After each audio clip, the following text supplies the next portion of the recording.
zaidi. May we get settled and then we start our day kindly tafadhali.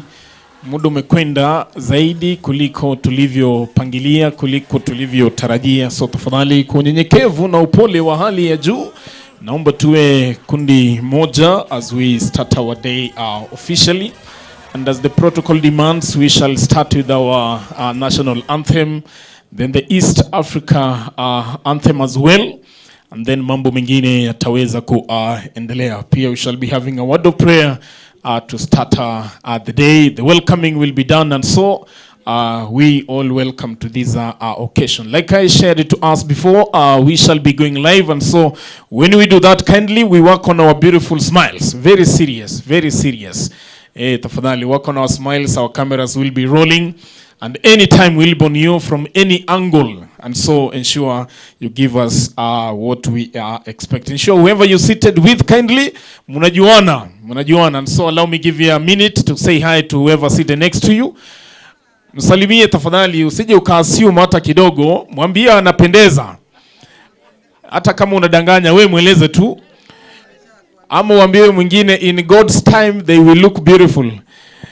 Wewe usijali God's time ni lini, wewe mueleze tu, it's so important. Karibuni zaidi to OLKALOU Nyandarua County, tupo hapa mpaka tamati wa siku ya leo au mpaka mwisho wa mpangilio wa siku nzima. Fundo mitambo tafadhali, music entices the soul sweetly. Give us anything that looks or that tastes like music, we'll really appreciate. Naomba kuwasalimu, and I'll really be asking for your responses. Musije mkaninunia tafadhali, roho yangu ni safi. Roho yangu ni safi, sura ndio ina matatizo, ila roho ni safi. Good morning ladies and gentlemen. Nilijua tu mtabonda. Good morning ladies and gentlemen. Are you happy to be here? Kila muda mimi naamini Mungu, ila kuna wale tunaamini Allah.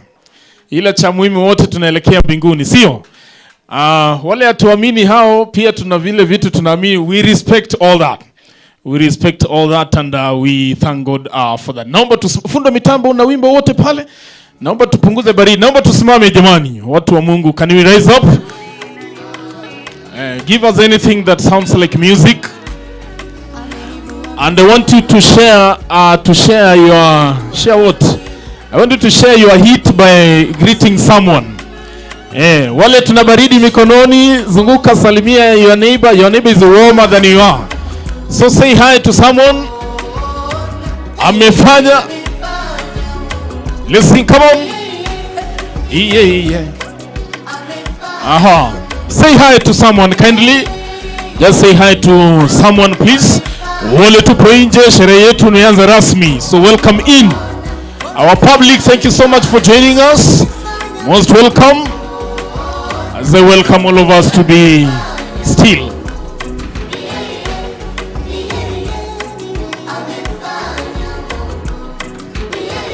Yeah. Asante sana. Shikilia DJ. Kuna kwaya fulani hapa siwaoni vizuri, wacha nijaribu hapa. Nani anajua kwaya fulani nchini inaitwa Msanii Music Group? Kwani nyinyi si wa Kenya? Halo? Kuna wimbo fulani wao unasema Bwana sijui bla bla unitangulie mbele yangu. Wale tulitumia magari ya we here. Wale tulikimbia bado we are here. Wote tunaomba kwa kila kitu tunachokifanya maishani Mungu atutangulie mbele. Si ni kweli? Tunapoanza siku yetu rasmi vile vile leo, Mungu atutangulie mbele. Fundo mitambo, my DJ, you have something like that?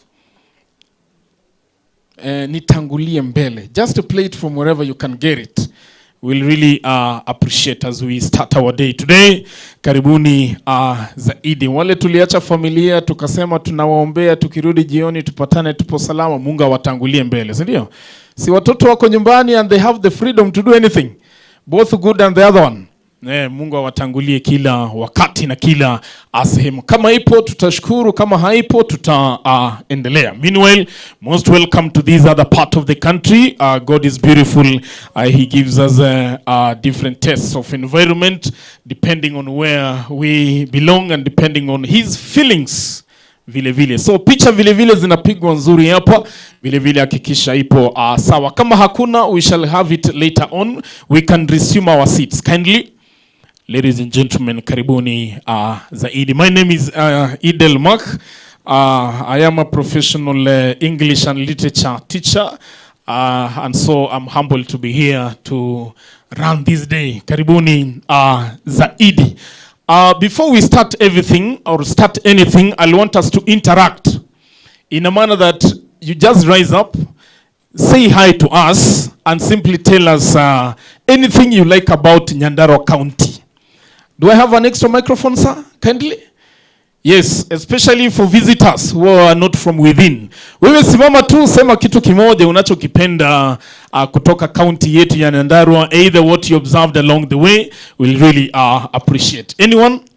Nitapata tu wawili peke yao, just two. Just two. Aha, thank you. My dad is here. Dad, are you from Nyandarua? No, tunataka wageni wenye watoki Nyandarua. Waseme tu kile kitu wamekiona barabarani, kile kitu wameobserve barabarani, and then we'll be good to go. Mic number 2, kindly. Aha, hi. Who is going first? Yani yenye hamjaona chochote njiani. Thank you so much. Anyone? No one? Aha, thank you. My sister is here. Most welcome. Huyu kanza kabisa. We switch it on from here. Karibu sana. Habari zenu. Ngoja. Hiyo ndio mimi huita chuki na wivu. Salamu tu jamani, salamu tu. Hebu come up one more time. Habari zenu. Nzuri. Kile nimependa hapa Nyandarua ni mandhari ya hali ya nchi, ni hiyo milima na mabonde na vyakula kwenye mashamba na watu wazuri wenye wametukaribisha kwa furaha. Aha. Asante. Asante zaidi. Umetokea sehemu gani? Natoka Molo Lokots. Oh, Molo kule chini. Hao ni watu tumetumia route moja ya Lanet tukapanda Nakuru mjini kuja Dundori yote. Asante sana. All the way from Molo. Wewe hujahisi baridi? Maana Molo ni baridi zaidi. Karibu tu sawa na Molo, lakini hapa tofauti ni upepo. Upepo ndio mwingi. Una speed za juu. Karibu zaidi. Mwingine tafadhali. Anyone else? Watu wa Nairobi, where are you? Yes, you are here. Aha, thank you my sister. She's here. Aha, karibu sana. Good morning, ladies and gentlemen. Good morning. God is good. All the time. And all the time. Lord is good. Hata kukiwa na baridi. He is still good. Yes, we are from the county number 47. 47, correct. Yes, Nairobi County. And we are very much impressed by this county. It is very clean, friendly, tumeshiba. Yeah. Na mawaru. Na mbebe zingine. Na tutabeba zingine. Yes. Karibu sana. And we've seen a lot of growth and we thank the evolution for this. Beautiful. Yes. In short you mean town imehama kutoka kule ikakuja pande hii. So we expect growth to east, west and all side of the town. Karibu sana. Wanaume ampo kabisa. Mnaogopa nani sasa? Where are the men? Kando na my dad, his time will come later on. Yeye ni mwenyeji. Or dad, you can take the microphone. Sasa ukaribishe watu nyumbani, si ndio? Ule muda mwingine wa maswali utafika, ila kwa sasa he's here. He's here. Sasa karibisha wageni ambao wajetoka sehemu za OLKALOU, wakaribishe nyumbani. Nashukuru. Asanteni. Habari zenu wote? Nzuri. Mimi ni Mnyandarua na sikukuwa na habari ati kuna mkutano mzuri hapa leo. Kwa hivyo imekuja tu kwa ghafla. Na nilikuwa nakuja kwa mahitaji ya koti. Nikija nikakuta wageni safi. Wageni wako na furaha. Naam. Na zaidi ya hiyo nikaona mna maono ambaye hatujui ni maono gani. Hatujui kama tutafaidika. Shida ilitoka bali sana. Kama ni mambo ya shida mnataka kutatua, sijui kama itawezekana. Sasa naomba tu ukaribishe wageni hiyo muda wake utafika babangu. Karibuni wageni kwa Nyandarua. Naam. Hata ninastajabu wageni wamefika mbele ya Wanyandarua. Maana mimi naona Nyandarua hakuna watu wanono namna hii. Wote ni size yako. Haya, asante sana. Safi, karibuni Nyandarua. Thank you so much. Nichukulie hile tafadhali. Tunapo inaitwa mimi naitwa Shauzi Gizai kutoka Nyandarua. Aha. Pari ya Jororok. Asante sana kutoka Jororok hapa Nyandarua County. Watu wanono mjambo. Karibuni sana. Unono ni afya, si ndio? Most welcome. Bado naomba kusisitiza ya kuwa wale tupo nje na tulikuja mkutano wetu, I kindly ask we take our positions as we officially start the day. Tafadhali. Wale tulikuja nipe mziki tafadhali, fundo mitambo and type of music, kindly give me that. I will really appreciate. Itakuwa busara zaidi. All concentration should belong here even as we looking forward to start. Mambo ya kawaida yale tafadhali. Ya mambo ya kawaida.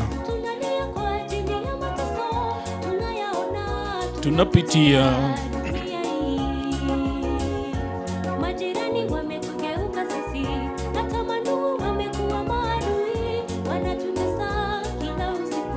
kila kuchao, kimbilio letu, kimbilio letu ni wewe. Mwenye uwezo sisi tukutambua, tukilemewa tunajificha kwako. Wewe ni mwamba nasi tu chini yako, ukitamka jambo linatendeka, hata mapepo yote hutawanyika. Nyosha mkono, mtuliza bahari.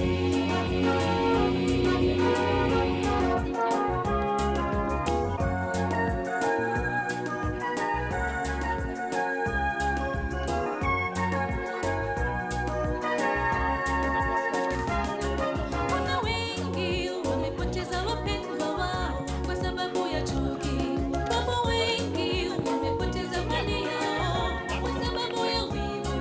Kuna wengi wamepoteza asante sana. Naomba sasa tusimame tafadhali kwa unyenyekevu wa hali ya juu and we have our national anthem.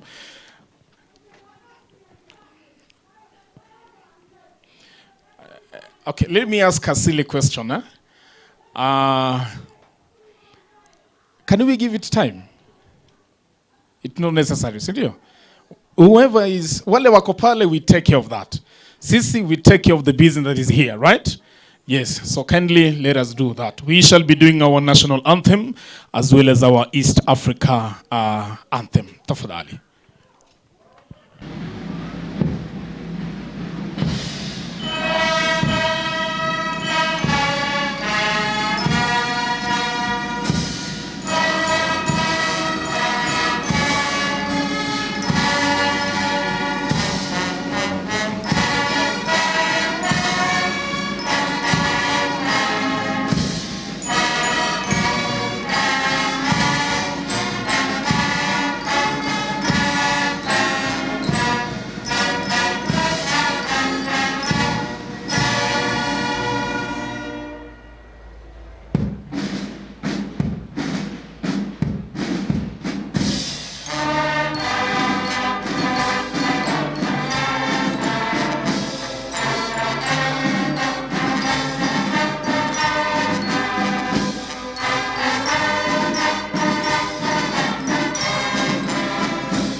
Thank you.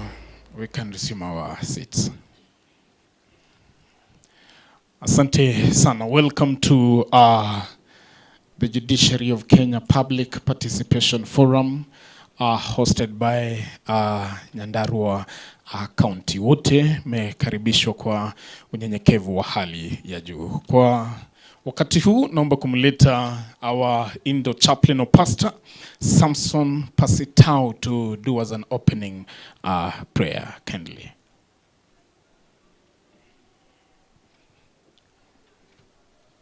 Yes.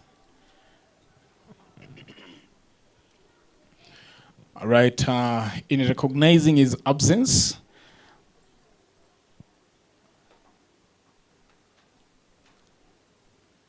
he's here. Karibu sana, my brother.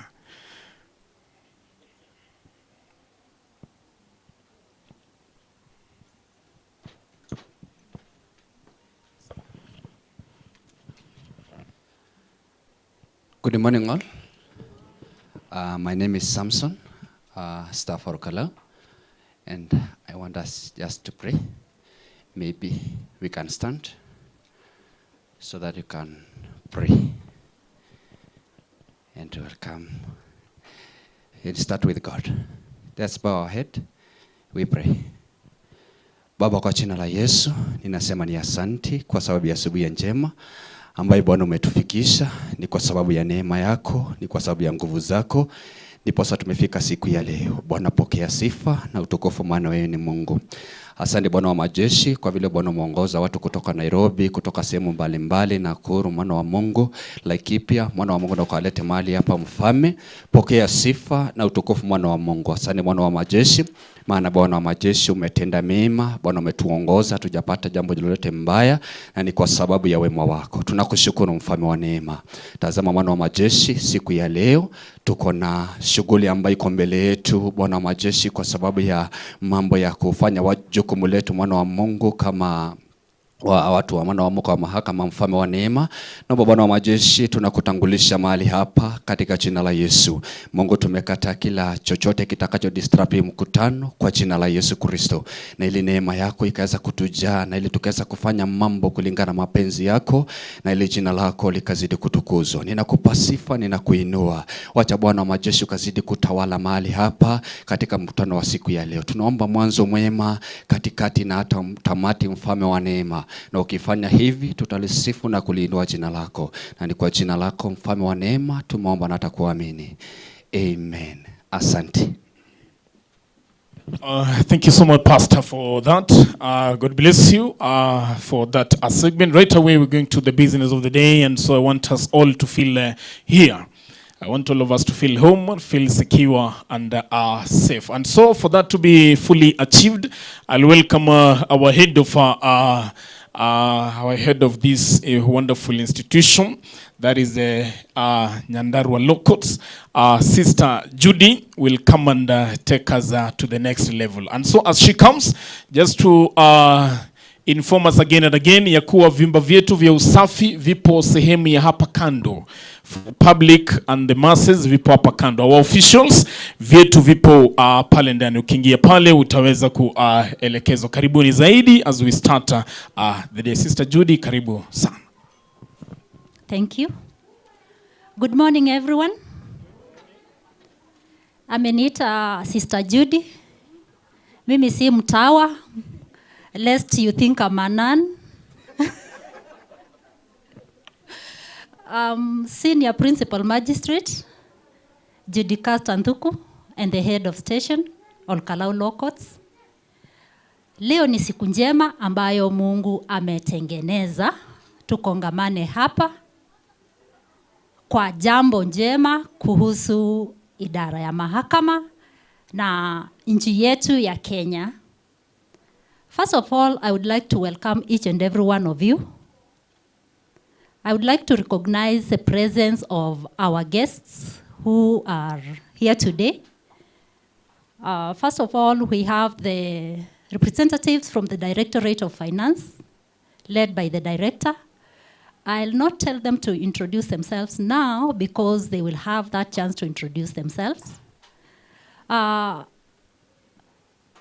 We have our team from OLKALOU Locals. If you are a member of staff OLKALOU plus the JOs, kindly wave at the public Let's see you. Karibuni sana. And you make our guests feel comfortable. We have invited stations, judicial officers and judicial staff from the following courts: Nakuru Law Courts, Naivasha Law Courts, Engineer Law Courts, Rumuruti, Nyahururu Law Courts, and Molo Law Courts. For those who have already arrived, kindly stand and wave at us so that we recognize your presence. Karibuni sana. We also have representatives from the Judicial Service Commission. For those who are already here, you can wave at the public. Thank you and feel most welcome. We have our CUC members, our Court Users Committee members. If you are a member of the OLKALOU CUC, wave at the public. Thank you so much. I would also like to recognize the LSK Nyandarua chapter. Mawakili wetu wenye wamefika. I can see the chair is present. We hope your members will be joining us as we progress. Karibu sana. We have our DCC, Mr. Kenneth Kiprop. Karibu Bwana DCC. We have children who we had invited. Have they arrived? Children from the region, there are. Simameni tafadhali tuwaone. Karibuni, tumewaalika pia tusikie maoni yenu kama watoto.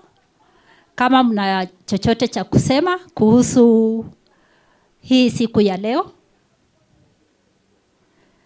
We also have representatives from DPAC. This is the Directorate of Communication. Bwana Nelimai, karibu pamoja na timu yako. Last but not least, and very important, members of the public. Wananchi wenye wamealikwa na wamefika, tafadhali simameni mtupungie mkono tujue mmefika. Members of public, karibuni sana, hii ni siku yenu. Nyinyi ni watu wa maana sana kwa hii siku. It's a day when we want to have a public engagement on the proposed judiciary budget for the financial year 2026-2027. Na labda mnajiuliza ni kwa nini tumewaita wananchi waje kukongamana hapa ama watoe maoni yao kuhusu hii budget. For those of us who are familiar with the Constitution, Article 1, the very first article in the Constitution recognizes the sovereign power of the people of Kenya. Yani wananchi wa Kenya ndio wako na mamlaka na nguvu zote kuhusu masuala yote yanayohusiana na nchi yetu. And the power we exercise as the judiciary, it's only donated by the people of Kenya. Yani mmeturuhusu tuwawakilishe tufanye yote yale tunafanya kwa ajili yenu. Na ndio sababu tukasema, kwa sababu katiba inasema tunastahili kutilia maanani maoni yenu wakati tunafanya mambo yote.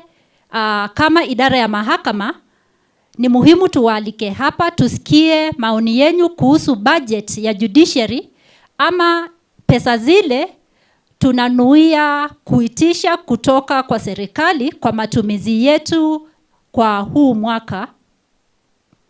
Mtuambie maoni, mtukosoe, mtupatie proposals on vitu zenye mnaona tunastahili kufanya, ama kama mnaona tunapewa pesa kidogo, tumekuwa tukipewa pesa kidogo, kwa hivyo hatujakuwa tukitimiza mambo fulani kwa sababu ya kutokuwa na pesa za kutosha, tunataka kusikia hayo kutoka kwenyu. Pia yale mnafikiri tunafanya vizuri ama funding imetosheleza, mtuambie. So we will expect feedback from you on what we have been doing and also proposals on issues you want us to do. For any group of people which may have a memorandum, there will be a question and answer session where you will raise your questions and you will be answered by the group from finance. Also the judicial officers and judge will be able to answer some of those questions.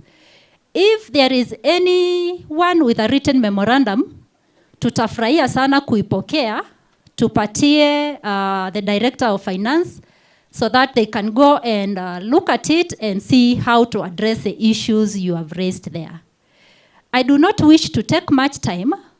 At this juncture, I wish to welcome the presiding judge and the head of Nyandarua. I'll not call him my brother. I'll not call him a brother. Is the presiding judge, Justice Kiarie Waweru Kiarie. Karibu sana, utuambie jambo moja ama mawili.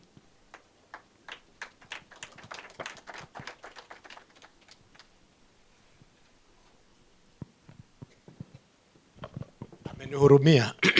Ameona uzee utaniangusha hapo juu. Hamjambo. Nashukuru Mungu kwa ajili ya kila mmoja wenu kufika mahali hapa. Jina langu ni Kiarie Waweru Kiarie. Nilitumai Mheshimiwa Judicaster vile aliitwa sister angesema na mimi niite brother Kiarie. Ningesikia mzuri. Lakini kwa hayo, hata kwa hayo, nashukuru Mungu kwa sababu ya wageni wetu ambao umefika kutoka Nairobi. Mwakilishi wa CRJ na timu yako tunawakaribisha kwa moyo mkunjufu. Najua siku hii sana sana ni yenu kwa sababu headquarters ndio inayoshughulika na mambo ya finance. Sisi tulio hapa chini ni consumers wa ile service, na by extension members of public wanakuwa hata wao ni consumers, kwa sababu bila wao the judicial will not exist. It exists for the people, to serve the people. Kwa hivyo ninalotaka kusema kwa ufupi sana kabla sijamwalika mwakilishi wa CRJ ni kuwa Nyandarua ama OLKALOU law courts ukipenda ni wakilishi tu yanayoendelea katika koti zingine katika region hii na katika Kenya. Niseme kama mwingine aliyesema dunia ya Kenya.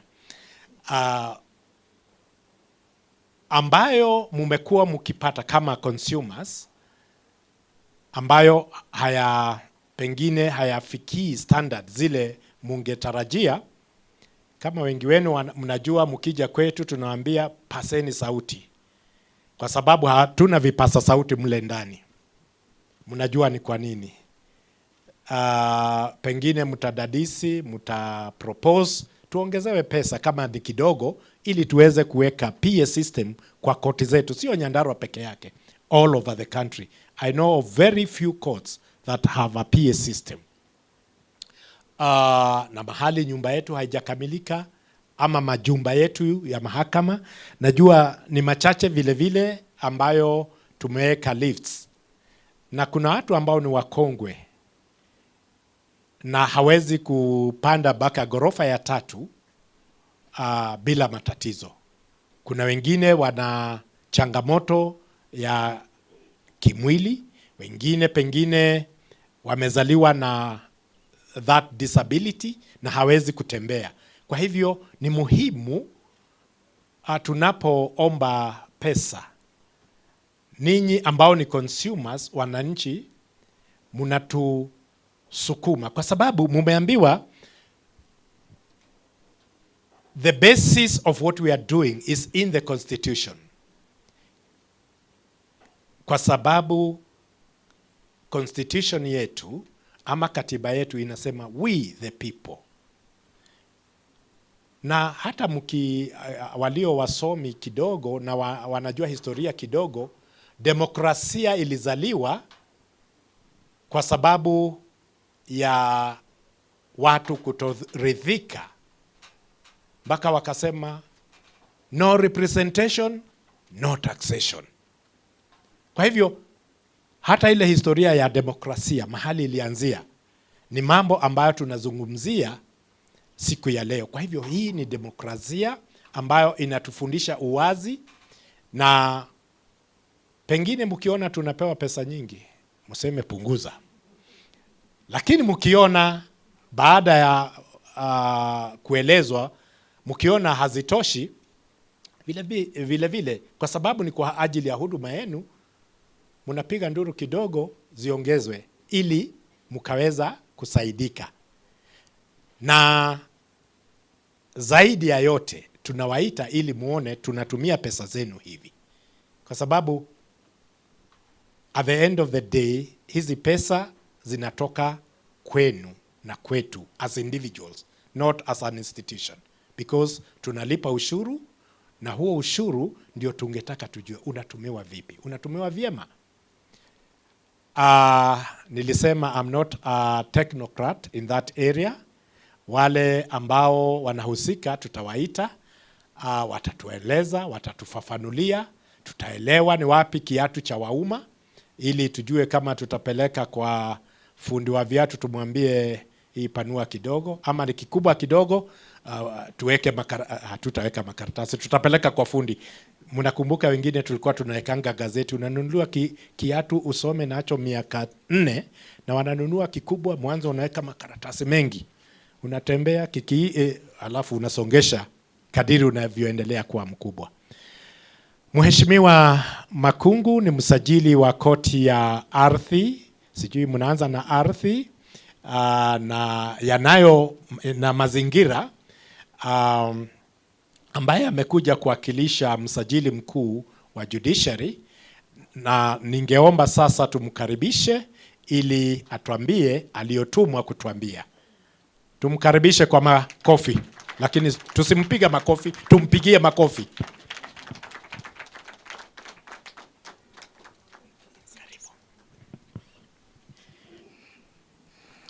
Asante kwa kutonipiga makofi. Mmeshinda aje sasa? Habari zenyu? Vile mmesikia, majina yangu ni Rose Makungu. Mimi ni Registrar Environment and Land Court.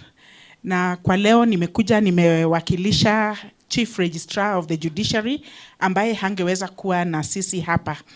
Lakini amenipatia speech yake, sitazidi kuongea juu ya yale judge wetu amesema pamoja na head of station. Kwa hivyo nitaenda tu straight ahead kusoma opening remarks za Chief Registrar. Nayo imeandikwa kwa Kiingereza. So the presiding judge, Justice Kiarie wa Kiarie, the head of station, Honorable Judiciary Ndhuku, Principal Magistrate, the Honorable Magistrates present, our Justice Sector partners present, members of the Court Users Committee, ladies and gentlemen, good morning. It is my honor and privilege to welcome you all to this very important event in our budgeting calendar as the Judiciary of Kenya. This is one of the avenues where we seek to engage directly with the people of Kenya as we report to them and receive their feedback on financial matters. The solemn exercise we are about to undertake is in recognition of the constitutional fact that judicial authority is delegated by the people who reserve the right to be accounted to. It is for this reason that we are honored to appear before you and give an account of the budget we received last year as we present our estimates for the next financial year. Article 201 of the Constitution and Section 37(5) of the Public Finance Management Act 2012 provides that requires that members of the public are given an opportunity to participate in the budget preparation process. While this forum is a requirement of the law, we are not just holding it to tick the box. We hope for a meaningful engagement with you as we receive valuable feedback. It is for this reason, ladies and gentlemen, that we are grateful that you have taken time off your busy schedule to join us as we review the past performance of the judiciary and consider priority areas for funding for the financial year 2026-2027. The essence of this forum is to give a report to you on highlights of some of the key milestones we have achieved as we make a case for more funding. The proposed priority areas we present to you are informed by the judiciary's long-term plan under the social transformation through access to justice, which is known as STARJ, the STARJ blueprint, which for synergy has been aligned to the government's bottom-up economic transformation agenda, that is better. To achieve the strategic objectives under STARJ, we have determined that our resource requirement for the financial year 2026-2027 is 46 billion, which, based on the current national budget, would only amount to about 0.7% of the national budget. However, the indicative ceiling is Kenya shillings 29 billion, which leaves us with a financing gap of 17 billion, or rather a 37% budget shortfall. Therefore, as we seek to secure improved funding, we continue to grapple with significant financial challenges that undermine the administration of justice.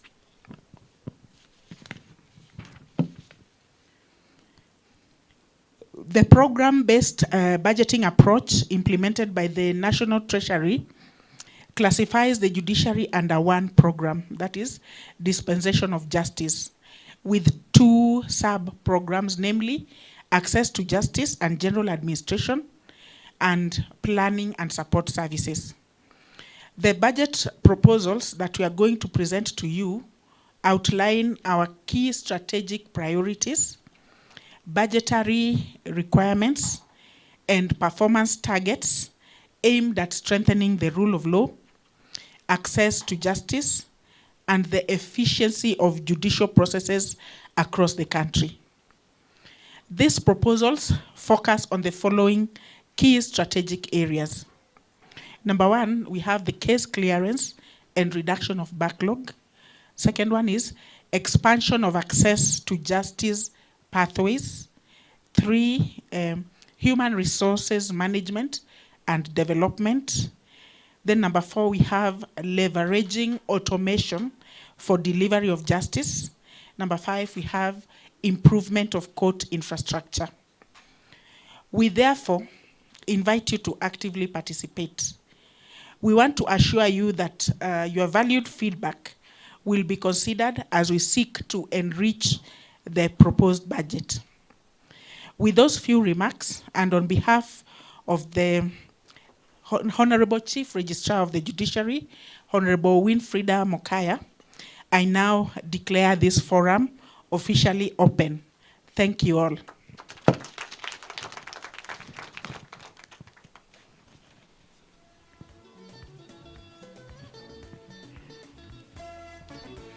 Thank you so much. Can we clap for her? Nicely, makofi mazuri. Makofi mazuri ni yale mi usema bila chuki na wivu. Clap for her now.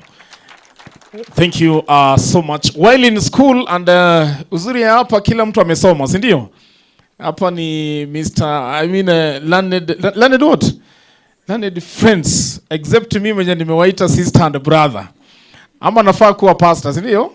Huko kanisani ndio watu sema sister so and so, brother so and so. Allow me to inform us that we are live on G Studios, and so welcome We are live. For the masses that are following us there, karibu zaidi. The occasion has officially been opened, and so we are doing this. At this moment, when I welcome, when I be welcoming, are we here? Are we all of us here? Attention yetu na shift haraka sana, haraka zaidi. She's setting up the presentation, and in a short while we'll be ready. So Fundo Mitambo, take your time as we are doing this. Alafu tuguzie mziki jamani. Thank you. Thank you. Yeah.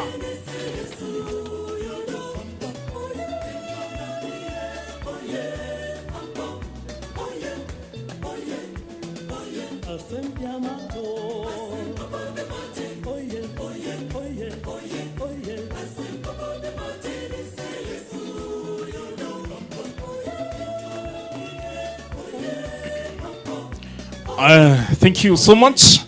Now I'll be asking you to clap for the next speaker before the speaker comes, because it seems after the speakers are done, you seem not to clap. Now, can you clap for Director Judicial Finance? Can you clap for her, please? Please. Yeah, she's here. Please, karibu sana, and your moment of presentation starts now.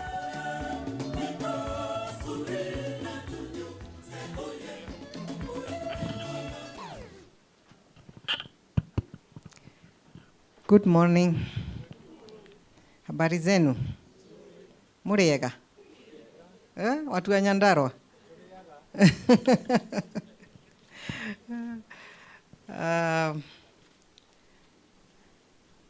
I'm happy to be here.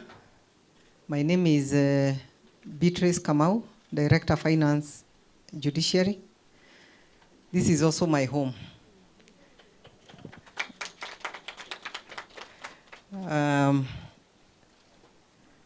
I'll take you through a presentation on our budget.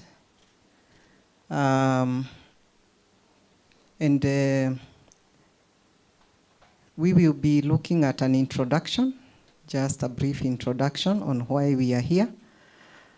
We will also look at how we performed with the money you gave us. How did we perform for the last financial year? Then, as our Honorable Chief Registrar has said, we are not just here to tick a box. We take your feedback seriously. And I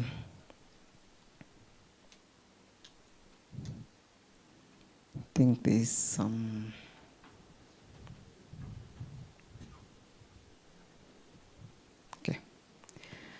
And we'll be able to show you some of the feedback we have received from you and how we have implemented the same. We also look at the proposed budget for the next financial year. Fundi wa mitambo, can you assist? It seems to be going off, on and off.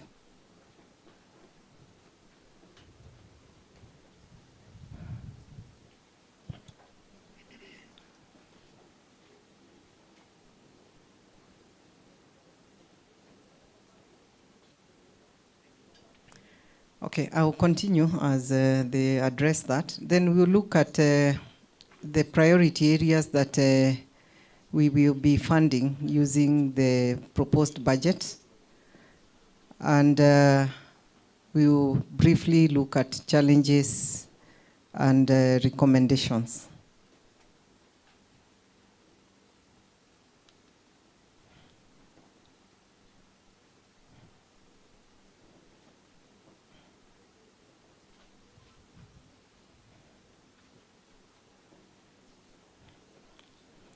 So, as you're aware, the judiciary is financed from the consolidated fund, and our budget is appropriated annually by the National Assembly.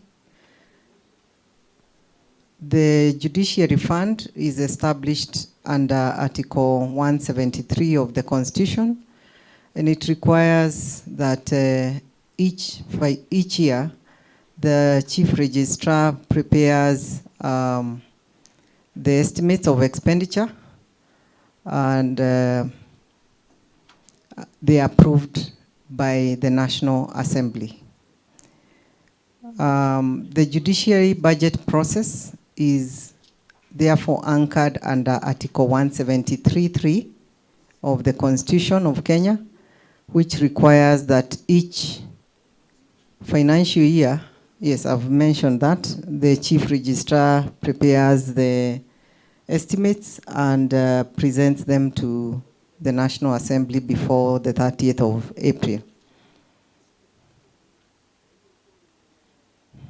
I think we are being let down by technology.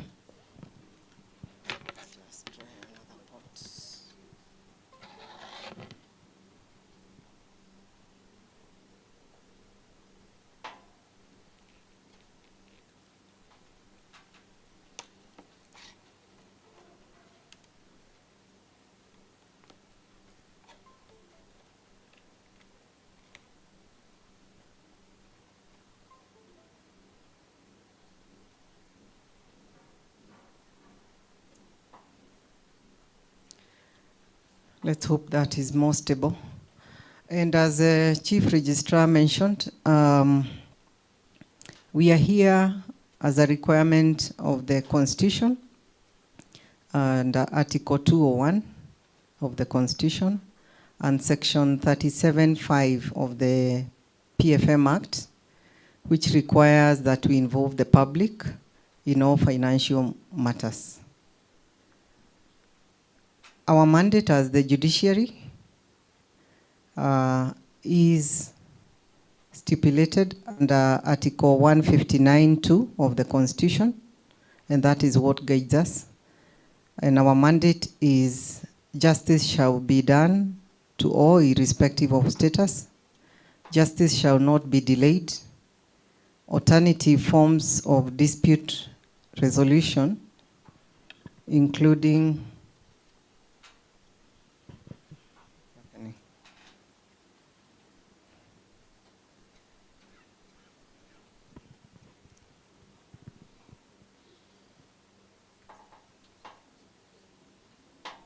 I don't know. Our technicians, I think you need to address this.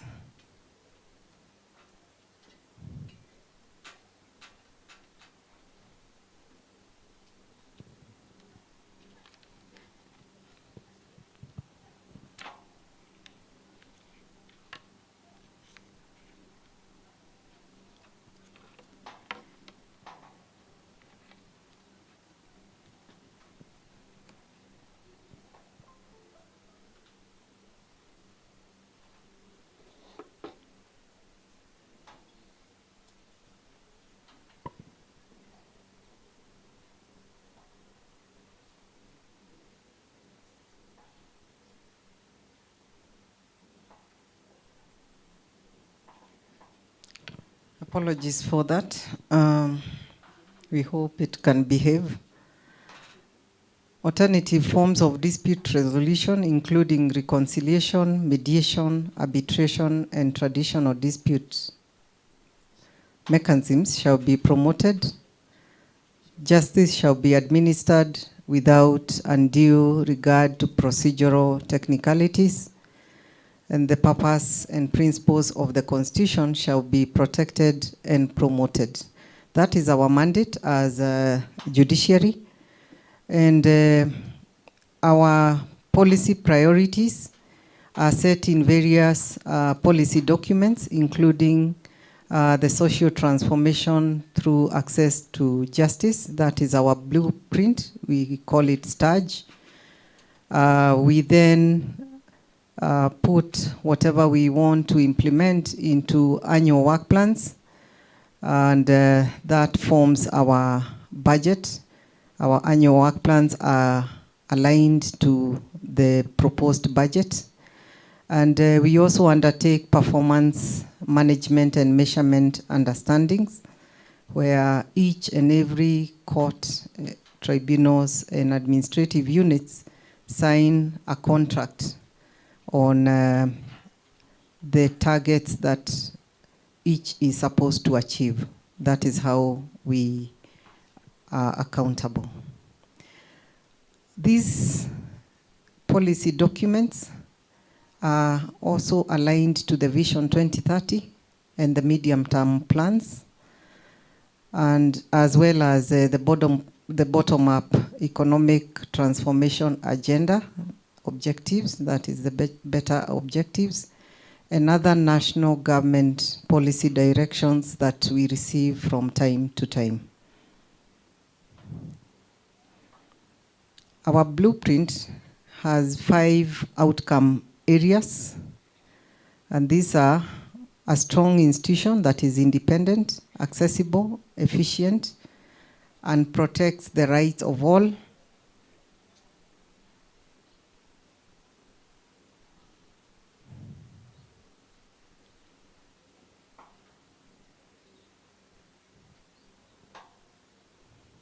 Especially the vulnerable.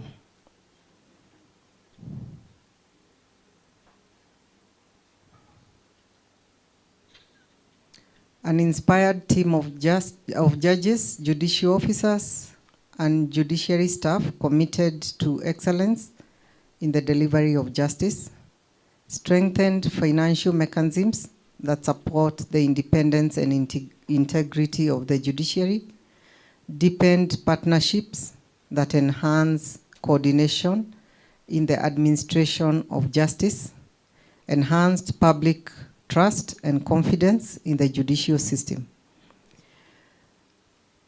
Further, our STAJ is also anchored on 5 principles, and that is accessibility and efficiency, transparency and accountability, inclusiveness and shared leadership, cooperative dialogue, and social justice. We will then turn to our performance for the last 3 years, that is the financial performance.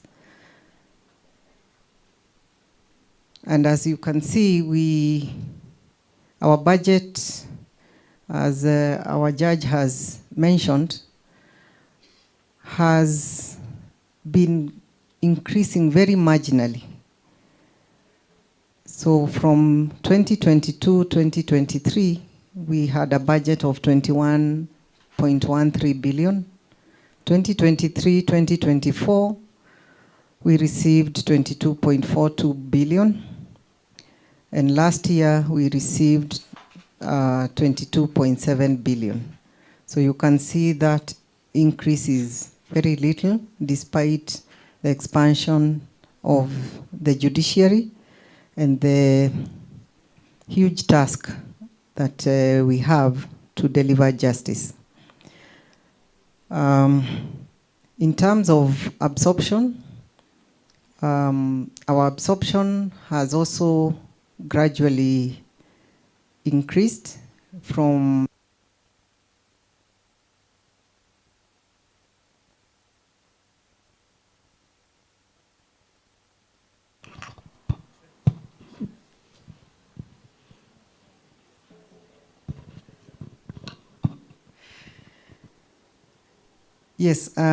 our absorption has grown from 95 to 96, and last year we were at 98%.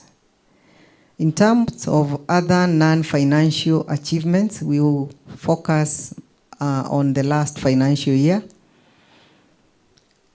Under access to justice, our case clearance improved from 99% in the previous year to 104%. And this was against an increase of the number of cases that were filed. And we got an increase compared to the previous year of 138,222 cases. What this means is that our judges and judicial officers were able to dispense more cases than those that were being filed. Simutupigie makofi. And we did not hire additional judges or magistrates, meaning they went an extra mile to make sure that they actually even addressed backlog. And you can see our backlog reduced by 27%. In terms of construction, and you see this, we have a challenge. We don't have enough money. And I'm sure Judge mentioned also about the facilities we have. But we were able to complete construction of 2 magistrate courts, and that is Dagoretti and Marimanti. The others are still ongoing because we suffered great budget cuts.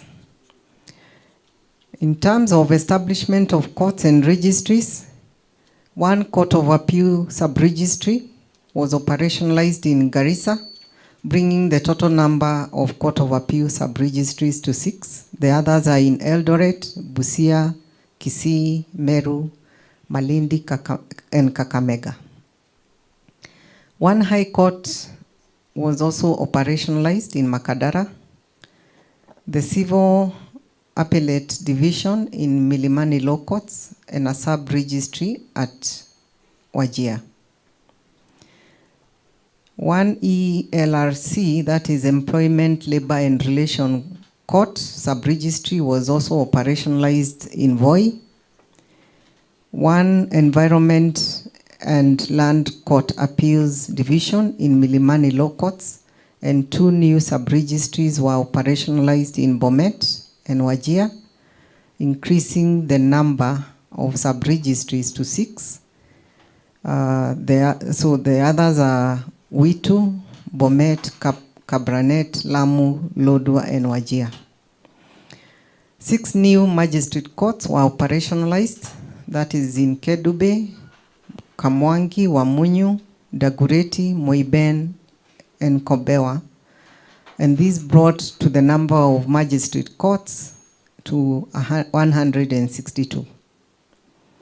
We also had 3 small claims courts that were established at Dagoretti, Garissa, and Voi law courts, and that brought the number of small claims courts to 40.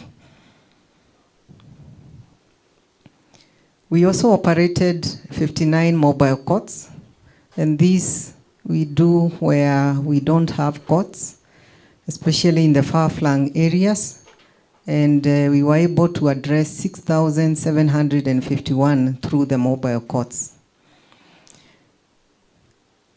Provision of legal aid, we facilitated pro bono services, where 3,449 cases were assisted. And we spent 81.6 million in that year. In terms of registry and court practices that support the marginalized and vulnerable, designated counters and desks were established for vulnerable people in all the courts. The Employment and Labor Relations Service Delivery Charter was also translated into Kiswahili. The guardianship and foster care rules under the Children's Act 2022 was gazetted, and this was meant to facilitate the just, expeditious, and proportionate determination of applications relating to guardianship. The Supreme Court of Kenya launched self-representing litigants e-guide and also operationalized a self-service chat bot menu on court and registry services. The tribunals we got one tribunal transiting to the judiciary. As you are aware, not all tribunals are within the judiciary, although it's a constitutional requirement that all of them should be under the subordinate courts, but they have been transiting slowly. So last financial year, the Retirement Benefits Appeals Tribunal transited to the judiciary, and this brought the number of tribunals in the judiciary to 23. 31 tribunal members were also sworn in, where 3 chairpersons and 26 members, and 2 secretaries were sworn in. The tribunals also established shared services, and this was done in Nairobi and Kisumu counties to provide registry support in the region and facilitate circuit sittings. Most of our tribunals are concentrated in Nairobi, and therefore it's quite useful to have these shared services because we don't have standalone buildings in most places for tribunals. So we are sharing services, and we are able to support the regions with those shared services. These services include courtrooms, registries, chambers, digital hubs, archives, and the human resource. And this has enhanced the access to justice by streamlining administrative processes and optimizing resource allocation and standardizing service delivery. As you can see for Kisumu, within a span of 1 month, with the shared services, we were able to register 150 cases, and 56 people were assisted via the digital hub. Court annex mediation. We operationalized 14 courts with court annex mediation. These include Isiolo or OLKALOU, where we are, Marsabit, Kamwangi, Ruiru, Githunguri, Kapenguria, Lodwar, Kakuma, Lokichar, Mobile Court, Kwale, Msambweni, Lokitang, Mobile Court, and Kilgoris. And during the last year, a total of 9,823 matters were referred to mediation, out of which 61.3% were successfully settled, resulting to the release of approximately 26.7 billion into the economy. Simutumpigie makofi. Alternative justice system. We had action plans being launched in 6 counties, that is in Narok, Uasin Gishu, Kisumu, Trans Nzoia, Isiolo, and Marsabit. And this brought to the number of counties that have HJS to 10. Small claims court, I think I had already mentioned this, that 3 were operationalized. Mahakama Popote, this is an innovative way designed to enhance efficiency and equitable access to justice by leveraging on technology and redistributing workload across court stations with lower caseloads to support busier courts through virtual platforms and e-filing, eliminating the need for physical transfers. And with that, a total of 19,089 cases were distributed to judicial officers in court stations with lower caseloads, out of which 14,240 were resolved. The Mahakama Popote guidelines were also launched to guide and strengthen its implementation. In terms of decongesting prisons, rapid resort initiatives were conducted, and there was an RRI that was launched to decongest the Nairobi prison, that is the industrial area remand and maximum prison, where 3,157 matters were reviewed, and this resulted in inmates being placed on probation, assigned community service orders, or having their sentences reduced or being released. We also conducted court circuits.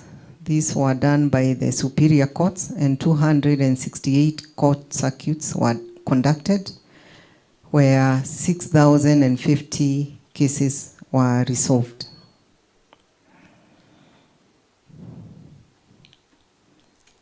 The tribunals also conducted service weeks. I've already mentioned the superior courts. And of note here is that the Tax Appeals Tribunal conducted some service weeks where 197 cases were resolved through the service week, and this unlocked 17.6 billion into the economy.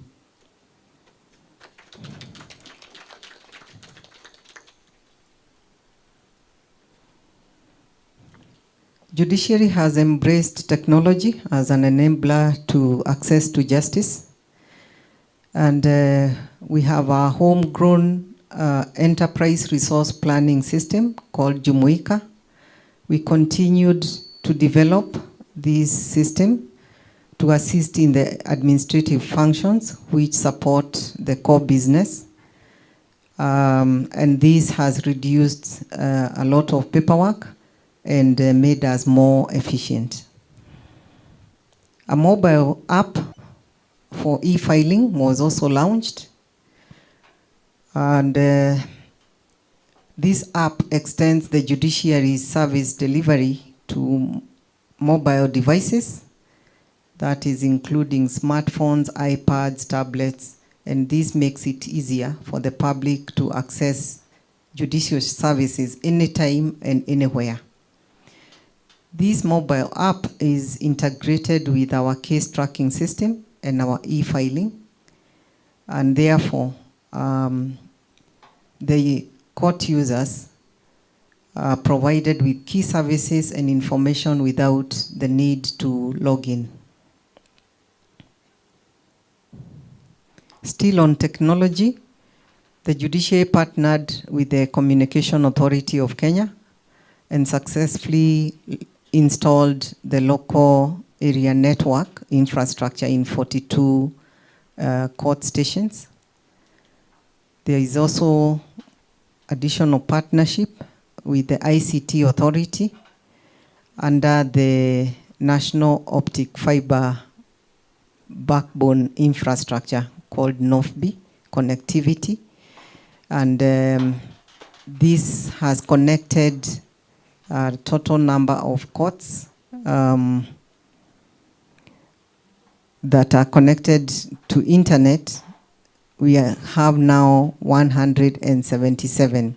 Under NOFB, 51 sites were connected, and therefore that brought the number to 177, those that have internet connectivity. And you can see there the CS for ICT and our Honorable CJ signing some understanding. Under the Mahakama digital program, we were able to lay the foundation for a smarter, paperless, and people-centered justice system, where digitization of court records involving the conversion of court files from manual to digital format were uploaded to the case tracking system. During the year 2024-25, a total of 322,295 files out of the targeted 611,580 cases were digitized across 128 court stations. That is about 53%. This enabled real-time access to case files via our case tracking system and e-filing platforms, enhancing efficiency, accuracy, and registry operations. Further, 15,249 administrative records were also digitized, and this was aimed at streamlining the support functions.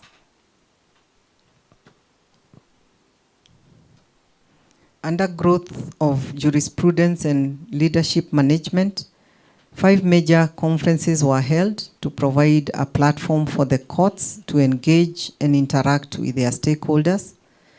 This included the Supreme Court at 12 exhibition and conference, which was held in November 2024, the Employment and Labor Relations Annual Symposium and Exhibition, the Environment and Land Court Climate Justice Conference, the Annual Human Rights Summit, and the Annual Mediation Summit.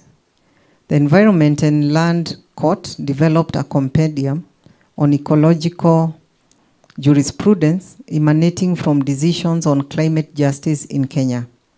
It is expected to be a helpful reference book and research tool in climate justice matters for all stakeholders and the public at large. And there we see His Excellency the President, who graced our occasion for the Supreme Court at 12.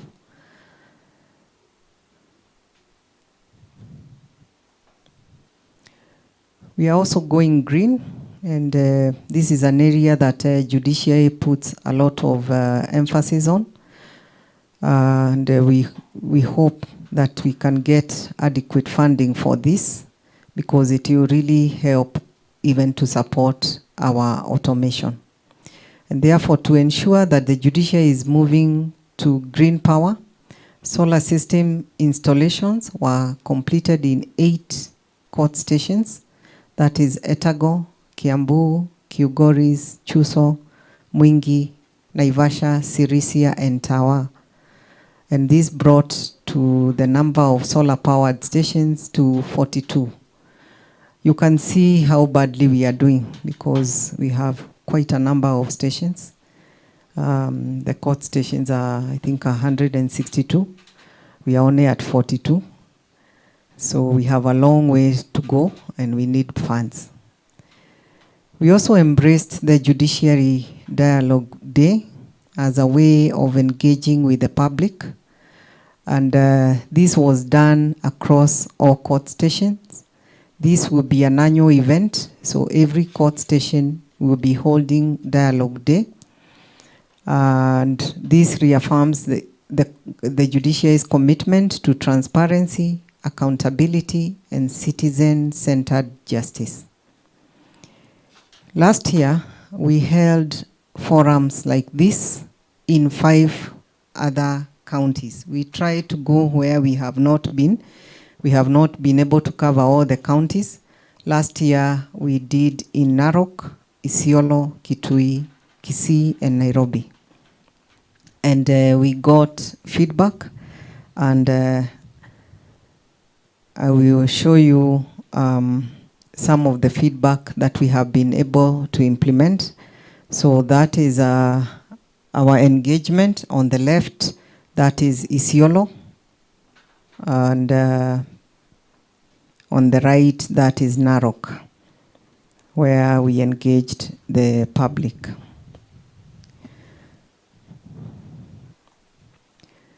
Some of the feedback we got, the first one was decentralization of judiciary services for wider access to justice. We have tried to do this through establishment of Huduma desks. We have 6 of them However, we were unable to roll out to the other parts of the country because, yes, we are judiciary, but we are also sued. Or the other parties bring cases against us. So there are 2 cases that are pending, and this stopped the rollout of our Huduma centers. And until they are determined, if they are determined in our favor, we will be able to roll out to the rest of the country. Establishment of community-based dispute resolution mechanisms. I mentioned that we launched 6 action plans for alternative justice system in 6 counties, and right now we have 10. Review of pro bono policy in liaison with NCAJ and transferring of the pro bono services to the National Legal Aid Services. I want to report that the Judiciary is currently in discussion with the Office of the Attorney General towards transitioning these services to NLAS. As you are aware, these services do not belong to Judiciary. They are actually supposed to be supported under the Office of the Attorney General. Judiciary is an arbiter, and therefore, ideally, we should not be the ones paying for pro bono services. But I think this was historical, and we are soon and hoping that we can be able to transfer this service to where it belongs. Establishment of partnerships between judiciary and county governments, and also the national government, especially in enhancement with ICT infrastructure. I think I've already shown you the kind of partnerships we have with the Communication Authority of Kenya and the ICT Authority. Continued establishment of specialized courts, that is the small claims and SGBV courts, with the name of decongesting the main courts. 14 new court-annexed mediation registries were established, bringing the number to 82 across 42 counties. And as I mentioned, 3 small claims courts were also operationalized, and now we have 40. Review of case tracking system to allow advocates to print received court pleadings and to serve the other parties. Through the e-filing, advocates file their documents, and these are automatically date stamped. An acknowledgement document from the registry can be downloaded and used to serve the other parties. So I hope that has addressed that challenge. I think that is one of the challenges we received as we did our public hearings last year. We now turn to the proposed budget for the next financial year. We have already been given tentative ceilings. I call them tentative because until National Assembly appropriates, they are still tentative. They may go up or down. The way we budget through what we call program-based budgeting, and Judiciary has one program, which is the dispensation of justice, with 2 sub-programs, that is access to justice and general administration, planning, and support services.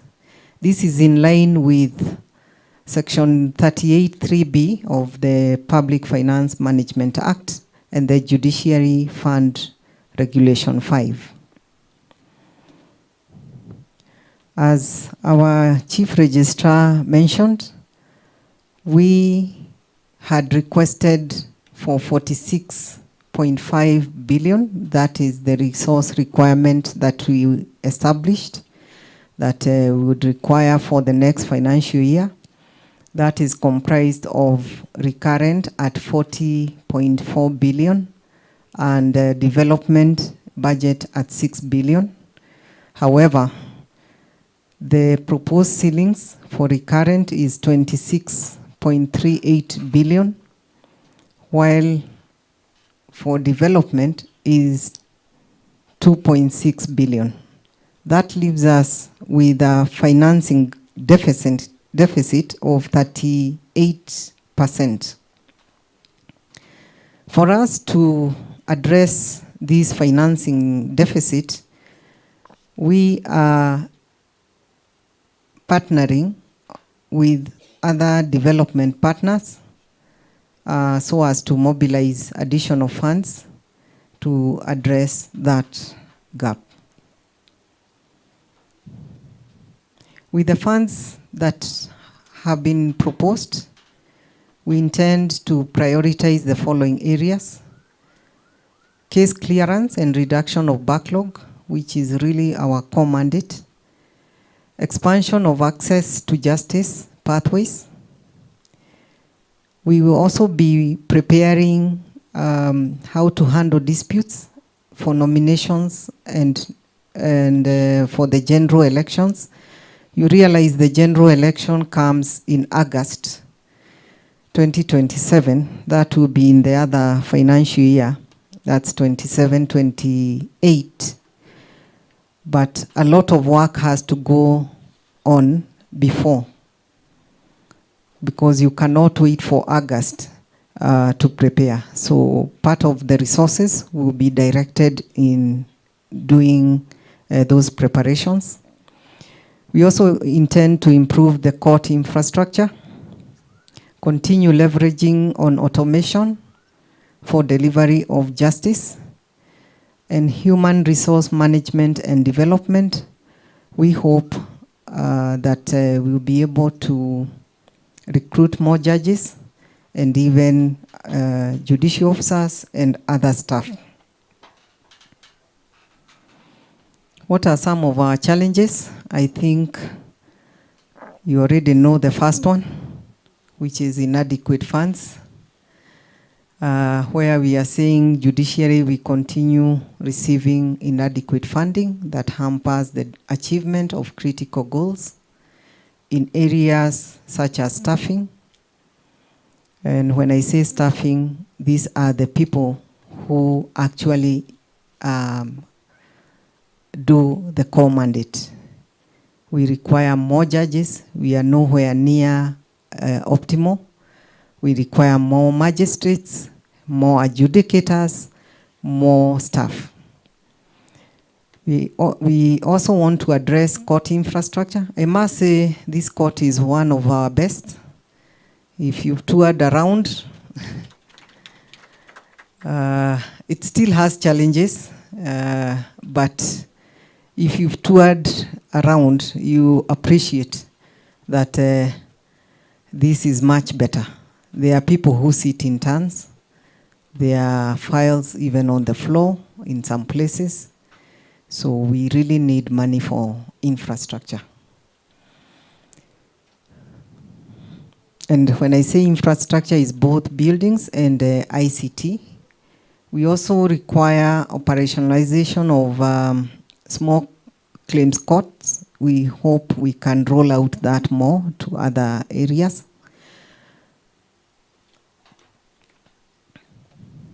And the inadequate funding limits our public awareness programs that would increase uptake on the AJS and ADR mechanisms. We have limited compatibility and integration of our information systems. I'm sure our other justice players will agree that we have instances where our technology is not compatible with theirs, or we find we are a bit ahead than the other justice players. We also have security threats as a major challenge. And this has come about especially where we have poor infrastructure.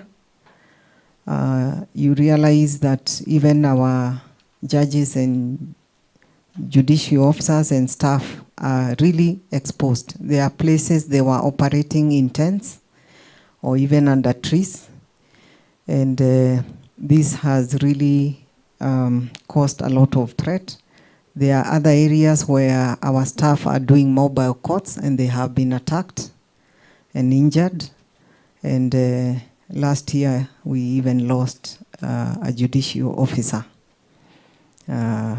through shooting.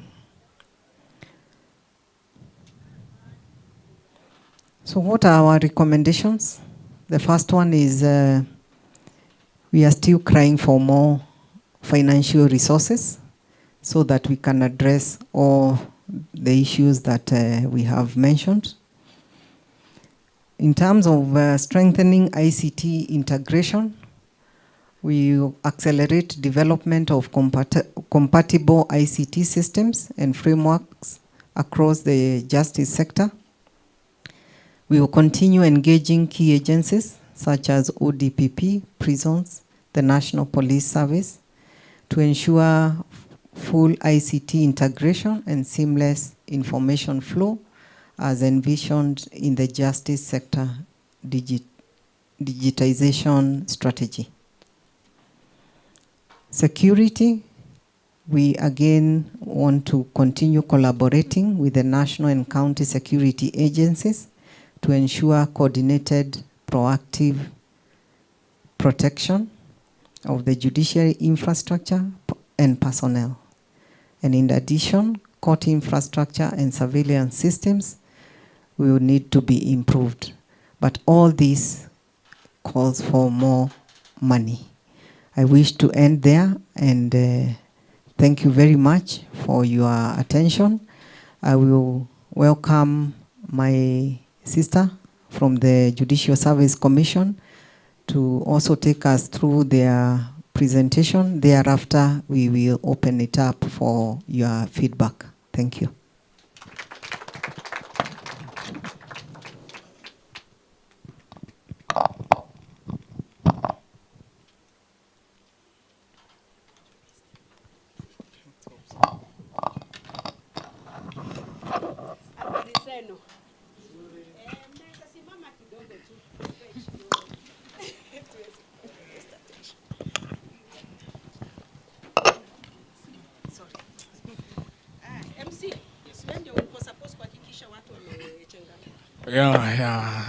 Licha ya baridi, the sun is here and it's a little bit better right now. Sindio?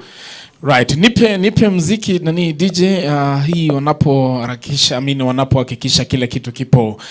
Kuna ule mziki ulianza ukisema ona ameyatenda.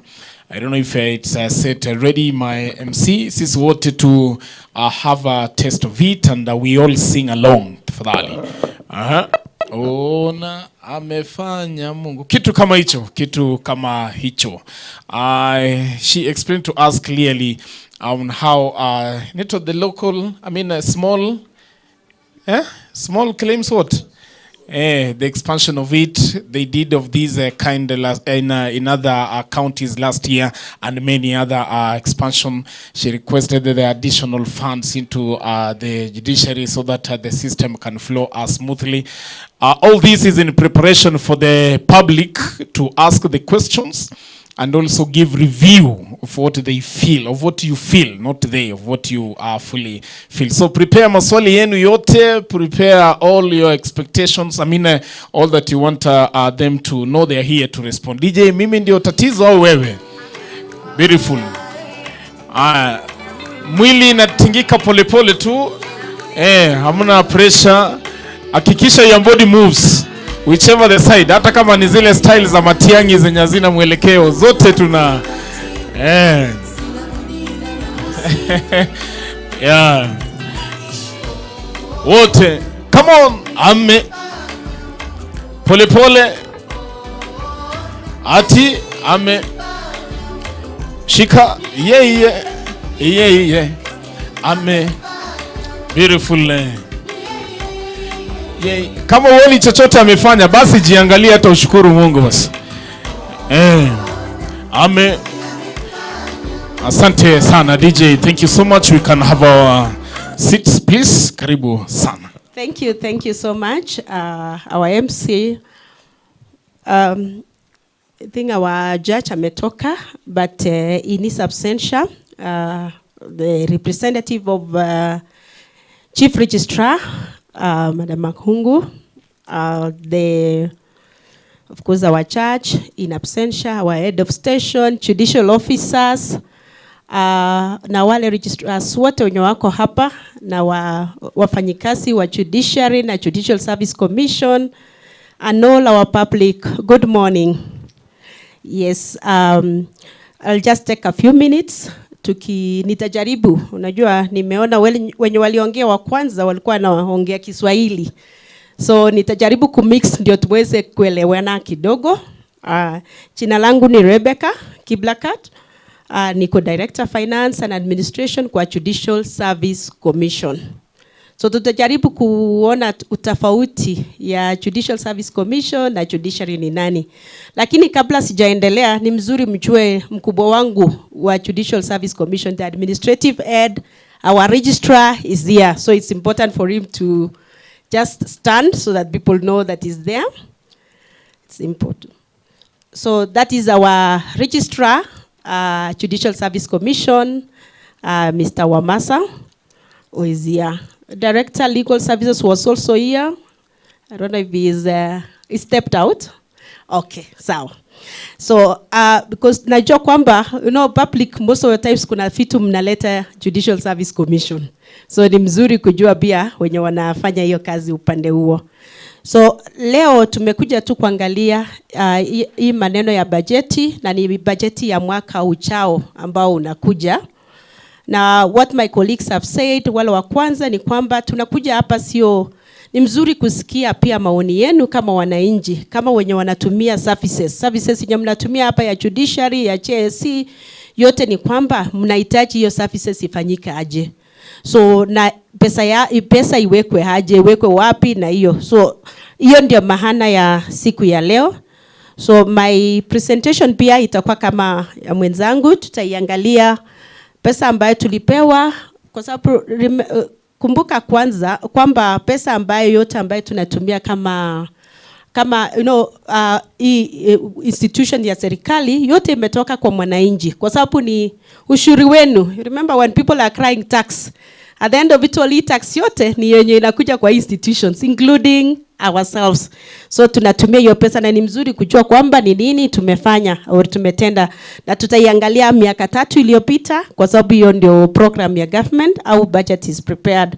Alafu pia tutaona hiyo tumesema tentative budget ambayo tumepewa for the next financial year, tutafanya nini, kuna changamoto gani ambayo tuko nayo kama institution ya JSC hivyo. So hii budget process sitaki kusema hiyo mwenza.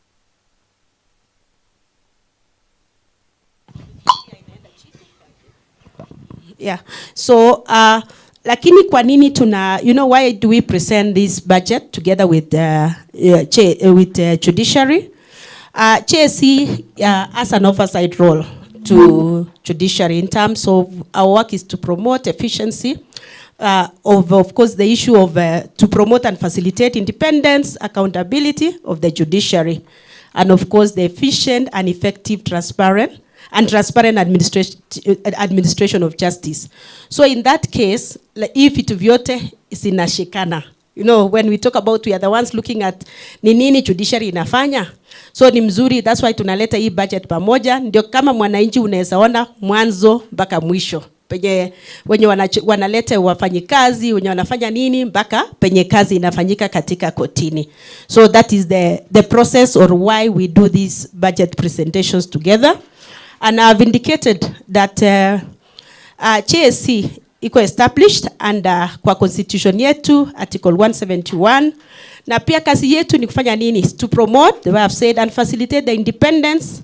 So there is the independence, there is the accountability of the Judiciary, then there is the efficient, effective and transparent administration of justice. Hiyo ndio wananchi vile walitengeneza hiyo katiba in 2010. Walikuwa wanataka hii institution ifanye hivyo because they wanted an oversight institution that can be able also, because remember hii constitution yetu iko na checks and balances in every institution. So as JSC, one of our jobs, because when we come here, by the way, one of the ways ni kufanya kuhakikisha we do awareness kwa vitu ambaye wananchi pengine wajui. So we also do awareness of our mandate as an institution. So kazi ya JSC is to recommend to the president persons for appointment of judges. So ukiona hakimu wote, judges wote, all of them have to be appointed or wamekuwa recruited by Judicial Service Commission. Also, tuna review na make recommendations of the condition of service of judges, judicial officers, and staff of the judiciary. That means wana, hiyo maslahi yao, because pia lazima wakuwe na maslahi mazuri ndio waweze kutendea kazi nani? Wananchi. Yes, so the third work or function ya Judicial Service Commission is to appoint, receive complaints against, investigate, and remove from office and discipline registrars, magistrates, and other judicial officers. So, because when you are the one mwenye unawaleta, you appoint. So you appoint, but at the end of it all, lazima. So unajua katika kila mwananchi, lazima kukue, kama wewe una appoint pia uhakikishe wametenda kazi ambayo inafanyika. So if there is any complaint from the public of in terms of kazi, na sio complaints peke yake, so suppose pia kwa compliments. Kama wanafanya kazi mzuri pia, you're supposed also to report if they are, so that next time when we are having promotions and all that, we know there is compliment from the public. Kwamba huyu anafanya kazi vizuri, these judicial officers, this judge and all that. So, but if also there is something that is not going well, because remember ile efficiency and effectiveness. So you also make sure that Judicial Service Commission is aware. We also make sure there is continued education and training. Ya nani, wale judges, because vitu inabadilika. There are so many things. You know, remember what they went to, vile watu walienda shule many years ago when you are illegal and all that. There are many things inabadilika, inchi inabadilika, there is technology. Now at the end of it all those cases come to court. So we have to make sure that we have upskilled our judges, our judicial officers, and of course judiciary staff to make sure that they are up to date.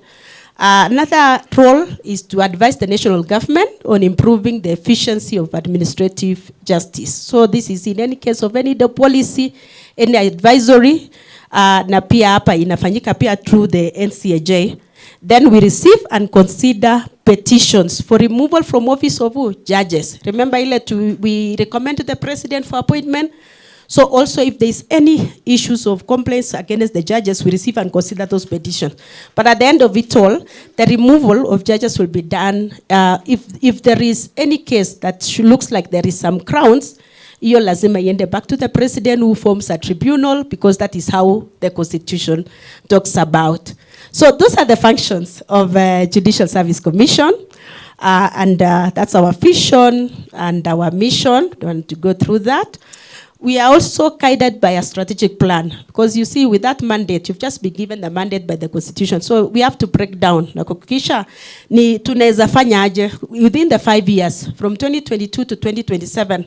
So we were focusing on 5 results or strategic results as a commission. One is to make sure that we have an efficient, effective, accountable, and transformative administration of justice. So we make sure there are many strategies that at the end of it all we get this goal. The second one also is to make sure that we have a motivated, professional, dynamic, responsive judges, judicial officers, and staff. Yeah, because at the end, when we get the right people, make sure that they are also dynamic and professional. Then one of another result or outcome that we are expecting by the end of the 5 years is terms of increased public confidence and trust in judiciary and JSC. And then we also sustainable funding and sound financial management for both institution, and then strengthening now the institutional capacity of JSC itself so that it can be able to undertake its mandate. Kwa JSC tunakwanga, you know, the budget tunasema iko organized in programs. That's why they call program-based budget. So we have a program, and our program is called Judicial Oversight. Na hiyo program tuko pia na sub-programs zingine mbili, administration and judicial services, alafu hiyo judicial training. Judicial training we are in 1/4 with there is Kenya Judiciary Academy. Kenya Judiciary Academy, hapo ndio kuna hiyo training. Nimesema story ya kutrain judges, kutrain judicial officers. So that is one of our sub-program under Judicial Service Commission. Of course, as a commission, we are required to be accountable to the public. Because we said, if you are the one who are funding, then lazima tuhakikishe pia tumekuwa accountable. So through this process, kama hii budgeting vile tunafanya, via our financial reporting, we ensure that we are compliant. Any stakeholder engagement, kama tunafanya any policy that affects the services, the access to judicial services that you need, we also make sure that we engage the public. It can either be through the representatives, the LSK, the CUCs, or whichever group that you are in. Also, the open and transparent recruitment process. Kama saizi JC tumepanga tunafanya recruitment ya judges. Kuna a number of judges who are now, we are doing the process. So kutoka magistrates, judges, like magistrates now from tarehe moja, 1st of December, we'll be doing interviews. So you see all those, we make sure that it's open, people are able, kama siko kwa kaseti, kama you have anything, you are able to give any feedback in terms of, so that we can get the right officers or in terms of to give you the service. Also we do usually prepare, we are required to prepare an annual report every year, na hiyo inapatikana ukienda kwa website yetu utapata hizo zote. Then just like my colleague has said, we've done these budget hearings every other year, and last financial year she's indicated where we did it from, and of course we get a number of feedback. Now your feedback here we go and analyze and see the ones that we can be able to implement within the budget that you are given by government at that point. So some few areas that had been picked out which are specific to the JSC. Because what she had handled was what was specific to the judiciary. So some of the things was the issue of to fast track, or unajua now that we're handling these complaints and petitions before us. So there was that cry, which was that there are a bit of delays, and that was the feedback we received from the public. So in that effort, what has JC done? One of them is that we put in place commission committees, who are, of course, to ensure that they review these petitions, they review the complaints, and fast track them as fast as possible. Then also this year we've improved in terms of communication. When you do any complaint, we make sure we feedback very fast. Kuhakikisha we've received, we are processing and all that, and continuously we'll still need to engage and improve, because we need an automated system so that it will much more isha. We are also developing a JSC petition and complaints regulations 2025. Na hii regulations itatusaidia kujua, kila mtu ajue kwamba hii process itaenda aje, what is the time period, ni nini inahitajika, ikuwe much more clearer. There was also complaint of case backlog. So because at the end of it all we contribute as JSC. So what have we done to address that? Currently, of course, we have commenced to recruit 45 for the first time. This is very high number of judges for the first time. 45 judges. We're cutting across, because we are talking about from Court of Appeal, a number from 15 Court of Appeal. We have 20 High Court judges, na wengine 10 from the other, the land and environmental courts. Then we've also commenced the recruitment of 100 magistrates. That's the one I was saying the interviews will start from December. Then for judges, it will start from January. Inaendelea, already have been shortlisted and all that. And all this will be to help to address these backlogs, kuhakikisha kwamba at least we fast track the hearing of cases in the court. So when we support judiciary to get the staffing, so of course that can help. Also, there are also a number of performance management tools. At the end of it all those reports, if you talk about performance measurements and all that, inakuja kwa commission. And we have a committee who is in charge just to make sure we have policies and the strategies kuhakikisha kwamba you are getting, the cases are being handled efficiently and effectively. So the other one was, of course, there was a lot of feedback in terms of HAS system kuhakikisha it's fast track. So we continue to approve, of course, the budgetary allocation. Wamepata kuanzisha, they're having the policies that have been approved by the commission. And then the enhancement of especially the judiciary as a arm of the budget. And as commission, we continue to have engagements with National Treasury, with National Assembly, all of them at the aim of seeing whether they can, people to put a percentage, something to see, are we able to get at least a figure that you're able to plan, or get at least a better budget for implementation of the judicial services. So with this, the first section we're talking about performance review. What have we done? Tulifanya nini na hiyo pesa tulipewa? This is the money that we had in the last 3 financial years. 2022-2023, we had 887 million. 896 in 2023-24, then ikaenda chini 739 in 2024-2025. Last financial year there was a serious budget cut that was done across institution. I think after Gen Z, kila mtu, so we were all affected. So and really that means when you're affected in terms of budget, pia services inasumbua kidogo kwa sababu ya hiyo reduction. But you can see the absorption rate. We've done it at 95%, 98%, and even last year 99%, the money that we've been given. And that is just the bar chart. You continue the same figures how it is for the last 3 financial years. Lakini hiyo tumefanyia nini? Hiyo ndio pesa, lakini ni kazi gani tumefanya? So during those 3 years, we did recruitment, 47 judges from 20, because you're talking about the 3 years. 47 judges, but remember at the end of it all, we are having attrition in terms of natural attrition, retirement in Africa. So we need to continuously, and of course also when you look at the authorized establishment, judges enye tuko supposed kwa nayo, judiciary ni wengi, kuliko we are at very low percentage compared to what we require. We have also recruited judicial officers hapa to help to support, of course, the judicial processes at magistrates, courts, tribunals. Hapa tuko na members of tribunals, hapa tuko na magistrates wenye walikuwa employed during that period. And then also we employed over around 1,000 for that 3-year period, over 1,000 administrative staff. That is staff in different places, whether ICT, whether court assistants, wenye wanasaidia hapo, hiyo ni part of. So at the end of it all this recruitment, what do we want to achieve? So that then, of course, that issue that will have accessible, efficient justice, and of course ensure that the capacity of judiciary is built. The other thing we did was ensure, because once we have the staff, we have to make sure we retain, we have to promote, to improve their morale. And so the statistics is around 185 officers were promoted. We also 2,427 staff who were promoted to different places. As a commission, pia tuli approve career progression guidelines, which really helped to unlock some bit of, especially the staff who had stagnated for many years.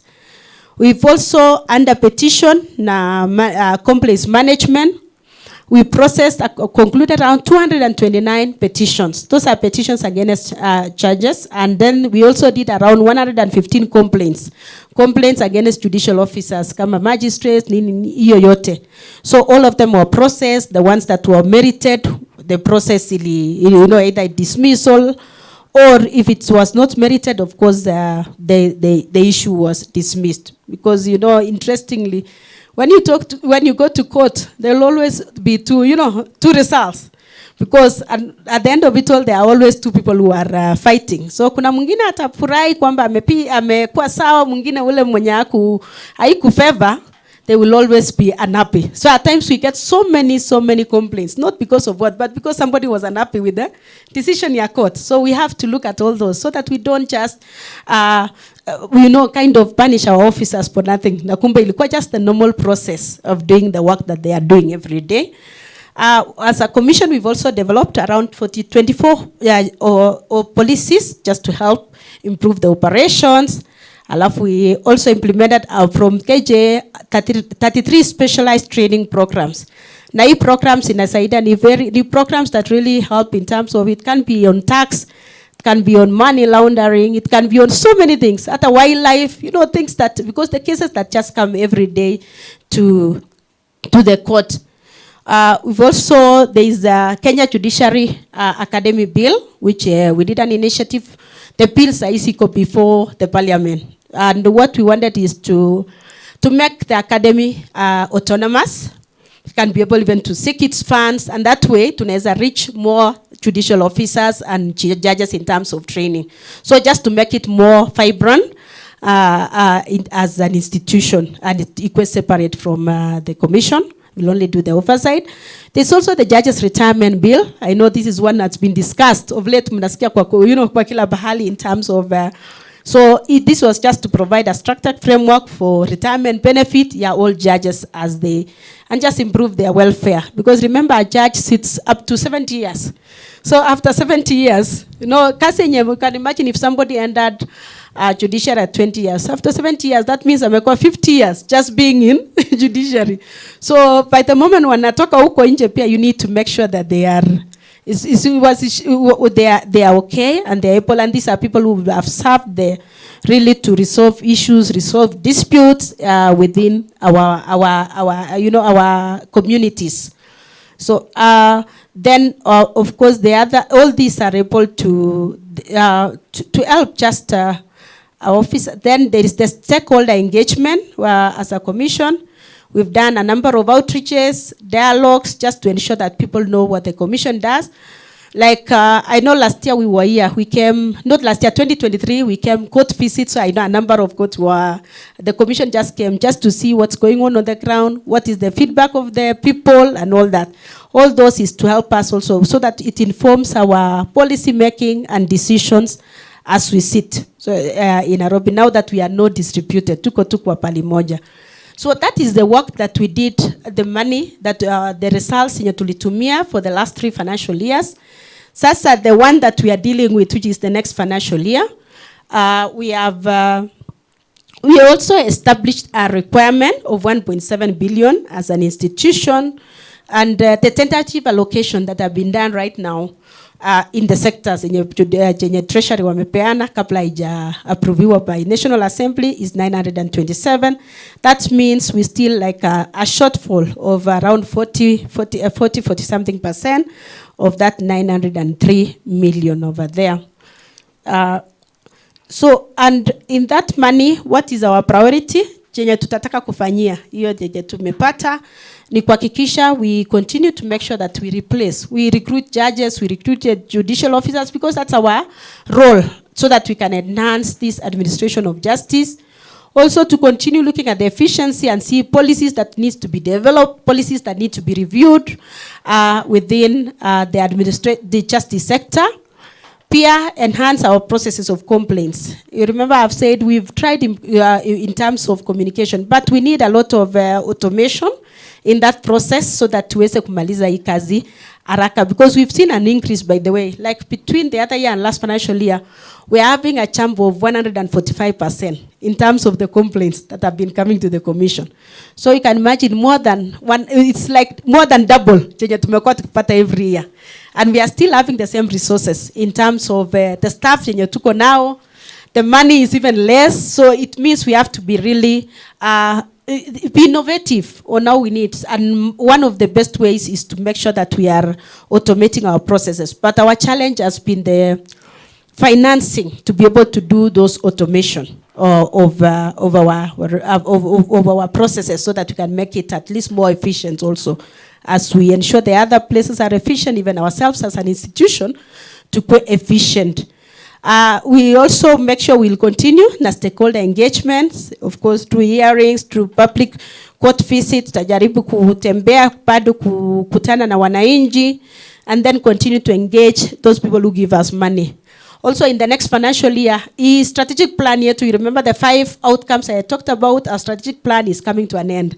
So we need also to make sure that we have a new strategic plan that is more responsive, a strategic plan that we can now build up on the one yenye tulikuwa nayo, tujue ni nini tutafanya in the other 5 years. So we'll do the strategic plan from 2027 in that financial year, so that hiyo itatukite for the next 5 years, 2027 to 2032.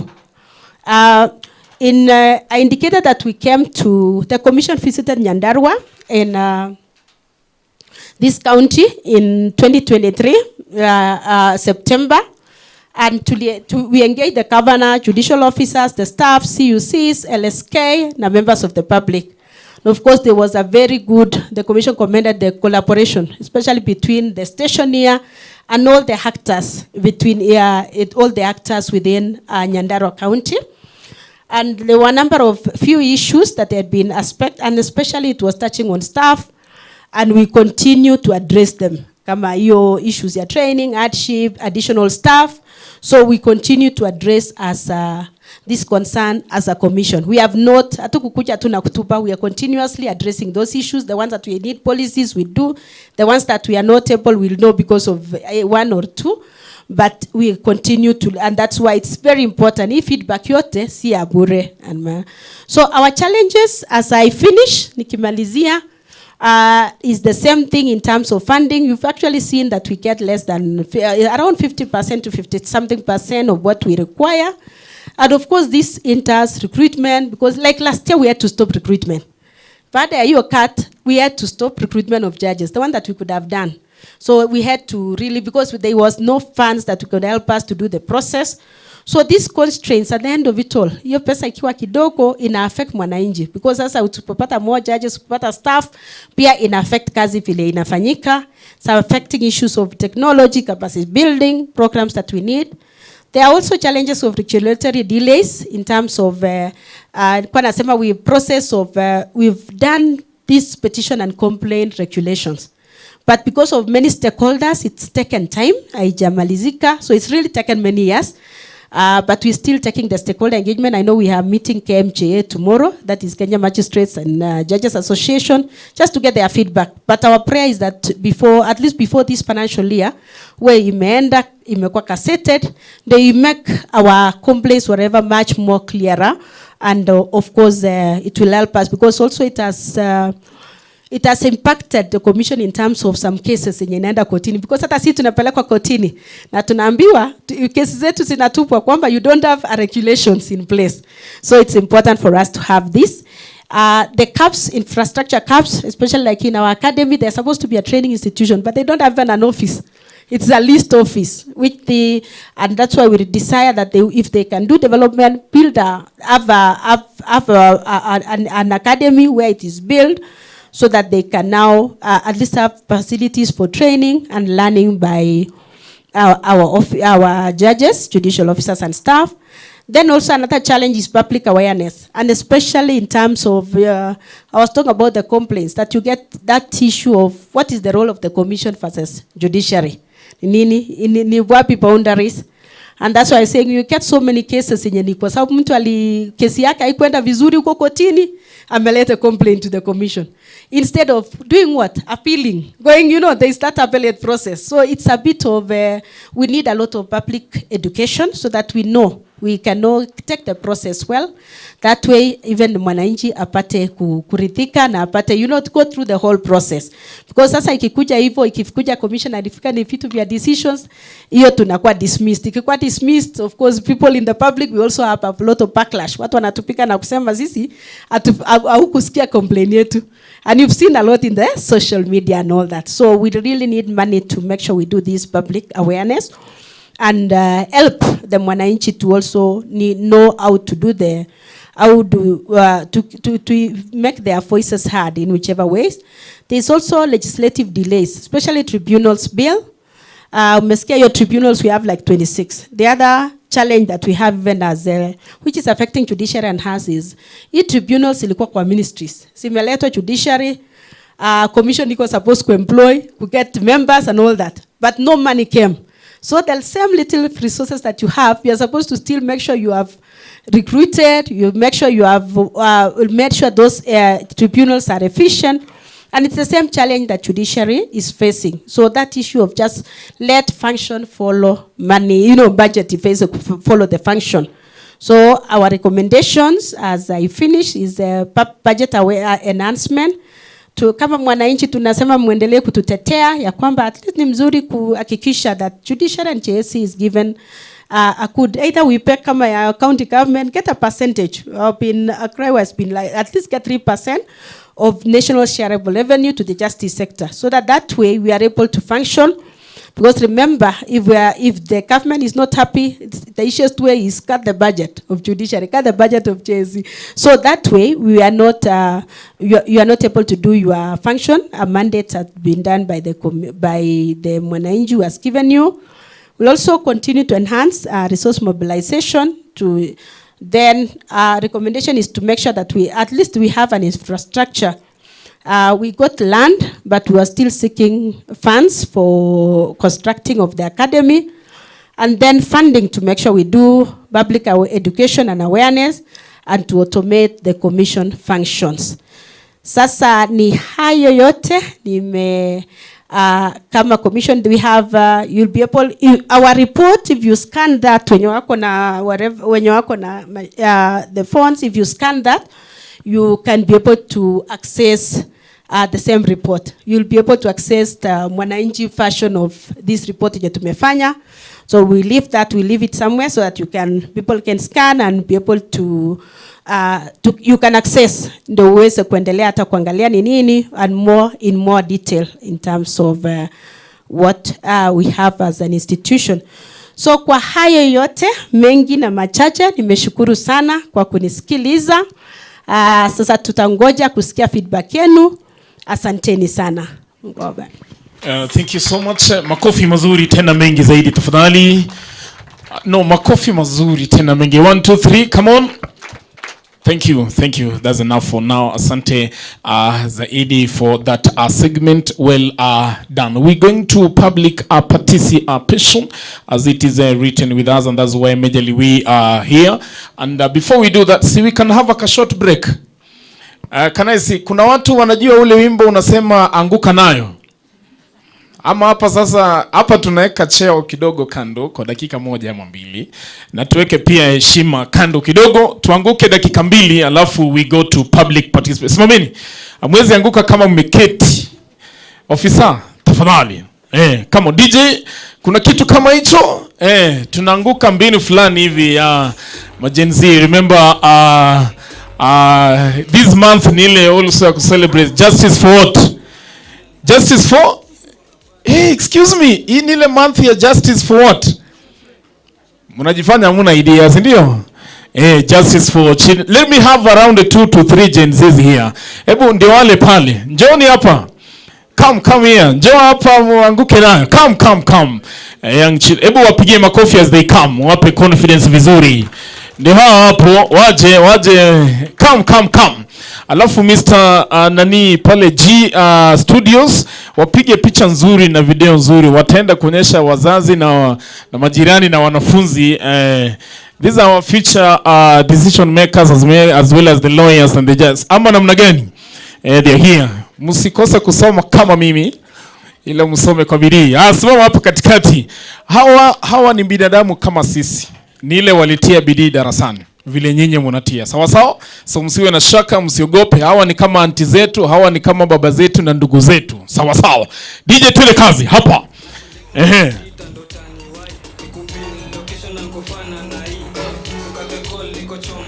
Twende. Haya. Ngoja. Hatujakuja kuwa entertain, hamjatulipa. Ni sisi wote. Sawa. Haya, step ya kwanza ni mguu wa kushoto mbele. Mguu wa kushoto mbele na mkono wa kushoto mbele vile vile. Sawa? Alafu unainama kidogo, usikwame kama Matiangi tafadhali. Alafu unainama kidogo, alafu tunaenda tena, alafu tutainuka. Sawa? According na vile vimbo unakwenda. Twende DJ. Mimi kazi yangu ni kuangalia. Twende. NGC. Juu pole chini. Haya. Twende juu.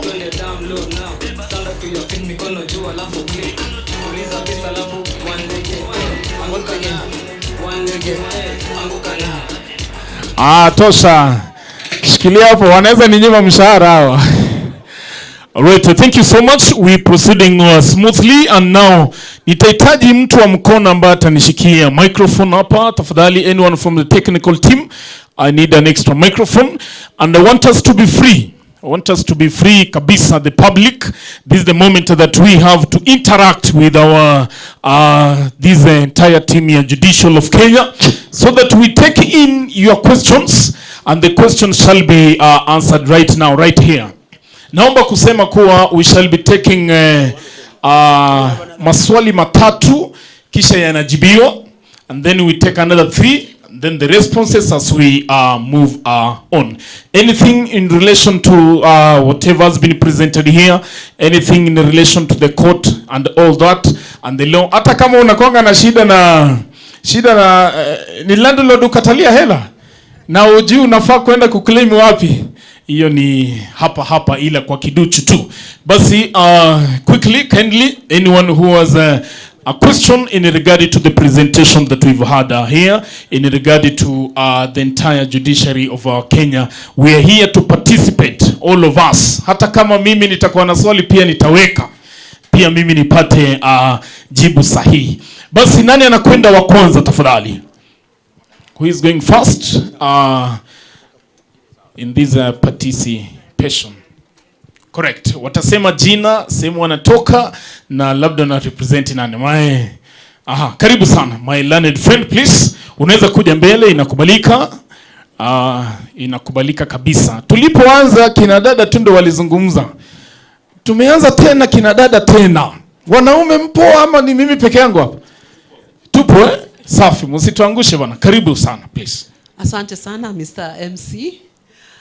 Wakurugenzi wetu wa Judiciary waliotoka Nairobi na miji mingine, karibuni Nyandarua.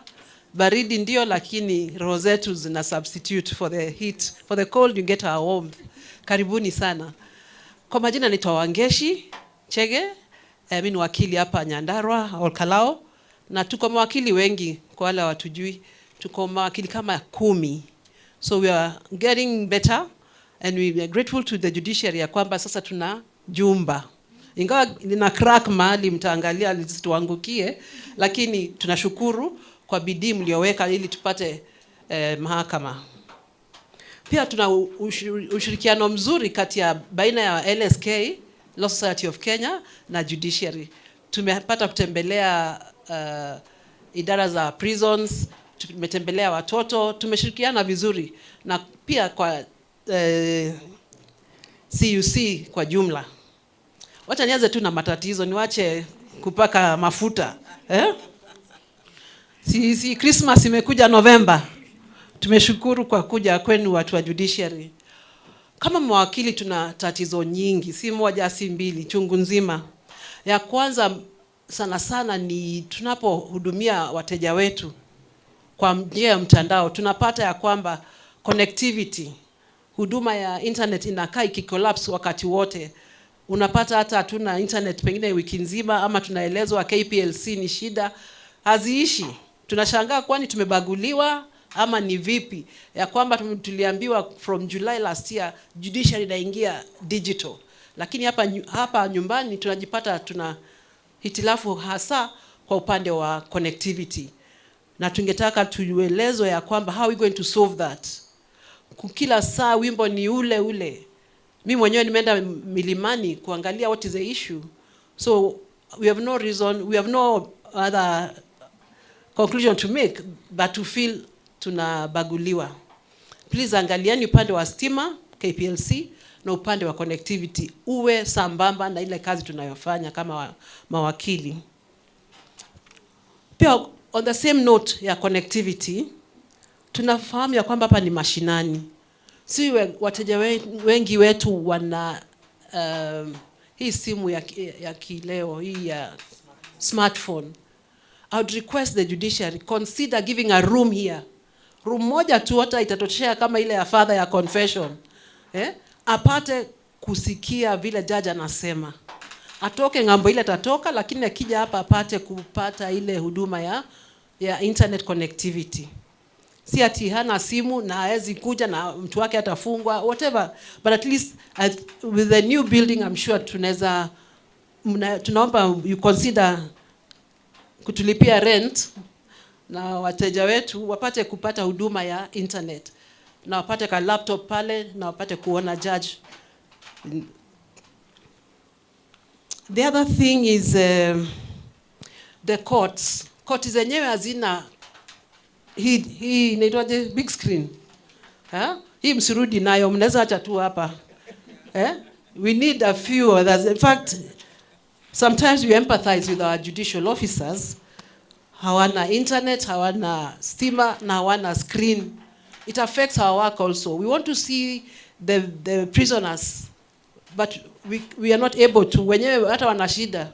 Hawana laptop, hawana stima pia. So really, if Wanjiko is to get justice, let's ensure that if we say we are going digital, tujitayarishe kifedha pia. Na tusiwachwe nyuma kama Nyandarua. Cha muhimu pia number 3 ni pro bono services. Pro bono nao wasipojua ni nini? Pro bono ni huduma za bure kwa wakili kwa mteja wake. Koti inaamua ni kesi gani itapewa pro bono.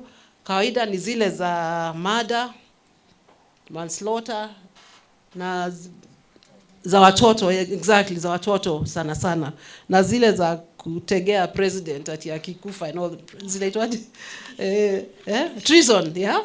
But we would like to assist, and the lawyers wamejitolea mhanga kutaka kusimamia hawa wateja wanaokuwa na hatia ya kiwango hiki. Ila kuna shida upande wa judiciary.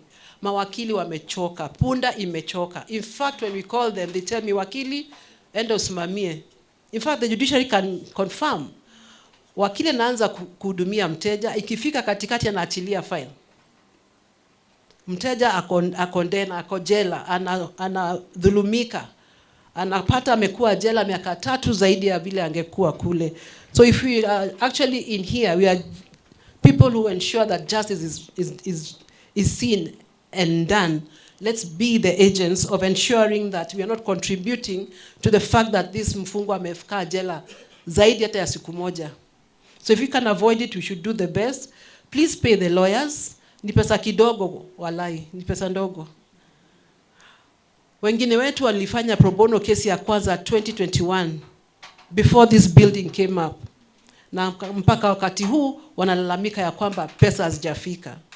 I would like the person answering that question kutuambia utaratibu upi umewekwa kuhakikisha ya kwamba hatupigi wa judiciary walio hapa. Ni nyinyi tumekubali na tumefurahi sana mmejileta, mtujibu na mimi niende nipeleke jibu lenu kwa wenzangu.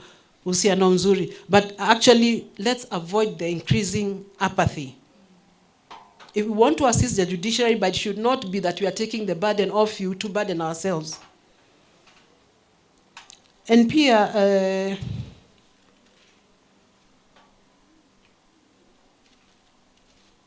if we could avoid the lawyers feeling tired midway the case, I don't know how we'll do that.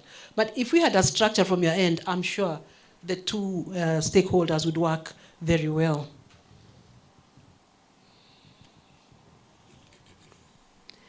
Oh, the other question, I think it was addressed by the judiciary in the placement of the small claims courts. At the moment, watu wa Nyandarua wanaenda Nakuru na pia wanaenda Naivasha. Ningetaka kuelezwa ama tupate kuelezwa kama tutapata hiyo chance ya kwamba tutapata pia small claims court. Majority of the cases here are land related cases, and also you find za pesa ndogo ndogo. It's a very small town, I mean small relatively, but tungefurahi sana tukipunguziwa mzigo wa kupeleka hii kesi ndogo nje ya county. In fact, mali ya Nyandarua ibaki Nyandarua. Tusipeleke kule na mnaona huku we have issues. We don't have even like ICC, we still have to buildings the first floor. If that money came this way, including the prisons, it would be very good if resources were brought back to Nyandarua. And that would be the bring in of the small claim courts in the county. The fifth one is the AJS, the Alternative Justice System. Nyandarua has been appointed as one of the locations to host, I think there are in total 8 or 6, but Nyandarua is one of them. On behalf of the lawyers, we seek to find out from the judiciary what efforts are being made for us to launch it and we have it up and running. At the end of the day, it's not really about lawyers making money, but also that we see justice is being implemented within our county. And if we could have a sooner date, it would be very good. The other issue that as lawyers we have faced hapa Nyandarua ni all the time we hear the judiciary saying understaffed, we are understaffed, we are understaffed. Na sisi tukiambiwa hivyo inaenda kuwa jukumu yetu na sisi tena tunangushia nani? Our client. Because hakuna haja client anakuja pale front desk anaambiwa iko ready order leo kuja kesho. Wacha nikuletea ofisi. Haitaipiwa. We can avoid that. Because the moment we said we want to go digital, let's go digital. Ama tulianza party kama tujaenda shopping ya chakula, but the responsibility is on you as the judiciary. We put our money where our mouth is. If our mouth was we go digital, then we put our money where our mouth is. So ensure that OLKALOU is not suffering from understaffing, and that we are able to get the decrees and the orders prepared in time for us to even mainly sometimes allow appeal cases to be done within the statutory period of 14 days.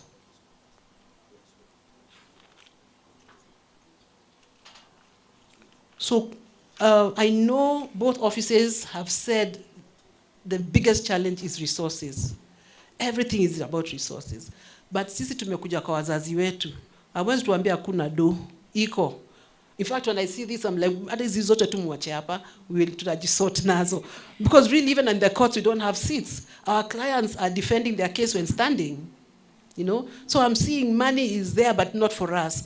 Really, if you need us to come and campaign, we will. But also consider hiyo mambo ya pro bono before you move to NLAS. Mtulipe kwanza. Alafu, call us, talk to us. We are very easy and approachable. Let us know what are these arrangements you're having. Si ati tunakuja mahali kama tunazisikia. Meanwhile, I'm here alone struggling to get lawyers to do pro bono. But we are very receptive. Call us. Let's have a sitting and see how best we can handle this pro bono and other areas that are affecting lawyers. But greetings from LSK Nyandarua, and kindly send our regards back home and pay us. Thank you. Have a good trip back home. Thank you. Good claps for her kindly.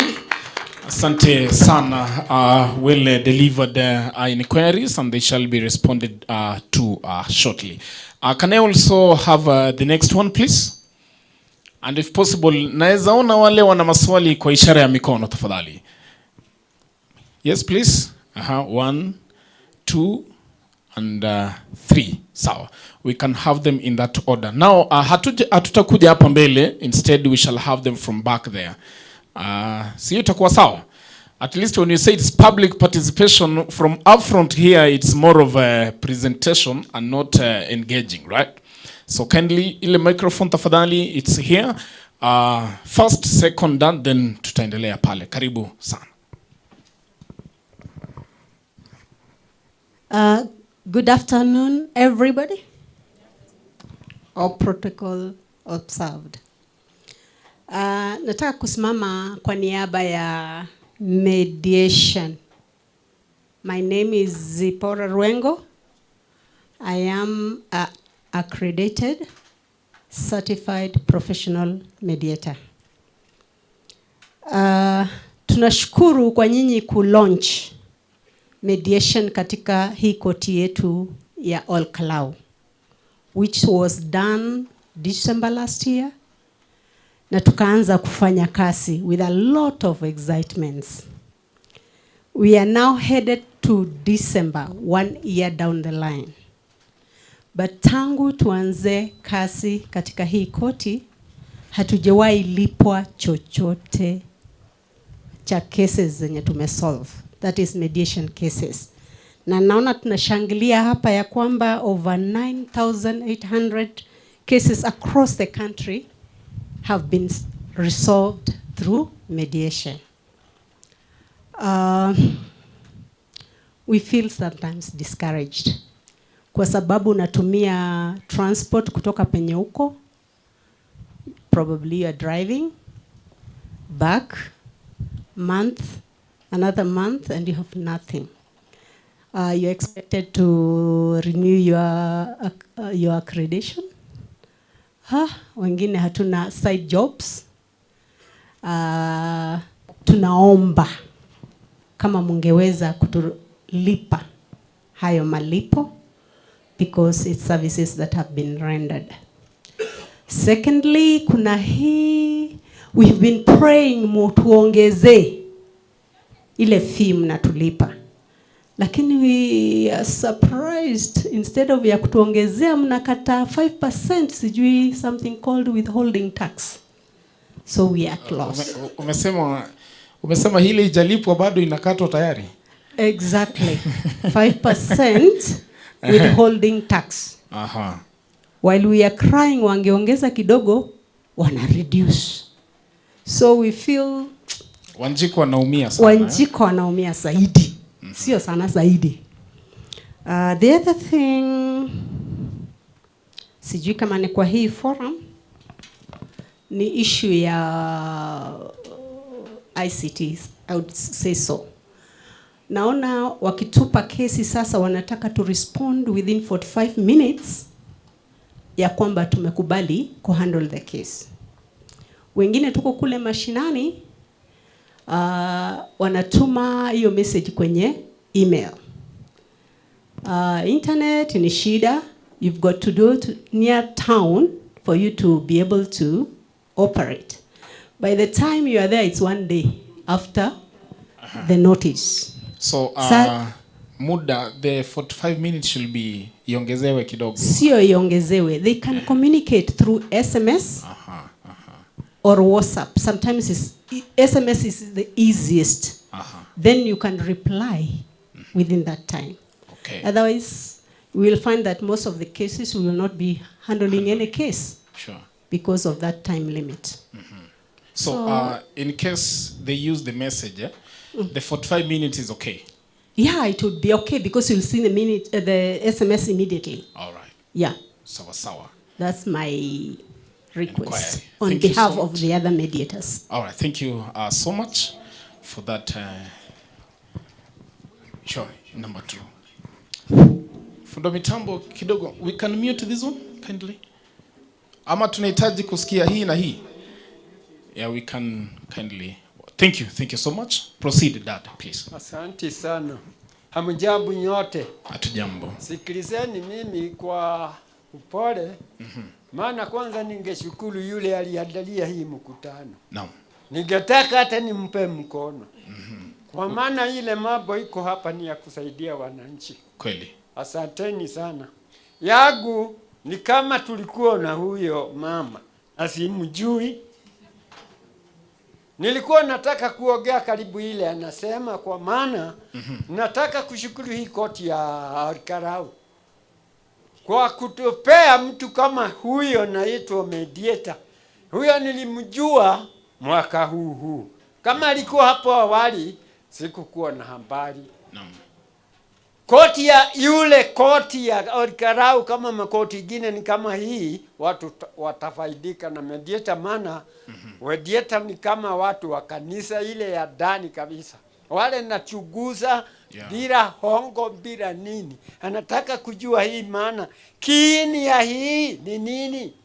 Kwa maana kesi ingine natoka mashinani huko nyumbani. Inaletwa kama statement ni mbaya. Wanafanya kama koti ya OLKALOU kama ni ya malaika, wagundue uongo. Sasa mediator wakati alitolewa, alitumwa pengine ni OLKALOU koti. Chunguza hii kitu, ninachunguza mimi nikiwa na si malaika. Mediator nisaidie. Kumbe naye nilisajabu sana. Mediator alikuja paka kwa mashinani yaone mnaulizana nini.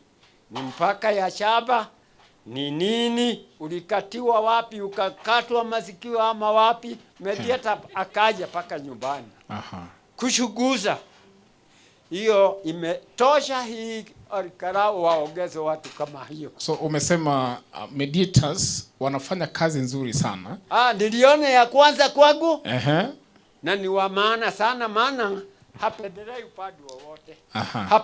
Hapendelei upande wowote. Naam. Kwa hivyo mediator they are better even kwa wengine. Kwa maana anaenda kuona ni wapi. Hakai ofisini kuletewa habari, yeye anakwenda kuchunguza. Anaenda kuchunguza. Asante sana. Jambo lingine. Ya pili, naam. Ya pili ni utamaduni.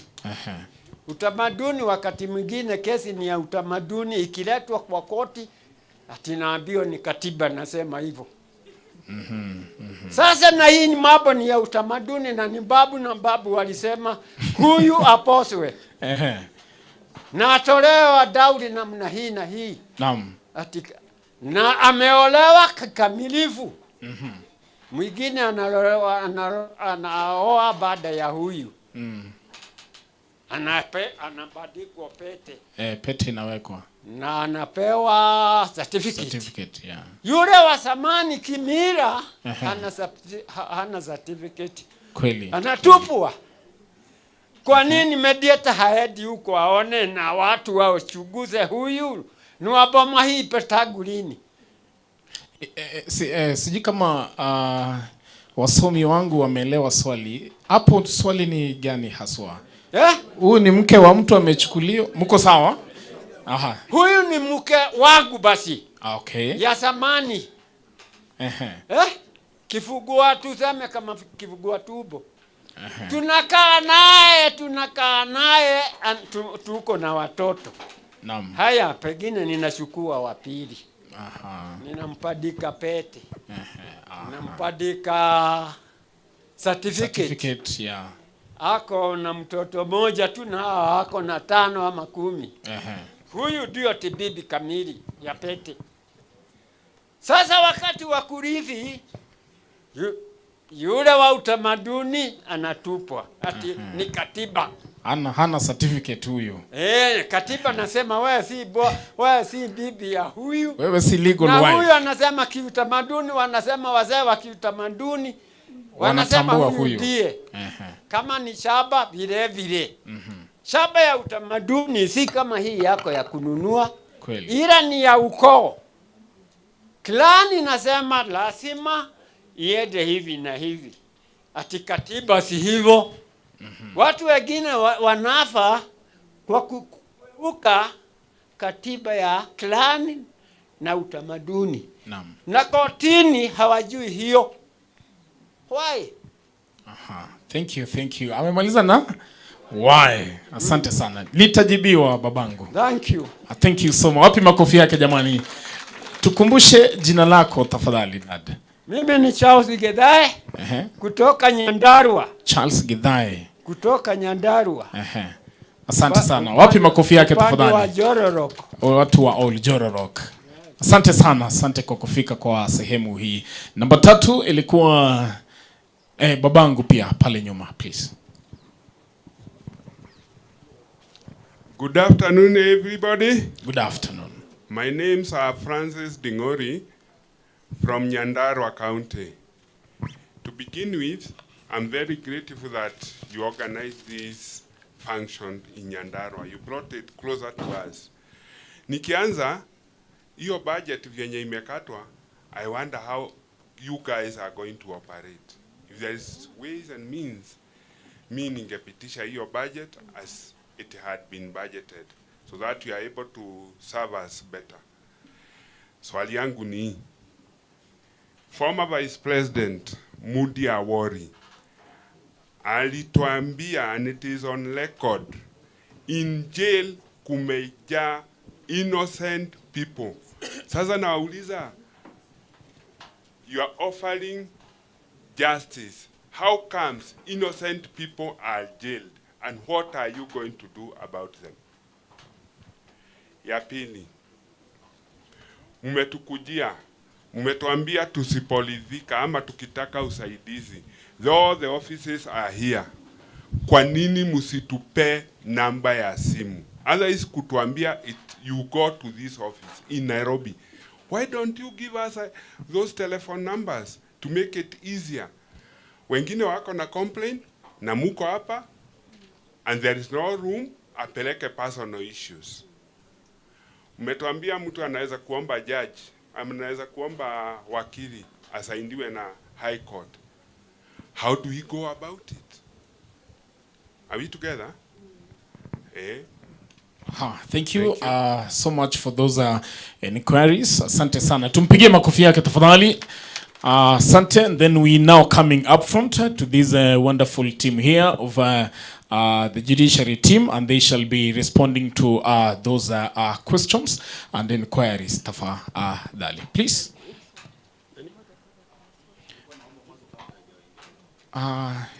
Tunaenda ni bit. Baada ya hapa, then we are coming back. Asante.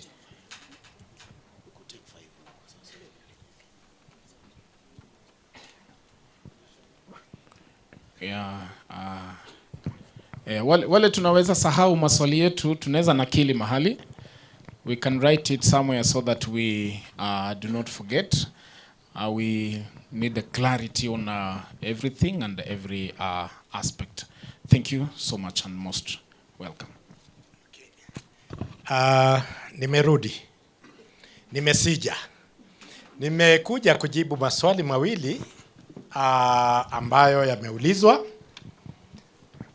Swali moja lilikuwa traditional marriage versus church marriage, ambayo mzee ametia kwa njia mzuri sana, na nafikiri alichokuwa anajaribu kuonyesha mzee hapa ni kuwa aidha wanaume tunakuwa wajanja ikifika mahali, ama akili zinalala. Muniwie rather, don't stone me, tunaongozwa na kakamba na wale tunaita tushugwa, anakuambia peleka mimi kwa kanisa ndio nijue wewe ni wangu. The Marriage Act is very clear. Inasema hivi, okay, nijaribu kutumia Kiswahili. Kuna sheria ya kuoana ya ndoa inaitwa Marriage Act.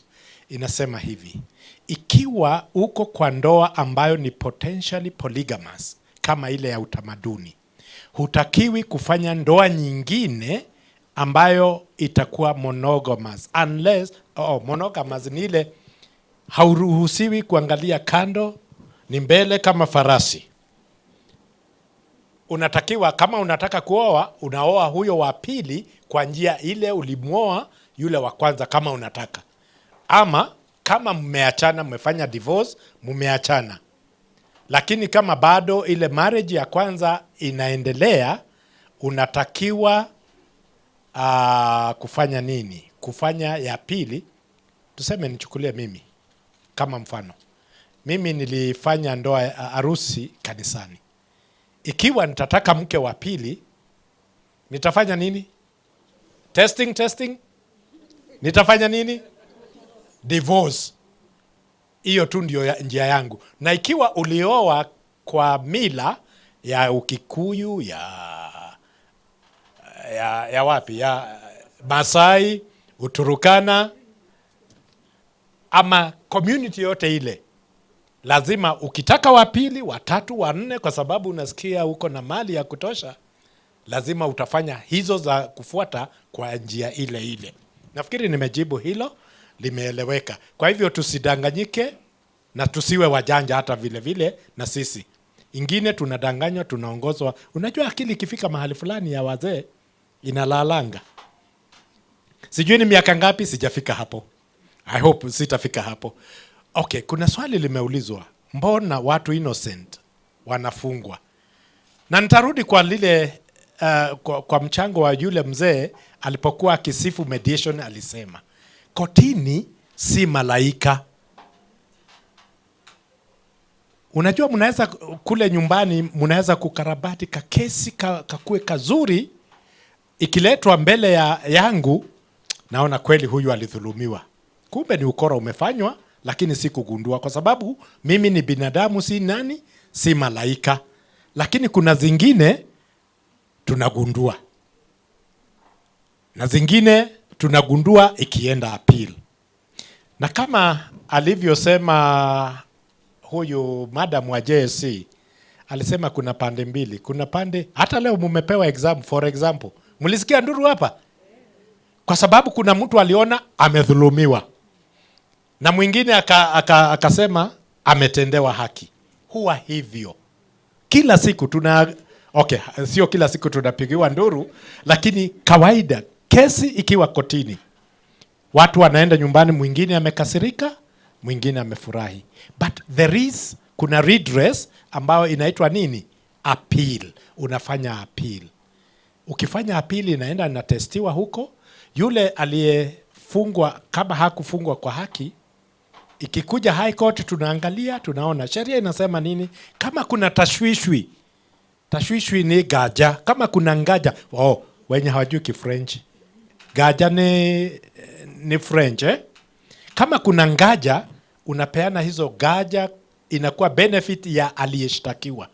Kwa sababu tunaambiwa lazima, ikiwa utapata, naongea mambo ya criminal sasa, kwa sababu aliuliza kufungwa bure. Ikiwa utapata ushahidi ambao unaanza kujiuliza, iliwezekana kweli? Iliwezekana?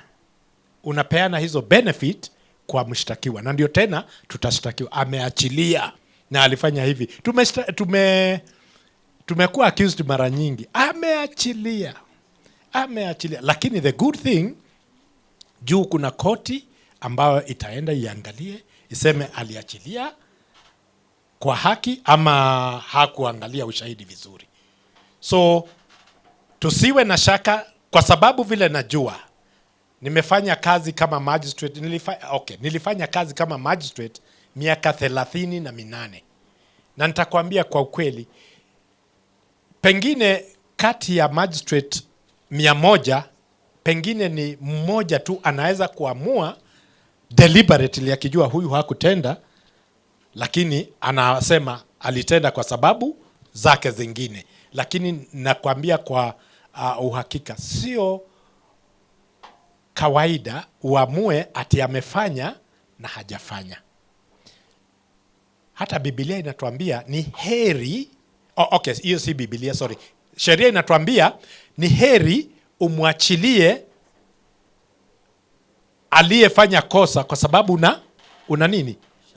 Unatashwishi ama shaka, kuliko kumfunga mtu ambaye ni innocent. So nafikiri tunaelewana. Hiyo ndio training yetu. Ukiona mtu amefungwa na mnaamini hapa kuna uongo ulikorogwa, na ninafurahi hiyo ilitoka kwenu. Sisi si malaika, hatutajua. Na mimi nikadanganyika. Kudanganyika ni rahisi.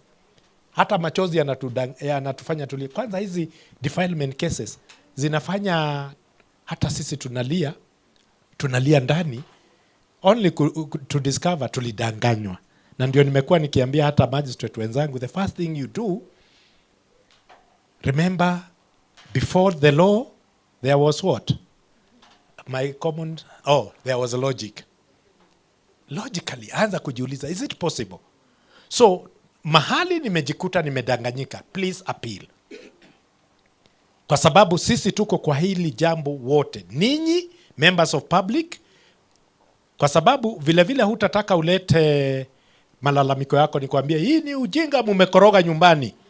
Nitawasikiza, na ikiwa mlipanga kampango kazuri, naweza danganyika. Lakini baada ya miaka 38 hutanipata rahisi.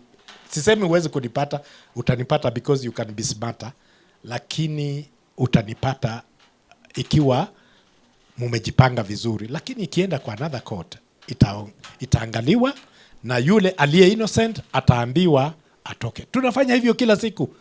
Hata niliachilia wengine wamefungwa. Na si kusema yule aliyemfunga alimfunga kwa sababu alimchukia, aliangalia akachukia sura. Alidanganyika mahali. Nafikiri nimejibu yangu. Thank you.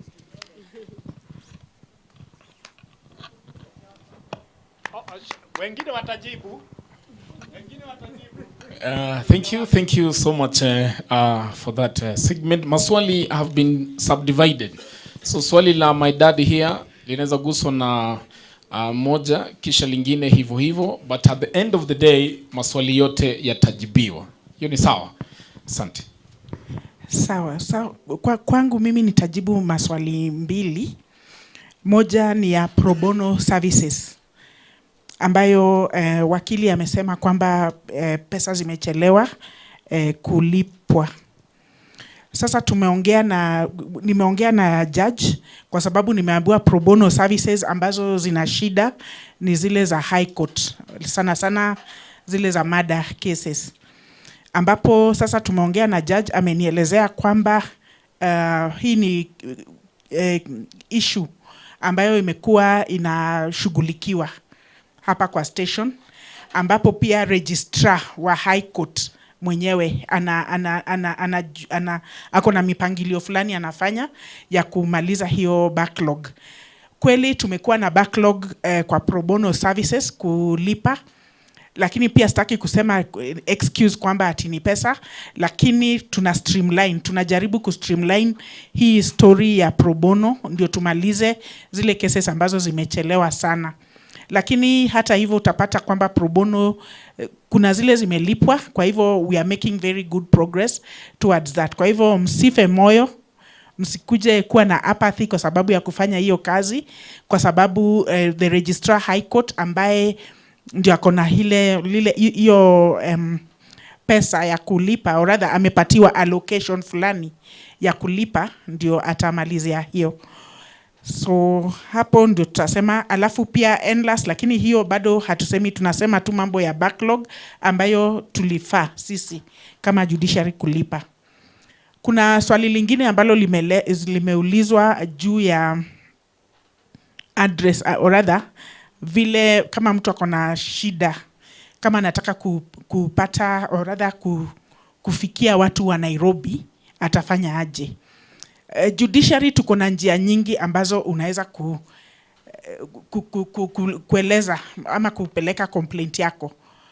Siku hizi kila mtu akona simu, si ndio? Ukienda Facebook, ukienda Twitter, ukienda X, zote utatupata pale. Tuko na website ya Judiciary. Tuko na what we call ombudsman, ambaye kama uko na complaint yoyote utapata namba yake. Lakini sasa tuseme uko huku mashinani na hauna hizo simu, because swali itakuwa kama sina simu nitafanya aje? Unakuja tu hapa kotini. Hata si hapa, si lazima ukuje mpaka OLKALOU. Unaweza kwenda koti yoyote ambayo hata haina high court, na utapata namba ya kupigia ya kupata usaidizi. Kwa sababu hizo namba tuko nazo, na kila koti iko na namba yake. Tuko na what we call a Cisco telephone, inaenda direct. Na hizo numbers hata kwa open days, wakati koti inapeleka court services huko mashinani, wanapatia na hizo numbers. Kwa hivyo hizo numbers ziko na mko huru kutumia wakati wowote. Suggestion boxes pia ziko, kama unataka kuandika barua, unaandika tu barua na unaleta hapa na hiyo barua itafika. In my capacity as registrar, ninapatanga cases nyingi kama hizo, unapata mtu anakuandikia barua na zinatoka mashinani na zinaletwa na tuna address hizo issue. Na nina uhakika pia hapa hivyo ndio mambo yanafanyika. Sawa, ni hayo tu kwangu, asanteni.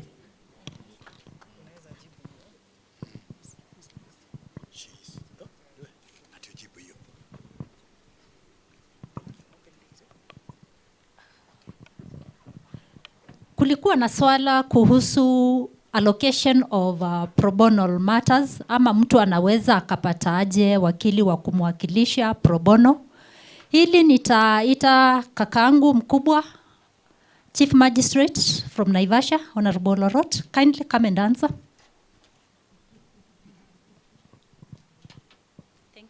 Thank you very much. Hamjambo tena. Moriega. Unaona sasa nimejua lugha moja. Umeuliza utapataje? Kitu ya kwanza iko katika katiba. Katiba inasema mtu yeyote ambaye anashtakiwa na kosa ambayo ni kosa ya jinai, it's capital offense, anafaa kuwa amepata wakili wa kumsimamia. Kama anaweza kupata wakili, kama hawezi, yani supposed to be represented by an advocate, na kama hawezi atatafutiwa na serikali. Na ndio hiyo swali ambalo umesikia watu wa finance wanasema katika mazungumzo ya wakubwa wetu huko, wanasema hiyo pesa inafaa kuwa kwetu kwa judiciary ama ipewe kwa attorney general. Na kuna katika attorney general kuna ofisi inaitwa kuna meza inaitwa NLAS, the National Legal Aid Services. Sasa hapo ndio tulikuwa tunajiuliza ni yetu ama ni yao, na ndio maana katika public participation ya last time hiyo ilikuwa issue, lakini kwa sasa bado tunaendelea kupeana. Na katika hiyo kwa koti zetu, aliyeuliza hiyo mzee simuoni, aliyeuliza hilo swali nafikiri ameondoka. Katika koti zetu kama sasa ukija Naivasha, kukiwa na kesi yoyote inayohusu mtoto, na si lazima iwe high court, kesi zote za mtu ambaye anashtakiwa na mada, kama hawezi kujitafutia wakili wake mwenyewe, atapewa wakili na serikali. Na kabla hata hajachukua plea, kabla hata hajatomewa mashtaka, mpaka atafutiwa wakili ili aweze kuwasiliana na wakili, alafu wakili atampatia mashauri ya vile atakavyojibu mashtaka. Kwa hivyo kabla, kitu ya kwanza inafanyika ni kutafuta wakili. Na ndio maana unaona wakili anaulizia sasa tunapeana services zetu na kuna shida kidogo ya pesa. Lakini huwa katika budget zozote kama ya high court, kama ya kwetu, kuna budget kama hiyo. Na sasa koti ya chini kama ile ambayo sisi tunapeana kwa kesi zozote watu wameshtakiwa na capital offenses, na kesi zozote ambazo zinahusu mtoto. Yani kama mtoto ni mshtakiwa, kama kwa mfano mtoto ameshtakiwa, na mtoto ni mtu yote mwenye umri wa chini ya miaka 18, kama ameshtakiwa, kama hawezi kupata wakili, hiyo kesi kwanza kabla hata hatujaruhusu asomewe mashtaka, na kama hatujui umri wake tunabainisha umri kwa kufanya kitu inaitwa age assessment, alafu baadaye sasa tunampatia wakili. Nafikiri hivyo ndio tunaweza kukusaidia. Na pia kuna kategori ya 3, any other case yoyote ambayo ina uzito ambao mtu hawezi mwenyewe. Kwa mfano unaomba wakili wa serikali, mtu anaweza kuja na aseme kesi yangu iko na mimi vile ninavyokaa hivi, kwa mfano ana ulegevu mahali fulani, na ili haki iweze kutendeka mpaka atafutiwe wakili. Sasa hiyo wakati mwingine tunaweza tukaconsider, na kila koti, nafikiri hata koti ya OLKALOU iko na committee tunaita the pro bono committee, na hiyo pro bono committee iko na wawakilishi wa mahakama na iko pia na wawakilishi wa mawakili katika hiyo pro bono committee. Na katika kuchagua mawakili, I think even the process ya kuchagua wakili pia ni process ambayo hiyo pro bono committee imeiweka, na sana sana tunataka kutumia wakili wa kutoka hiyo locality. Kwa mfano kesi ya OLKALOU hatuwezi mpatia wakili wa Nakuru sana unless sasa wakili wa OLKALOU hawapatikani. Zamani kidogo wakati tulipokuwa bado mawakili na bwana wa Masa kule Nakuru, ulikuwa unashtukia tu file umeletewa kwa ofisi, unaambiwa wewe sasa hiyo ni pro bono, shikilia, na tulikuwa tunalipwa 6,000 nafikiri zamani kidogo, lakini kwa sasa imeongezwa kidogo, na ni pesa kwa wakili, si pesa nyingi, lakini ni katika huduma.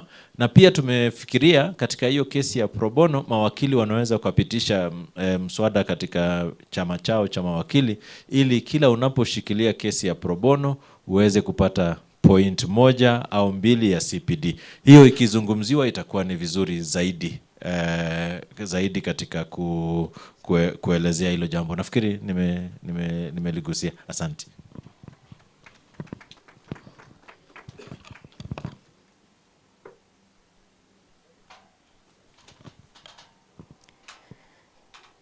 Asanteni kwa hiyo maswali na feedback. I think there was an issue on internet connectivity. And it's true, it's not only here. In fact, this has been a challenge for very many courts, especially kule hakuna generator na hakuna solar. Na ndio maana nilisema we are really trying, isipokuwa hatuna hiyo pesa. We are trying to see how we can have alternative power. Ndio stima zikienda tuna hiyo alternative power.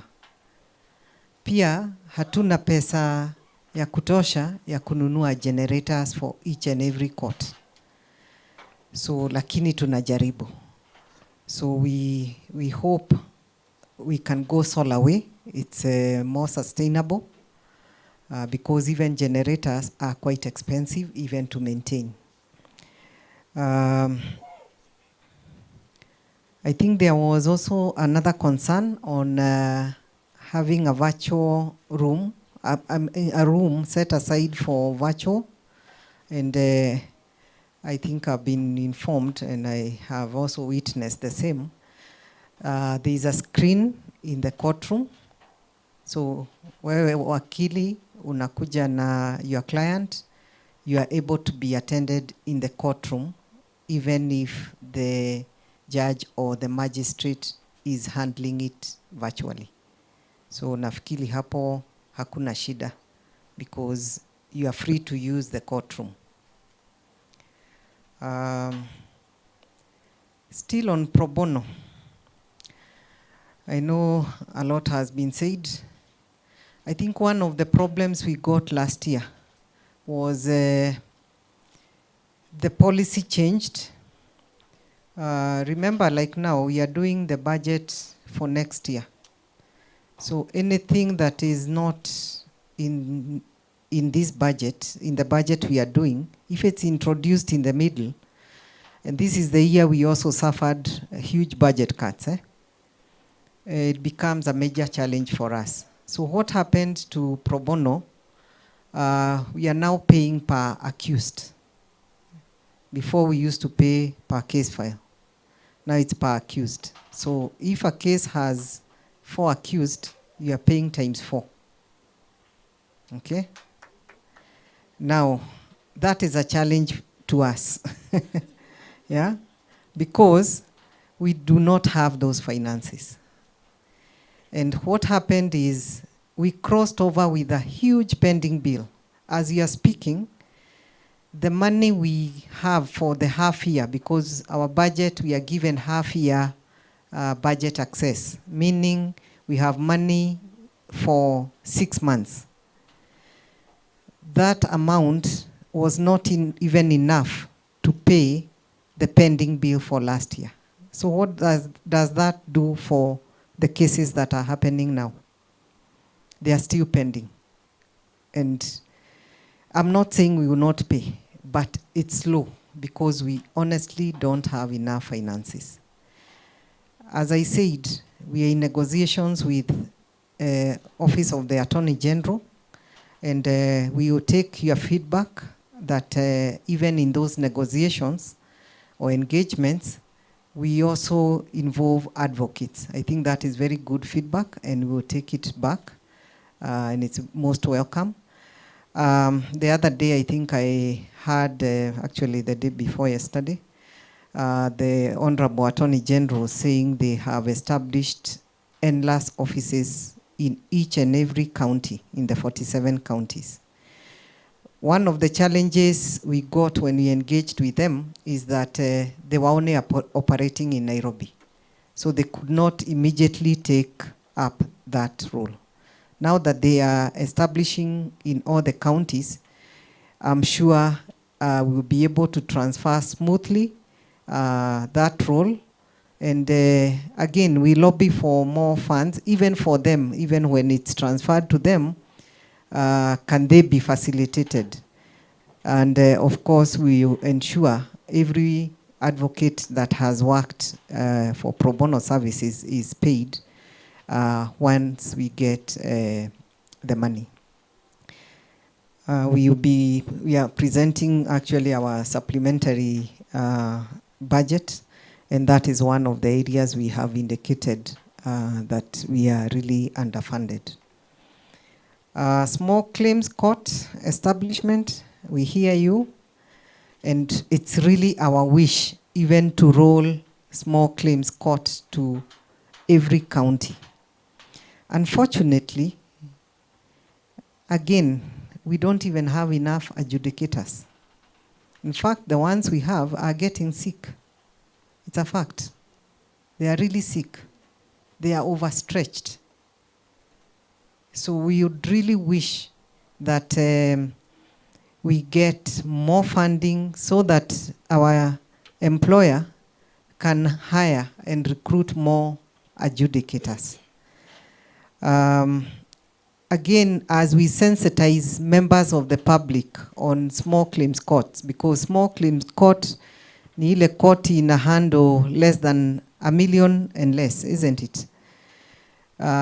So there's a higher uptake of those kind of cases. Nowadays, people know naeza enda kotini. Before, I think they would weigh getting a wakili, going to court, na munamaliziana huko. But nowadays, with the sensitization, there are more cases coming, but we are not able to match the people who handle those cases because we don't have them. And the ones who are there have said they are really, really overstretched. AJS, when is it coming to Nyandarua? I remember when this court was launched, I think that was one of the things that was mentioned. And there's a colonial court at Tulaga, those of you who know this area, which was, I believe, earmarked for that purpose. And I know there are still efforts to rehabilitate it together with the county government. And we hope once that is done, an AJS can be launched there. But we take the feedback.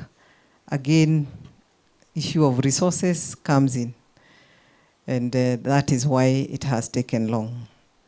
Understaffing at OLKALOU courts, not only OLKALOU. Actually, we have gross underfunding across board. And our staff are really, really overstretched.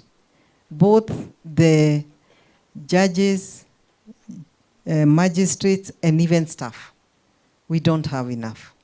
If you look at, and that is why we have a backlog of cases. We don't have enough staff.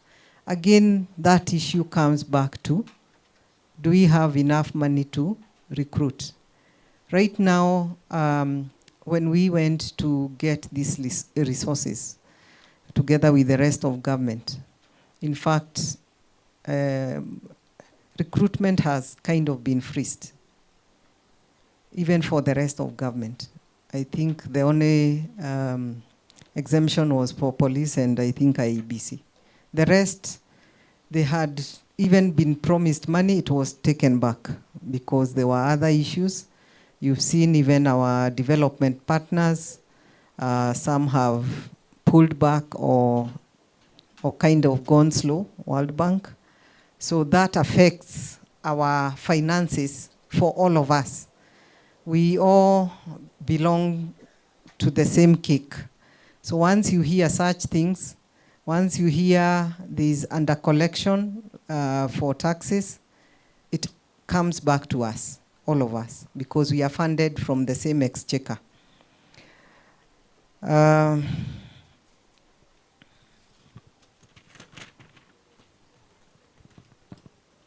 This was an interesting one on Zipporah, the mediator. Yes, I think the issue of withholding tax, that is beyond us. That is the law. In fact, all of us, I'm sure all of us, if you asked whether you don't want to pay tax, you'd say no, eh? But that is the law, and it has to be paid. So there is no option. And the chief registrar of the judiciary is appointed as one of the revenue collectors. And she's obliged to ensure we deduct that tax. The same case, even me, my salary, inakuja kama imesha katwa. No. So I think on that, there is also the issue of mediation payments, delays. Again, it's the same like AJS actually. We crossed over with a very huge pending bill. So we are still trying. And we hear you, we sympathize with you, but we hope we can get more money. It's not that we don't prioritize, we do. In fact, I will tell you, we more than doubled the budget we had allocated, but it was still not enough. The issue of updating within 45 minutes, I think we can only take that feedback. We see what can be addressed. That's beyond us here, but we take your feedback. I think the rest had already been addressed by Honorable Judge and Registrar and HOS. I think there's the issue of complaints. Maybe I can give Registrar JSC to also handle that one. What are the mechanisms for voicing your complaints? Because they are there. I know our registrar had also mentioned, but maybe he can add something. Thank you, Director. The question was posed as to how you can get in touch with the Judicial Service Commission. Kama uko na kalamu, our address is PO Box 40048. Code number is 00100. Mosmos. PO Box 40048 dash 00100.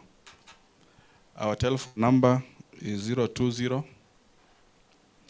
273 9180. Our email address is jscsecretariat@jsc.go.ke. jsc.secretariat@jsc.go.ke. Those who are able to come to our offices, we are at Pension Towers, CBK Pension Towers, 13th floor, Harambe Avenue, Nairobi.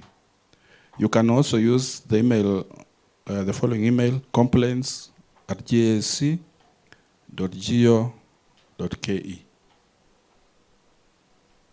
Naona kuna mkono hapo maybe.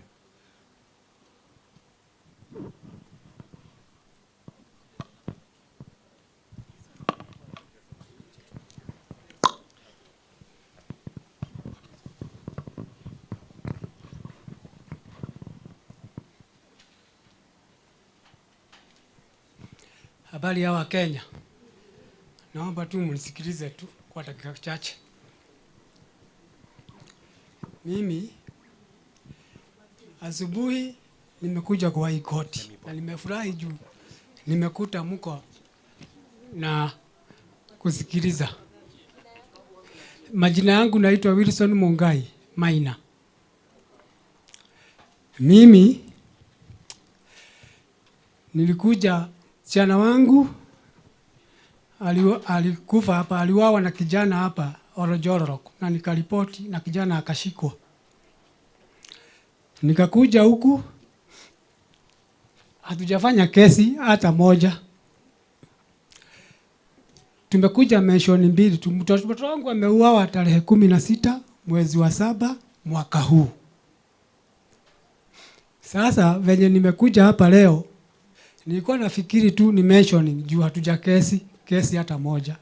Sijawahi itwa, sijawahi ambiwa kitu. Kumbe venye nimefika hapa, nikakuta ni sentencing. Jaji kwa mwezi 2 anakata kesi. Sasa nilikuwa nataka munisaidie kama koti, juu nimekosa haki pale. Na mwezi 2 msichana wangu nimemzika hapa Nakuru. Haya, jaji venye niliona nikatafuta lawyer kama familia. Lawyer wangu amekuja hapa, jaji hata ametaki kusikia mambo yake. Hakuna kitu wakili wangu amesema. Jaji amemwambia huwezi nifundisha kazi vile nafanyanga kazi. Amekata kesi hapa kwa sababu venye nilifika asubuhi nikaona ule IO investigation officer hayuko. Nikaona wakili hayuko wa familia hiyo. Sasa huyu jaji amekata kesi yangu ya mwisho na hata hajasema maneno 2 ama 3. Amefunga huyu kijana miaka 5.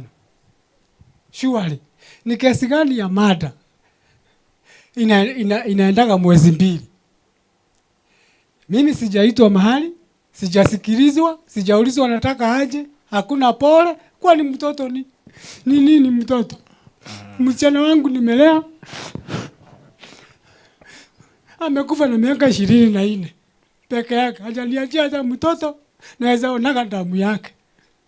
Sincerely, koti imenifanya haki. Asante, asante sana. Thank you so much. That's so emotional. Pole sana for that. It's so painful. I don't know the direction to follow, but we shall be guided. Please, can someone respond to that in the shortest time possible, because it's still under... Please. Nafikiri nitaona mzee baada ya hii nijaribu kujua ni shida iko wapi. Asante sana. Pole mzee for that. Utashughulikiwa. Naomba tuendelee sasa. Kidogo. We're done with segment 1. We are still on. Ama namna gani? Si ndio? Asante. So tutaanza na okay. Number 1. Ngoja. I'm taking the numbers. Wa kwanza hapa, wa pili dadangu, kisha wa tatu, and then 4. Then tuta have the responses, then we shall proceed. Please. Karibu.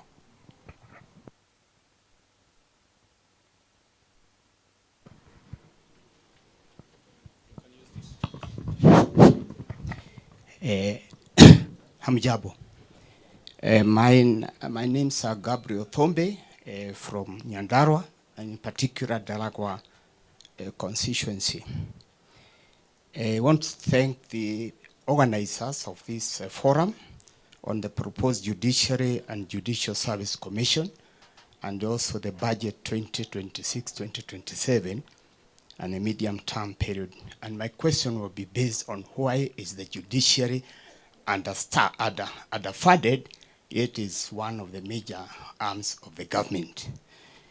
And I'm talking on behalf of the Wanjiko, just say thank you very much, because this public participation promotes participatory democracy, transparency and accountability in decision making, enhance public awareness and understanding of government process. And because I don't want to be there for long, I want to say that it's important to reaffirm that the public Wanjiko is the ultimate sovereign under our constitution, holding all sovereign power. And this power is inalienable but can be delegated by Wanjiko through representative to govern on behalf. Every decision taken by the government or judiciary derives its legitimacy from the delegated authority. However, Wanjiko can only be fully effective when she is informed and engaged. Ignorance on Wanjiko's part makes it possible for unscrupulous actors to exploit her lack of understanding. I don't want to proceed further than that, but I just wanted to show exactly the importance of Wanjiko. But I'm wondering why the judiciary is underfunded, yet it's one of the major arms of the government. When I checked the budget for 2025-2026, I found that the executive is allocated about 58% of the budget, the national budget. Parliament is about 1% of the national government. Judiciary is 0.6. This information is from the budget of 2025-2026. To be very precise, executive is 2.4 trillion. Parliament was 42 billion. Judiciary was 26 billion. When I check the percentage, you find that national government is taking about 58%. Oh, no, 57%, Parliament 1%, Judiciary is 0.6%. Now, when you look at the budget processes making, there's the Vision 2030, which is the vision. And then there's the Integrated Development Plan, the 5 years plan. And then you come to Budget Review Outlook paper, which also checks for the last 3 years what has happened, so that you come also with the annual national plan, annual development plan. Then this budget, if it's underfunded, it affects the common Wajiko. So my question comes here. When you are now under the judiciary and you are the one making laws, how comes when the national government is allocating this, or Parliament is allocating a lot of that money, how comes the judiciary is underfunded to that 0.6%? Thank you. Thank you so much. Clear and direct to the point. Question captured. Awaiting response. There was another hand somewhere, kindly. Was it here? Yeah, my sister, please. Thank you. Allow me to introduce myself. Audible Is my little, name. please. Yes. I lead a civil society organization by the name Coalition for Peace and Gender Champions. Within Nyandarua County, we work around matters of, pardon?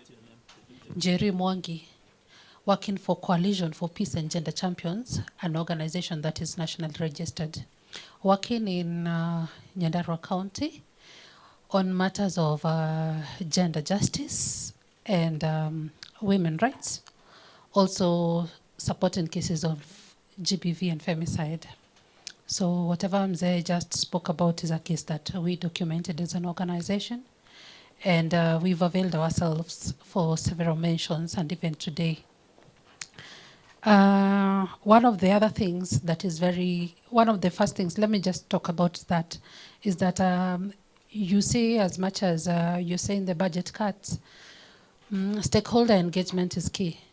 As an organization, we're always championing, for example, for cases being closed up in the fastest way possible from the judiciary. You can actually be able to see that how Wanjiku understands cases taking long and cases taking an easy time, and how justice is interpreted by the normal Mwananchi who is Wanjiku. I think that came out very clearly. And so as much as an organization, we keep telling them that we are always pushing for the judiciary to be able to wind up cases of matters of GBV, to be able to save the families and also the survivors from the trauma they go through. I think that was quite evident that there's a lot for Wanjiku to be able to understand. The other thing is I was looking forward to having seen from the JSC leader, seeing the toll-free numbers or even SMS shortcodes, and in a day where I can be able to borrow my friend who is close to me a phone, the fact that they've come home, they are tech savvy, they have a WhatsApp phone, I can be able to tell them, hey, can you help me or assist me in this? So the contacts given, I find them too technical for someone who is to do an email, who is to call still a telecom line, who is to do a post office letter at a time when, at least, let me say, the digital penetration rate is a bit higher, that I can be able to ask my friend, show me how to send an SMS, I can be able to show my elder ones, especially the elderly, how best they can be able to send an SMS with a short code. So my challenge is, can there be better mechanisms of feedback that are more friendly, that are more supportive? Because as an organization, we can always support how to do an SMS from for example, our line, how to do a WhatsApp message, how to make even that one call but it's also easier for them when they are able to do the call on themselves on a toll-free line, that they are so sure they won't be charged. Because out here, airtime is for communicating urgent matters. So the bit of that I'll load credit to call JSC may not be a priority. The other thing is on matters of budget, I am just requesting that that I'm putting across a request that ICT is particularly funded and given a priority when for example, the allocation process will begin. This is because I'm fully convinced that when ICT works, and when, for example, there are ICT focal persons within different courts, the rest will work out smoothly. And part of the log that is happening, because ICT is what will support the loading of the cases to e-filing, to the different systems that we have. And so it would be key and a great problem solver to most of the issues that you're having here. The last one is also, as an organization, we supported so many people and so many community members to be able to even come to our offices and listen to their cases being mentioned, their cases being, like when cases are happening and digitally they know they're not tech savvy, that if they ask us how best can we be able to support, and we're always telling them, please come on this and this date when your case is happening, that we can be able to support us. Better support can always happen from the courts because citizens always trust the court system. If whatever the other people who mentioned this ahead of me can be taken seriously, I think multiple rooms created to be able to have these being supported, it would be quite important, because the trust that mwananchi has in coming to court is that I'll get my justice. And so besides the support that we give, it would be important that multiple facilities are created within the law courts to be able to support that. And lastly, the integration of and the migration from manual to digital needs to be completely 100%. I know it's ongoing efforts, but it needs to be 100%, because the frustration that Wanjiko goes through whenever they're saying that I went to court and I was not served. Us working as a civil society organization, we are always telling them, don't worry, we are going to pursue this. And the best we can pursue is just see when is the next mention, keep updating them. And so it would be important that their records are fully updated digitally, and at least they also get the same digital, when it's now digital, and they're able to be updated fully on when is your next case, when it's going to happen, which court, which day. That would truly act as our problem solver to this. Asanteni. Thank you so much. Makofi yake tafadhali. Captured, waiting the response. Please, next. Kwa majina naitwa Chief Inspector George Okumu, OCS Ngorika Police Station. Swala ambayo ningependa kugusia ni ile ambayo inatuathiri kwa upande sisi kama OCS. Aswa kwa zile makeses ambazo ziko na interest, public interest, aswa kama za ubakaji, makeses kama robbery na murder. Nimesikia hapa kukoa na lawama ya kwamba pengine koti inaweza tupilia kesi kwa sababu ya ukosefu wa ushahidi. Mara nyingi kuna zile makeses ambazo unapata shahidi hajiwezi kifedha kufika kotini kutoa ushahidi yake. Na mara nyingi unapata koti huwa inatusukuma sisi kama OCS, leta huyo shahidi. Na uende kawa hana pesa. Na ma station zote pia hazina gari. Na kama pia zile ziko na magari, changamoto ya mafuta kila mtu anajua. So mara nyingi unapata ya kwamba shahidi anakuja kulilia OCS akisema mimi sina pesa ya kwenda kotini. Unless pengine unipatie pesa ndio mimi nie. Koti huku pia inataka wewe mwenyewe uhakikisha kwamba umeleta huyu shahidi kotini. So ningependa kusema ya kwamba sababu mwafaka ya judiciary kupata funding ya kutosha ni aswa pia kuhakikisha ya kwamba wale mashahidi ambayo ni very crucial kwa cases na hawana uwezo ya kufika kotini. Unaweza pata pengine alienda mbali, ako mbali, hana uwezo. Kama anaweza kuwa anajua ya kwamba akifika kotini, hata kama pengine alikopesha pesa mahali ataweza kurudishiwa, utapata mashahidi wote 100% watakuwa wanajitokeza na kuhakikisha ya kwamba kesi inafaulu. Ya pili pia, kuna maofficers wetu ambao wameenda on transfer. Mtu ameenda kama Mandera. Kwa upande ya kikosi, hakuna ile pesa maalum imetengwa ya kwamba wewe ukitoka Mandera ukikuja kutoa ushuhuda OLKALOU utapewa utarudishiwa pesa. Tungependa ya kwamba funding iwe kwa upande ya judiciary. Ofisa kama huyu ambaye ametoka mbali anaza kuwa na uwezo ya judiciary inaweza kuwa na uwezo ya kumrudishia fedha, ndiye angalau na yeye pia at least hakikisha kwamba kikamilifu amekuja kutoa ushahidi. So yangu tu ni kuomba ya kwamba funding iongezwe kwa judiciary, kuhakikisha masuala kama hayo wako na ile pesa ambayo wanaweza kadiria nayo. Yangu ni hayo tu, asante. Nama asante sana. We taking the last one here and then we have the responses. Karibu. Thank you so much. My name is Scholastica Ruto. I'm an administrator here at Nyandarua County.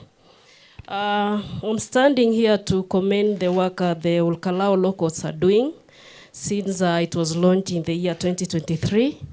Where we sit, we interact with the members of the public. And in Nyandarua, most of the cases we handle here are large cases. And it's quite unfortunate that the judiciary is underfunded, given that they are handling more sensitive cases. And I want to propose that they be funded so that they can increase on service delivery and effectiveness. I want to ask one question about the Office of the Attorney General. I want to believe that soon the Office of the Attorney General will be operationalized here in Nyandarua County. And I believe that they'll be offering free legal aid to members of the public. Maybe you can tell us what are the procedures or what just sensitize us on how a member of the public can get such free services from the Office of the Attorney General. The other question is I was seated somewhere in a hotel here in OLKALOU.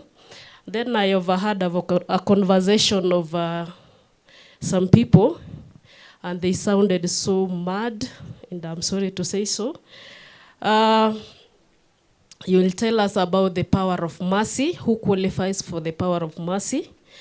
Actually, they were complaining that a very young girl was defiled, and the case went on well. But before hardly 3 months, the accused was released through the power of mercy. So maybe you can tell us, sikutaka kuingilia kwa sababu I didn't know how it happened or kama, I don't know. Thank you. Thank you so much for that. We smoothly crowning that end. I hope maswali tunatamatishia pale. Kuna mwingine tena? There is one at the back, please. Unless other questions will arise from the responses. Na vile vile we have our young generation here. We have the young generation. Naona wako same fulani. Nyinyi hamna maswali? Habari zenyu wote? Nzuri, my sister. Kwa majina naitwa Angeri. Mimi tuna shamba hapo upande wa Olkara, hapa upande wa Tumaini. My father alikufa 16 years ago.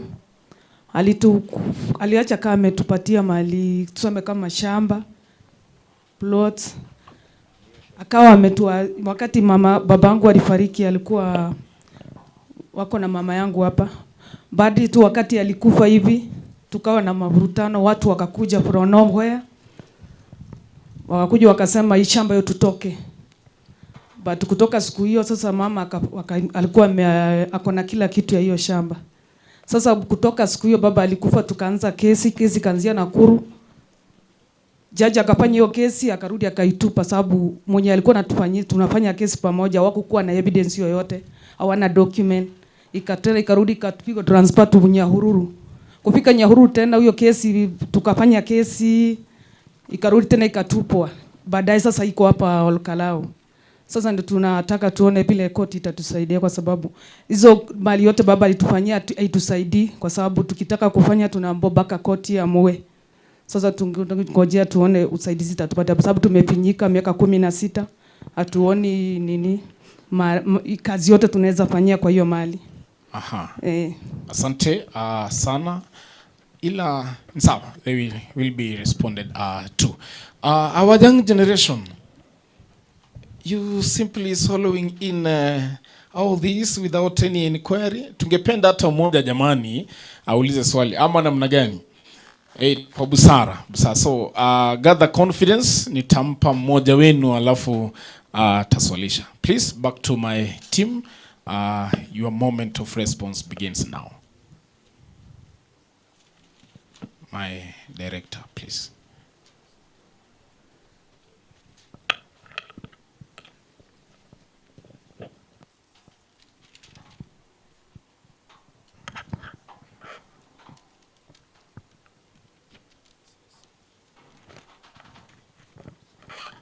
Once again, thank you very much for your feedback.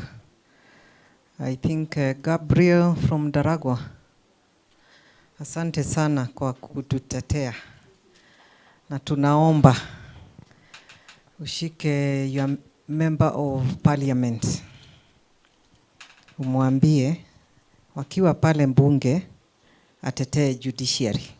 Same to think Ann Jerry. Tunapenda sana mukitutetea, and I like your homework on what the judiciary gets. It's true we've been underfunded. We are an equal arm on paper, but kifedha we are not. We are yet to get there. If you look at even the amount we get, compare that with the legislature. Legislature is only in Nairobi. Judiciary is in the entire country, every corner of this country. So you can see ile shida tuko nayo kifedha. We are really straining. And thank you for that. And that underfunding ina affect nyinyi hapa mashinani. Kwa nini? That is why you are complaining kesi zenu zinakaa sana judiciary. Zinakaa juu hatuna enough judges, enough magistrates to attend to your cases. A judicial officer or a judge can only do so much in a day. A day has the hours it has. You are a human being. There's only so much we can do. When I was presenting, muliona nikimwambia zile case zilikuja ni mingi. Our judges and magistrates wali dispense more cases than zile ziliingia hiyo mwaka. What does that mean? They had to go an extra mile to make sure wanasikiza cases. I'm sure those of you who come here, munajua judge na magistrates zile saa wanaingia hapa na wanatoka usiku na bado hajaandika judgment.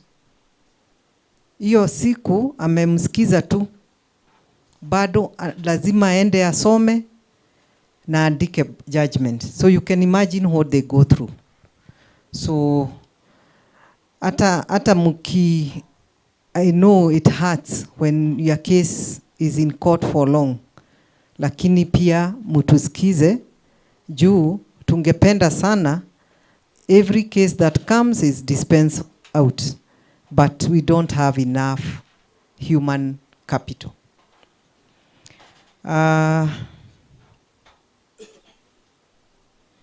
Same goes with the Njeri, the GBV cases to be expedited.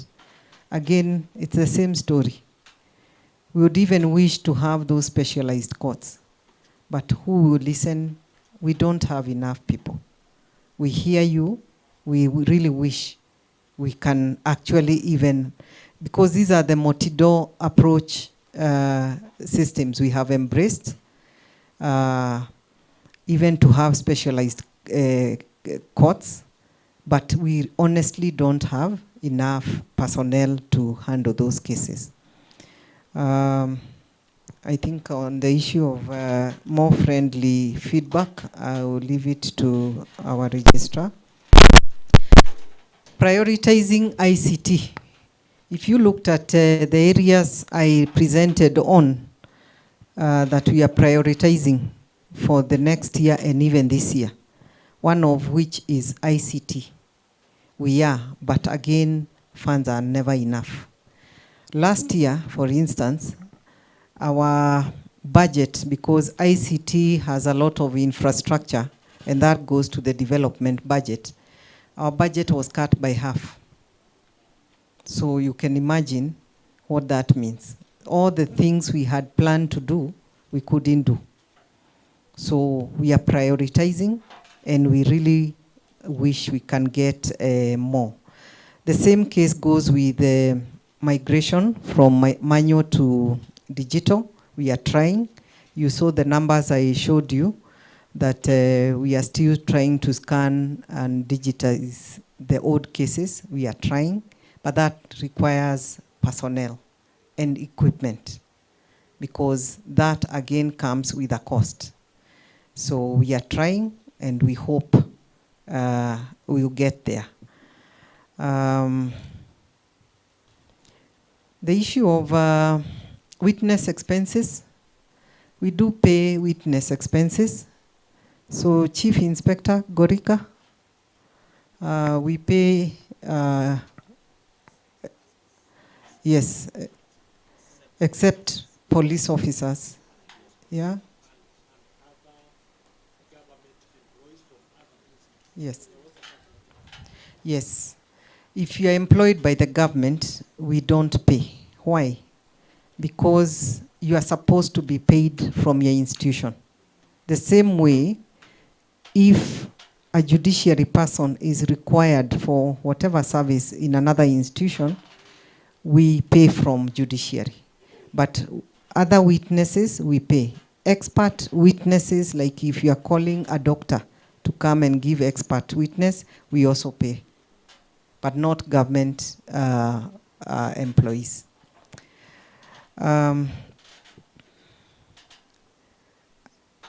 I think this one is not for us, the Office of Attorney General. We can take the feedback because we belong to the same sector. We belong to the same governance, justice, law and order sector. We will take your feedback. And if you can kindly favor us with a written feedback, we'll appreciate, so that we transmit the same.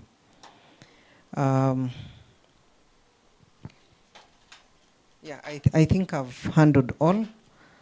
Maybe Mr. Wamasa, would you want to add on more friendly? Yes, sorry, Judge. Yes, please.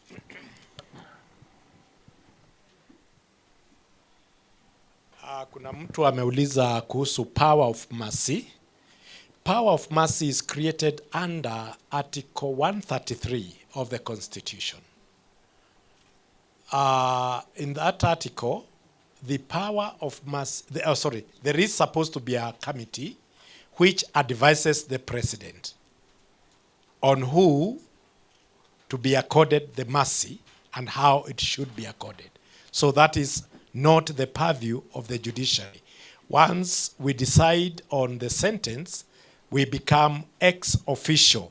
And that is why we keep on telling parties when they come before us for review, the window for review is very narrow, especially in criminal cases and also in civil cases. We know this. So power of mercy si yetu. Kuna ofisi, kuna committee ambayo kikatiba imewekwa, na hiyo ndio huwa inamshauri president a release huyu kwa power of mercy. Thank you.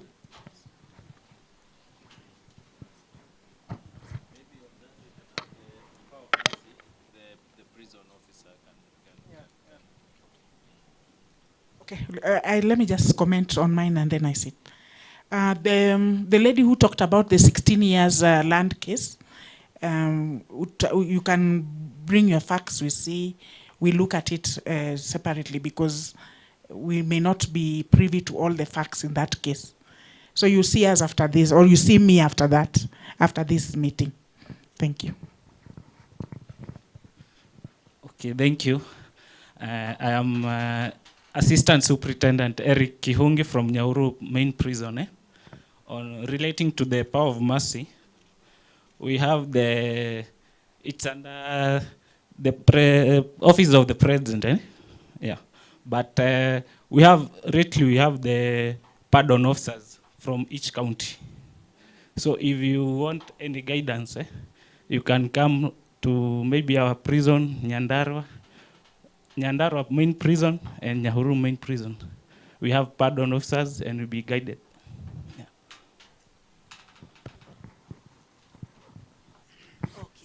Yeah. Thank you. Let me comment on behalf of my boss. There is that very good proposal on terms of having friendly feedback in terms of complaints, and we really appreciate. I know this is an ICT issue. Actually, last year we had tried to work on it. Then we got, all the money was removed. Because having a toll-free line, you just don't want people to call without, we have to have a system that is able to capture that feedback. The same as SMS code. So we were to create a system so that as you complain, whether through SMS, whether through email, or through the toll-free line, we can be able to collate so that it doesn't become just information for that. But thank you, that's something we are picking up with our ICT office and see whether we can fast-track this year to be able to implement. There is something I wanted to add on my colleague. Really appreciate the support of a number of the people who have spoken and said judiciary, JC, of course, judiciary as a harm is supposed to really get funding. Because that way, mwananchi anaweza kupata usaidizi. So we were also requesting, currently, the public, the executive is already undertaking the budget hearings. Kama sahizi ilikuwa inaendelea kutoka jana, leo, huko KICC. And usually Treasury, wanaeka pia on their website issues of feedback. Kindly, it will really, really help if you can write, when you are doing that feedback, weka hapo, na weke specifically that issue of comparing what judiciary does as a arm of government vis-a-vis what the others and the way they need to be given more funds. Because unajua akisikia from mwananchi, not from us, it gives more weight. So we'll really appreciate, make sure just give that feedback. Yeah, because it's affecting all that. The question that had come earlier on understaffing. I know this year we had planned to get 1,370 staff who were supposed to support the courts. Issues of typing or proceedings. Your orders ifanywe haraka haraka. Actually, we had planned that. But we were told, stop, we don't have funds, you can't proceed. We were actually given that you can only do the judges, the one I've talked about, the magistrates, and few legal researchers, that we can only recruit those ones. The others we are told, no, we don't have the funding for now. So those are the things we do. So it's important the public also watutete. Apart from the MB, hakikisha iende National Treasury itakuwa kwa hiyo, na also iende kwa parliament. Sasa zile wanasema wanataka feedback on budget. Asanteni. Thank you.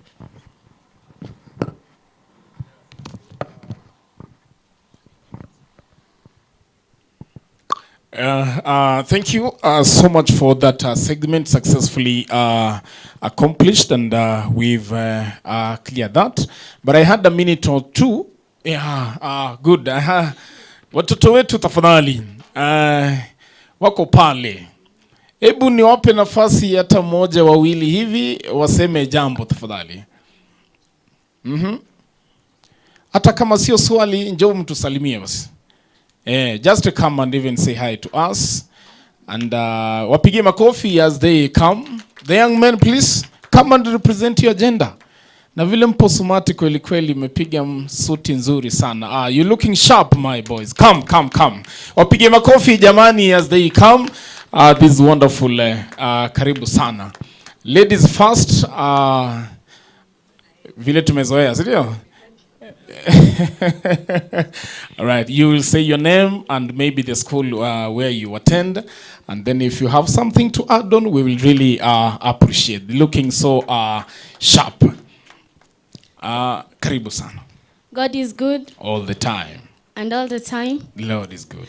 My name is Kaila Neema, and I'm in Living Love Ministries. And to the judiciary, thank you so much. And may God bless you, and may you continue working for our country, Kenya. And thank you so much. Wow, wapi makofi yake. Yani, mimi nikiwa miaka kama hii kizungu ilikuwa tatizo. Hata sio mimi peke yake, hata nyinyi. Hawa sisi ni wale tulienda zile shule zinaitwa polling what? Polling stations za district TV, lakini Mungu ni mwema. Karibu pia. Good afternoon, everyone. Good afternoon. My name is Charity Wanjiro. I'm in Form 3, joining Form 4 in Magomano Girls. I've come from Living Love Ministry. I take this opportunity to thank the judiciary. Thank you for the work. I appreciate. And I suggest you may come and visit our home. Thank you. Thank you. Thank you so much. Makofi mazuri. Mbona mna tatizo? Asante sana. Please. Ngoja msiondoke mwanzo. Ngoja. Good afternoon. Good afternoon once again. My name is Tresian Ongoi from Bethesda Child Care Center. Bethesda Child Care Center. And I highly appreciate you, especially the judiciary. And tunaomba, maybe if you're free, mkuje mtutembele. Our home is located at kwa Wanjiku. Thank you. Asante sana. Yaani tunaomba muwe wageni wetu pale kwa Wanjiku. Si mtakamu walahi. Asante sana. Good afternoon. Good afternoon. I'm Oliver Olende from St. Paul's Amani Boys High School.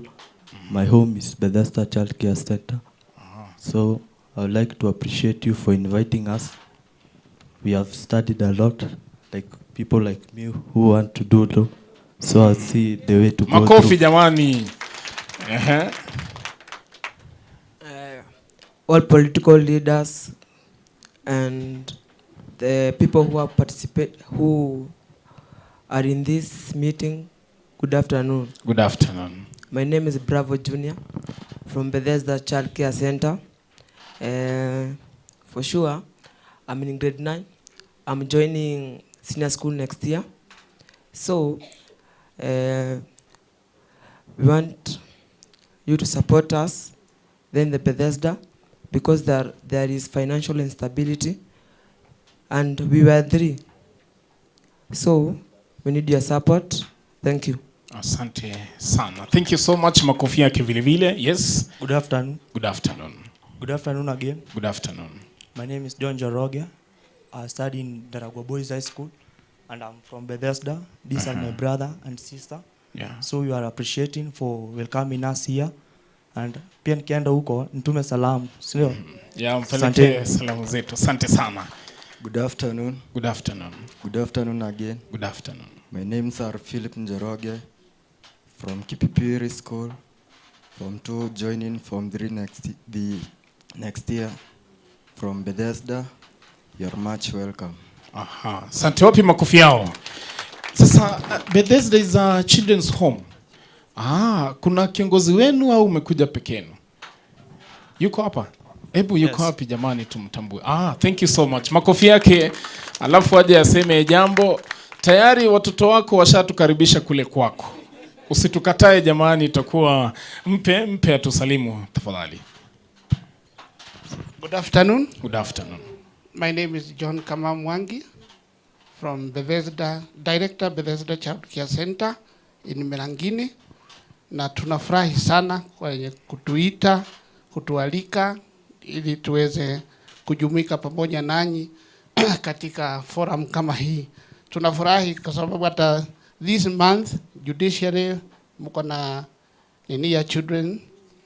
So tungependa muongezewe ili mweze hata sisi kutufikia. Badala tulete watoto kotini, mnakuja nyumbani, unaona environment yenye watoto wanaishi, unaona vile ambavyo they are handled, because ukicommit huyo mtoto unajua where is he or she is living. Sababu ukiwa hapa kwa ofisi kweli unajua vile huyo mtoto anaishi, huwezi jua. Yeah. So when you committing the children, unajua huyu mtoto ako mahali safe, ako in the right hand. So I have 70 of them. Wow. Yes. Hao ndio wakubwa, hao ndio nilianzia nao. My policy is 2 and below. Sasa hao nimelea So Mungu anabarikiwe jamani. Hebu mpige makofi. They are all in high school. And there are others who are joining. Wow. Let me tell us one thing. You know, the cycle of life is unknown. Wewe umeacha watoi home ama umewaacha child care. Maybe wazazi wa hawa pia walikuwa na mipango kama hiyo. Unfortunately, innocently, we don't know the story of their parenthood. That one can happen to anyone. It might miss to be you, but you still have a generation behind you. Ningekuwa na uwezo hawa ningewapa pocket money au wenye wako shule au niwanunulie unga wa sapa leo jioni. Hello, can I break the protocol? Mtanifanyia nini nikibreak protocol? Mtanistaki hapa munifunge na huyu mungwana? Let me ask.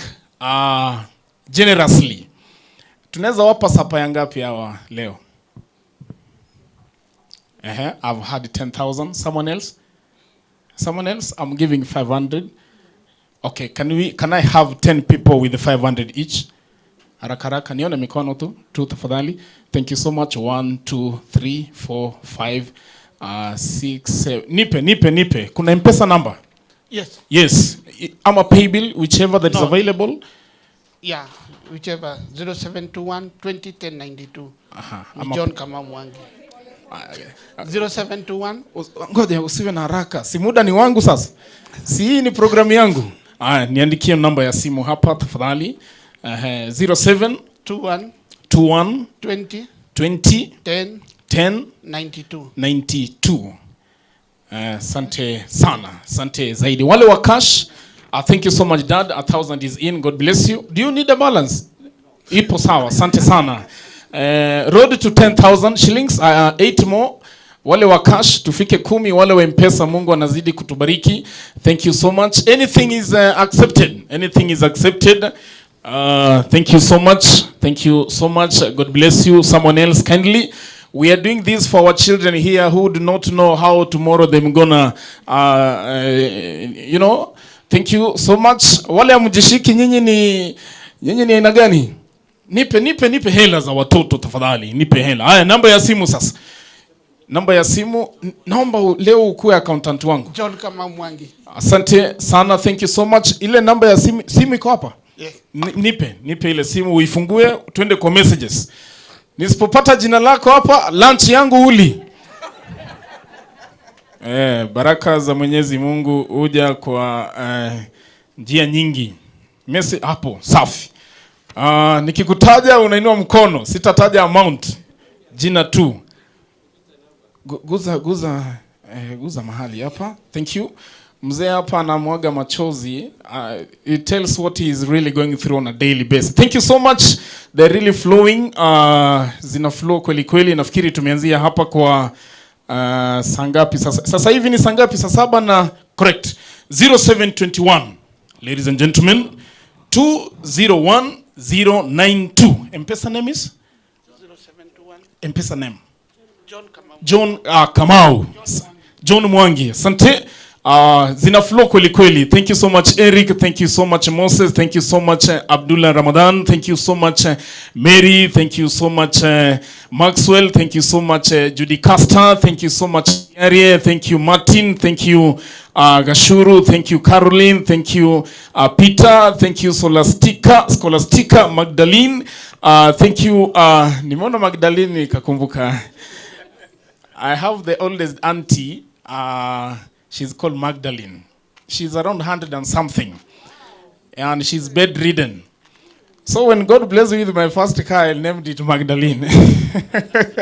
So nimeona Magdalene hapa, very nice. Thank you so much Mumira, thank you Mose, thank you Wamasa, thank you Nalimai, thank you Johnson, thank you Kennedy, thank you Raphael, Kenneth, Zacchaeus, Amurithi, Kimani, Ezekiel, Valentine. Nimesimamia hapo. Valentine mbona unatufungia? Hebu mwingine afungue. Valentine Mburu. Thank you so much. This whole amount I believe is over 20,000. Si Mungu awabariki jamani. Mungu si awabariki. Kuna nyingine. Make it how much? 7,000. Sasa sijui balance yako ilikuwa ngapi ndio tujue ile tumeraise. It was 0. Wow. And now M-Pesa is reading 16,253. Hii 3 bob nani ametuma? Ama ndio liko yake. And the balance we are standing at 16. M-Pesa tufike 20. Ngoja hii, M-Pesa tufike 20. I need around 3,677 shillings. Tafadhali go back to M-Pesa. Wale na wasoma majina nitawasoma tena. Make it to 20. Frida, thank you so much. We are standing at 16,753. Someone else 0721 2010 92 0721 2010 92. Tafadhali let it flow kindly, let it flow. Ama mumeishiwa, imekwisha kabisa. Mungu awabariki sana, si ndio? Sasa hapa chukua hii, naomba using the powers bestowed upon me, manake hawa hawatakuwepo, wale wako pale, si ndio? Situwapatie fare jamani, wafike nyumbani. 1,100 itakuwa sawa, si mtu anipiga mawe. Karibu sana. 1 and 2. Hiyo ni pocket money kutoka kwa MC, na mtie bidii darasani. Si Mungu awabariki. Sasa nyinyi wenye mliketi tunawafanyaje? Mlikataa kuja kabisa. Kuja niwapee 100. Come here all of you. Wale ni watatu. Kuna mwingine tena? Kuna young man, come. Njoo tafadhali. Njooni.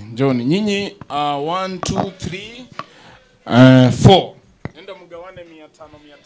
Munipigieni makofi, msiwe hivyo. Gawaneni 500. Pea huyu ndugu ngoja. Huyu anaweza nioshea huyu. Nipe hii 1,000 dadangu. Bring it back. Wewe na huyo dadako sawa. My brother come. Umekuja na nani? Okay, sawa. Wewe chukua hii 500 na munipe 502 tafadhali for my brother here. Yes. Oh, nina yangu. Si nilisema pia. Hapa ndio yangu pia niingilia. All right. Thank you so much. Makofi mazuri basi. And God bless you for your generosity. You have made someone smile. Asante sana. Sasa ile ya kujaza hapo, si ndio hii imejaa 20. Si Mungu awabariki sana. I want them to make more memories. Who wishes to take a photo with them? Yes, come. Nataka tu watu 5. Sitaki mmoja hapa juu. Haya, panda pale juu. Na mkumbuke we have enough lunch for all of us. Kindly. My guests will have our lunch served on the other end, and then we'll have watu kama mimi na wenzangu. Our lunch will be served behind here, and all of us are welcome. Kindly. Ile siku mtafika nyumbani, najua mna simu, fika pale kwenye page, ndugu yangu atatueleza the name, and we'll have the photos there. Watoto wakae mbele tafadhali. Then we engulf them from the back. Tusonge mbele please. Songe mbele, itakuwa busara zaidi. We can make 2 lines. Our students move to the front. Wengine wetu tukwende nyuma. Wale warefu nyuma. I'm counting the seconds for that beautiful photo. Sorry? I'm counting in photo men and ladies in 3 2 and 1. Asanteni. Imejaa sio? Asante sana. Thank you so much and God bless us all. Makofi mazuri tafadhali. Asante sana for that segment. God bless you and bless you abundantly. Watu asante.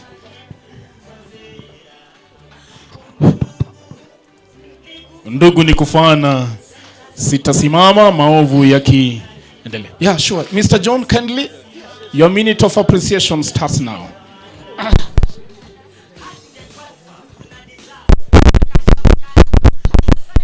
So thank you very much for supporting me in this. Hao watoto ni wale napewa na koti, siendi kutafuta mtoto.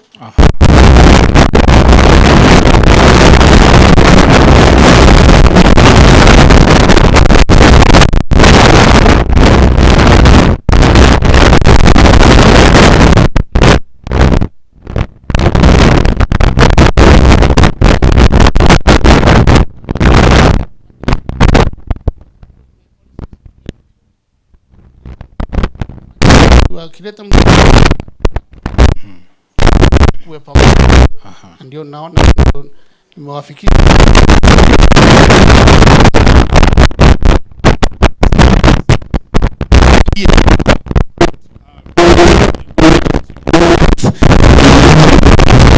Yes, kindly ask for your support. So tafadhali siku na ama angetuachia namba yake. O munayo tayari. Hadi wale wakashi wamesema mumetoa wapi? Asante sana. Kilichosalia sasa, we have a very beautiful cake that will be ushering us to the lunch hour. So kindly, yes, Team OLKALOU walipanga keki nzuri. Wapi makofi yao jamani? Yeah, Team OLKALOU wana keki nzuri. Tafadhali, led by iko pale nyuma tayari. Fundo mitambo, wimbo wetu ambao unatukaribisha kwenye sehemu hii. Yeah. Tumeuona mkono wake Mwenyezi Mungu. Oh, shikilia fundo mitambo. My phone number is 0718 306. Hata usiandike weke ram 306 166. But for those who like me, tunaweza andika 0718 306 166. I reside in Nakuru County and I am nilisema mimi ni mwalimu wa darasani English and Literature, ila sikumbuki nilifunza lini mwisho. Mambo ni mengi hapa nje. Yeah, for such services and many more, I'm readily available 24 hours except on yes. Usiku na mchana. Wewe piga simu, tutaweza kusaidia na hapa na pale tafadhali. So karibu zaidi fundo mitambo tafadhali. Let us have our beautiful cake as it comes. Tumeona mkono wake Bwana. They are coming in nicely. Tumeona Mungu umetenda. Ni kweli wewe muweza. Beautiful. Naomba tusimame sisi wote tafadhali. All of us on our feet. Wewe wimbo tunaujua, tusijifanye tafadhali. Makofi mazuri as we do it. Come on.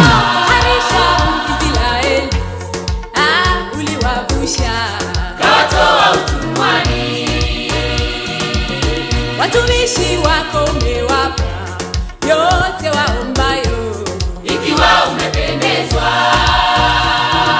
Hakika wakulitenda. Hakika wewe ni Mungu wa vyote. Unatawala dunia na vilivyomo, makuu umeyatenda Jehova. Hakika tumeuona mkono wako Bwana, matendo yako Bwana ni makuu, na umetutoa mbali kweli, ukatushika mkono mahali uliona chini mpaka juu. Watu unawainua, sifa na utukufu ni wako milele. Sifu jina lako milele takatifu, daima wema tutaishi kwako. Tumeuona mkono wako Bwana, matendo yako Bwana ni makuu milele. Umetutoa mbali, ukatushika mkono mahali uliona chini mpaka juu. Watu unaoitwa, sifa na utukufu ni wako milele. Sifu jina lako milele tutakusifu. Beautiful.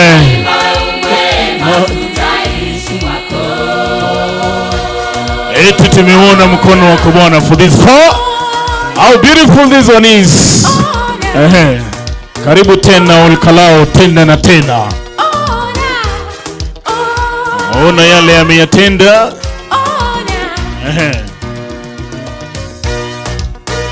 Beautiful team. Msalabani ulitufia, ulitupenda, dhambi zetu kabeba.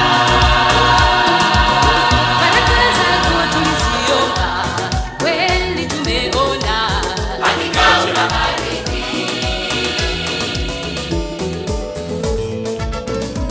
Beautiful, wonderful team here. Yesu mwambie. Come on. Yesu. Anafanyaje? Yote Yesu mwambie. Anaweza. Come on, let's sing. Mwambie Yesu. Beautiful. Yesu mwambie. Anaweza yote Yesu mwambie. Anawashindia Yesu mwambie.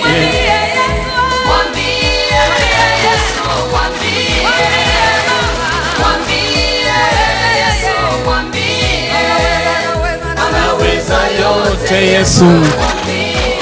Asante sana. Shikilia. Thank you so much. We can have our seats. Thank you, wonderful. Ebu wapigie makofi hii timu kubwa ya OLKALOU. This is wonderful. Siku zote.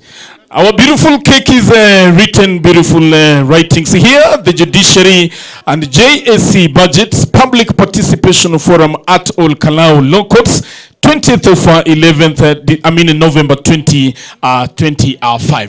Umeikula keki mahali pengine tena? Hata kidogo. Ni leo peke yake. Hawa wanawapenda kweli kweli. Picha nzuri tafadhali. Linda. Hii picha ijajaa. Presiding judges, may you join us kindly. Msitinyime sura zenu jamani. We want to take a very beautiful photo before the cutting. Jojo.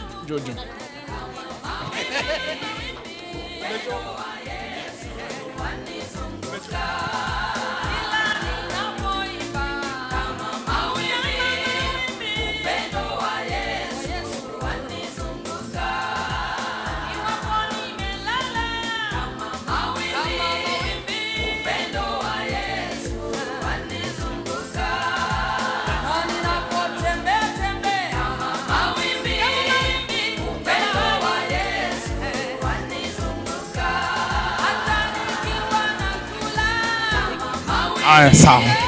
Asante upendo wa Yesu. Ayashikilia fundo mitambo dakika moja.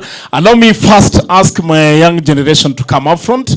Hii keki tunaikata na nyinyi, alafu kisha Honorable CRJ with them. Mpe kisu sasa.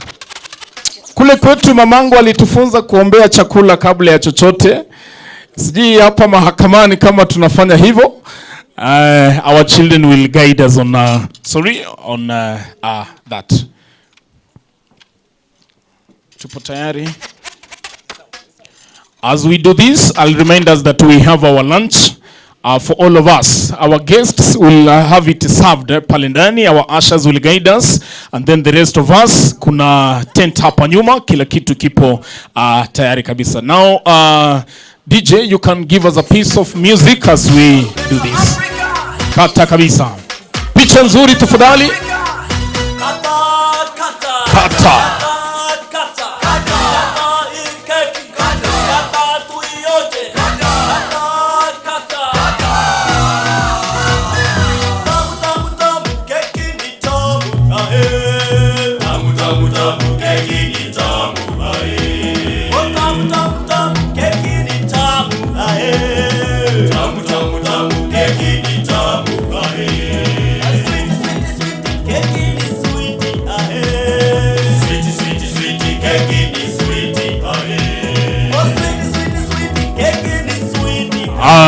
Asante, shikilia kidogo.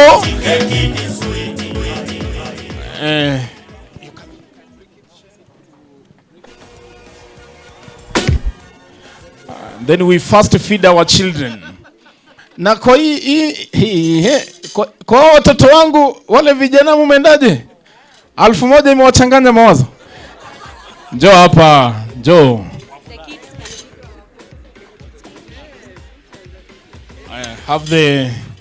So my kids will be feeding my guests and vice versa. Yeah.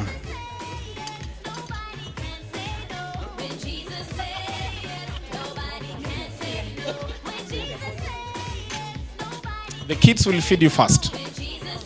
You're supposed to be fed first. Mpe sahani nyingine. Mpe sahani nyingine. Alafu hii keki kikosa kutosha, nitawalika mje mle nyingine kwa harusi yangu. Ukikosa kabisa uje ule kwa harusi yangu. Mungu atatenda. Justice anauliza swali gumu hapa. Kila kitu nimeishi kutafuta lawyer. Nafikiri nitampata leo hapa. Please, karibu sana. Yeah, sure. Mpe sasa. Feed her and then she na feed you in return. Mlishe sasa pia. My chief guest, thank you so much. This is beautiful. In our African setup, tulifunzwa upendo and sharing, and that's what we pass it on to our generations. Kamera pale, kisha picha nzuri. Yeah.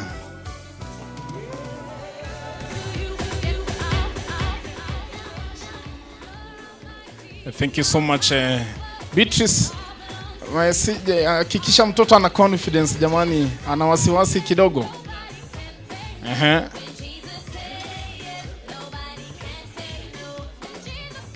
Nice. Haya sasa pia mpe nini?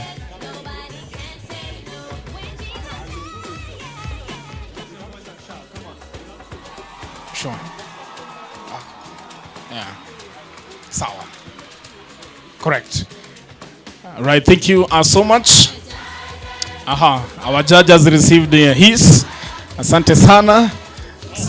Sijaona judge, sijaona signature ya.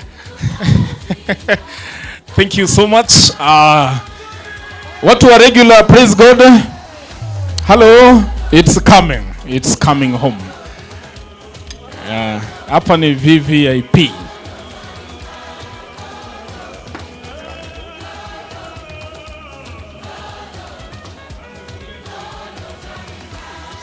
Thank you so much. Now you can leave the podium for me as we spread love to the rest of us. As we spread love to the rest of us, please. Baada ya hapa tutakuwa na vote of thanks, kisha ombi la kufunga shughuli hii nzima, kisha tuelekea kwa ile sehemu nyingine. Thank you so much, head of station.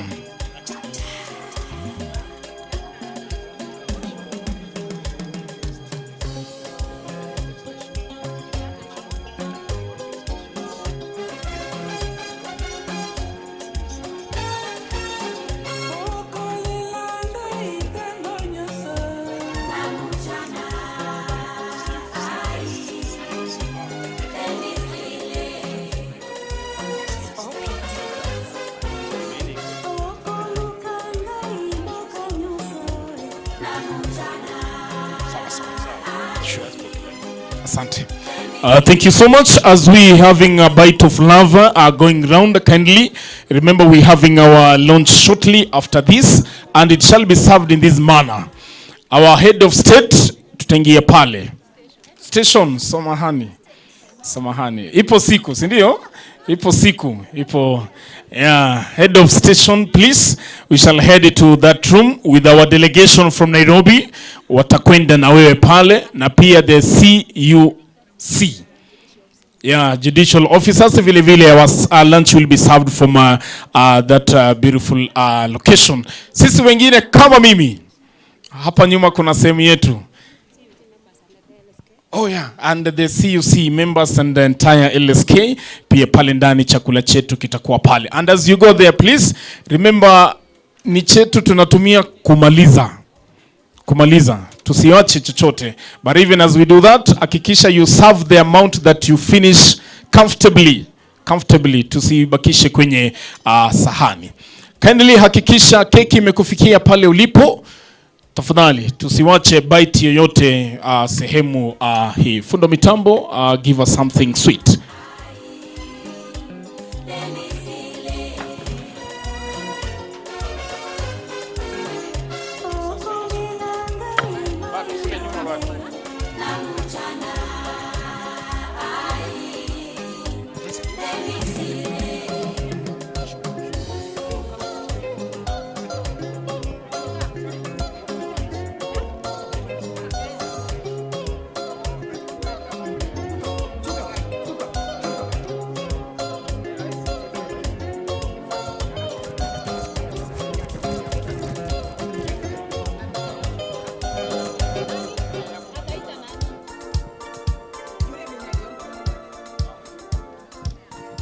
Asante sana.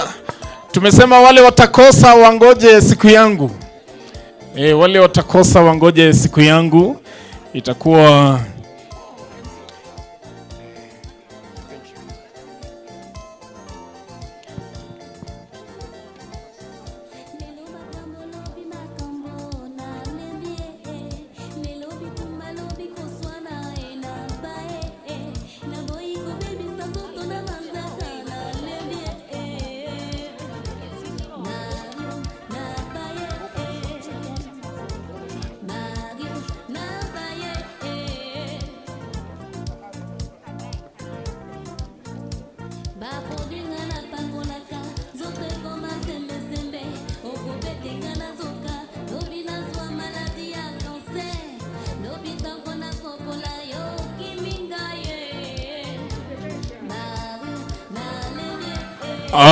haya basi, hadi pale tunafika tamati. Asante fundo mitambo. Hadi pale tunafika tamati ya siku ya leo. Sasa naomba makofi yangu sasa.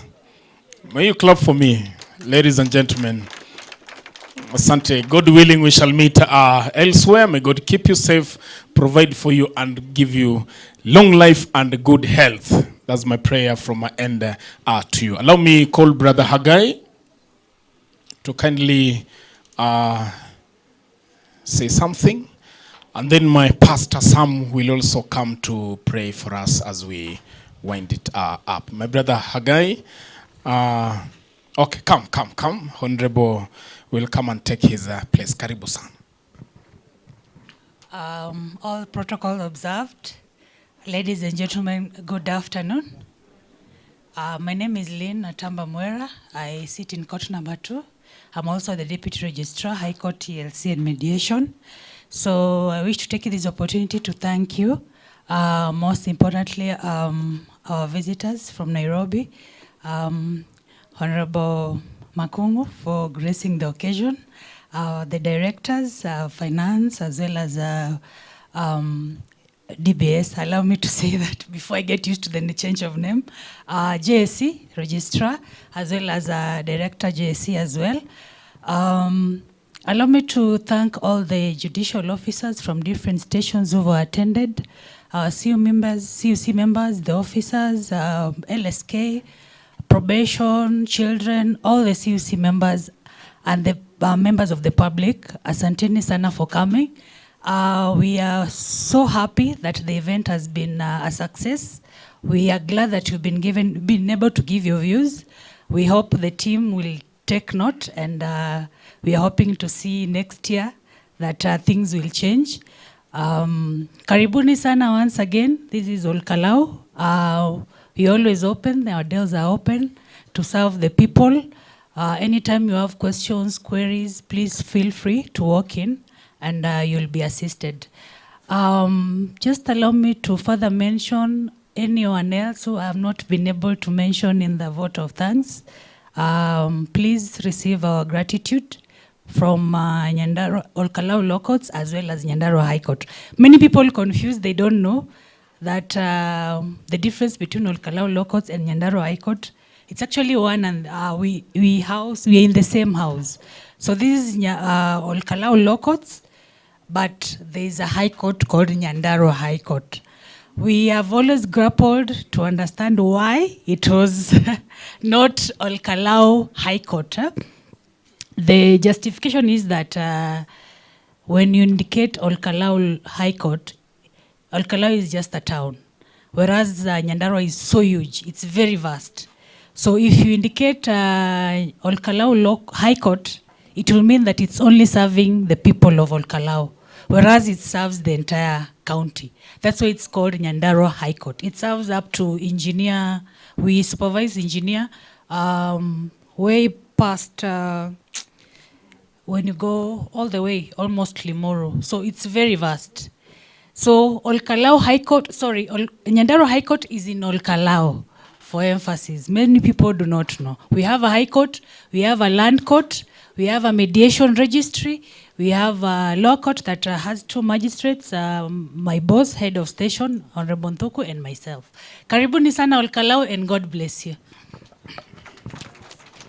Wapi makofi yake mazuri tafadhali. Thank you so much for that. Where is my pastor Sam? Please, he's here. Karibu sana for opening the forum in the morning, and you coming to close it up, and we thank God for that moment and segment. Karibu sana, even as you deliver us to the hands of God as we head to other segments of the day. Karibu sana. Bwana asifiwe. Bwana asifiwe. Tunataka tufunge mkutano wa siku ya leo. Ni wangapi wamefurahi? Hospitality ya OLKALOU iko aje? Iko poa. So tunawakaribisha mara tena na tunawashukuru kwa mwenye alichagua venue ya kulete OLKALOU. Tunamshukuru sana. So ningependa tusimame na ile tukaweza kumshukuru Mungu.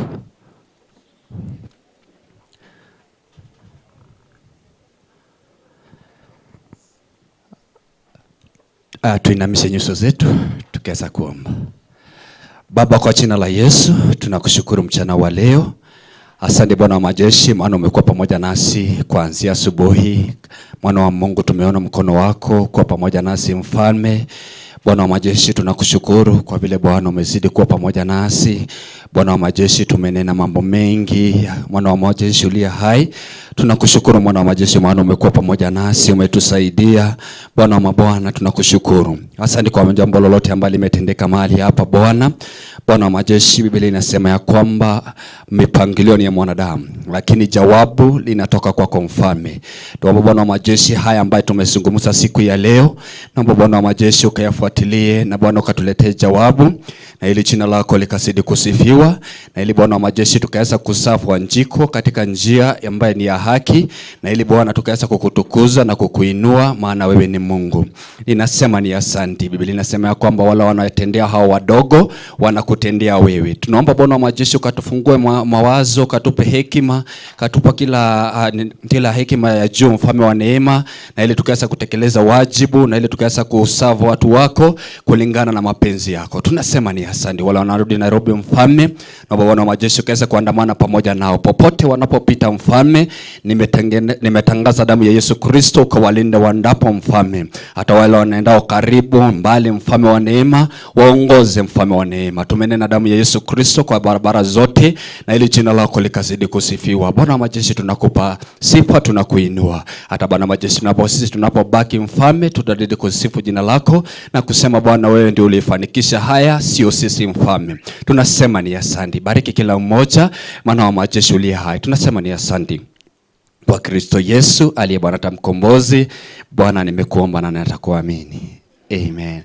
Na sasa tuseme, may the grace of our Lord Jesus Christ and the love of God and the fellowship of the Holy Spirit be with us now and forevermore. Amen. Kuna ombi moja ambaye nimesahau, tuombe chakula chetu. Si ndio? Tufunge macho zetu. Baba, kwa jina la Yesu, kuna chakula iko mbele yetu mfalme, tuomba Bwana ukaweza kukibariki, kikuwe kwa manufaa ndani ya maisha yetu. Na ni kwa jina la Yesu Kristo tumeomba na tutakuamini. Amen. Nice lunch. Thank you. Thank you so much. We are free and full of freedom. Karibuni zaidi. Thank you. Fundo mitambo, kazi kwako. Kazi hii imefanywa na G Studios or Events pale kutoka pale mji wa Nakuru. You can contact them through their phone numbers or email address. Karibu sana kutoka kwangu. Mungu awe nanyi wakati wote.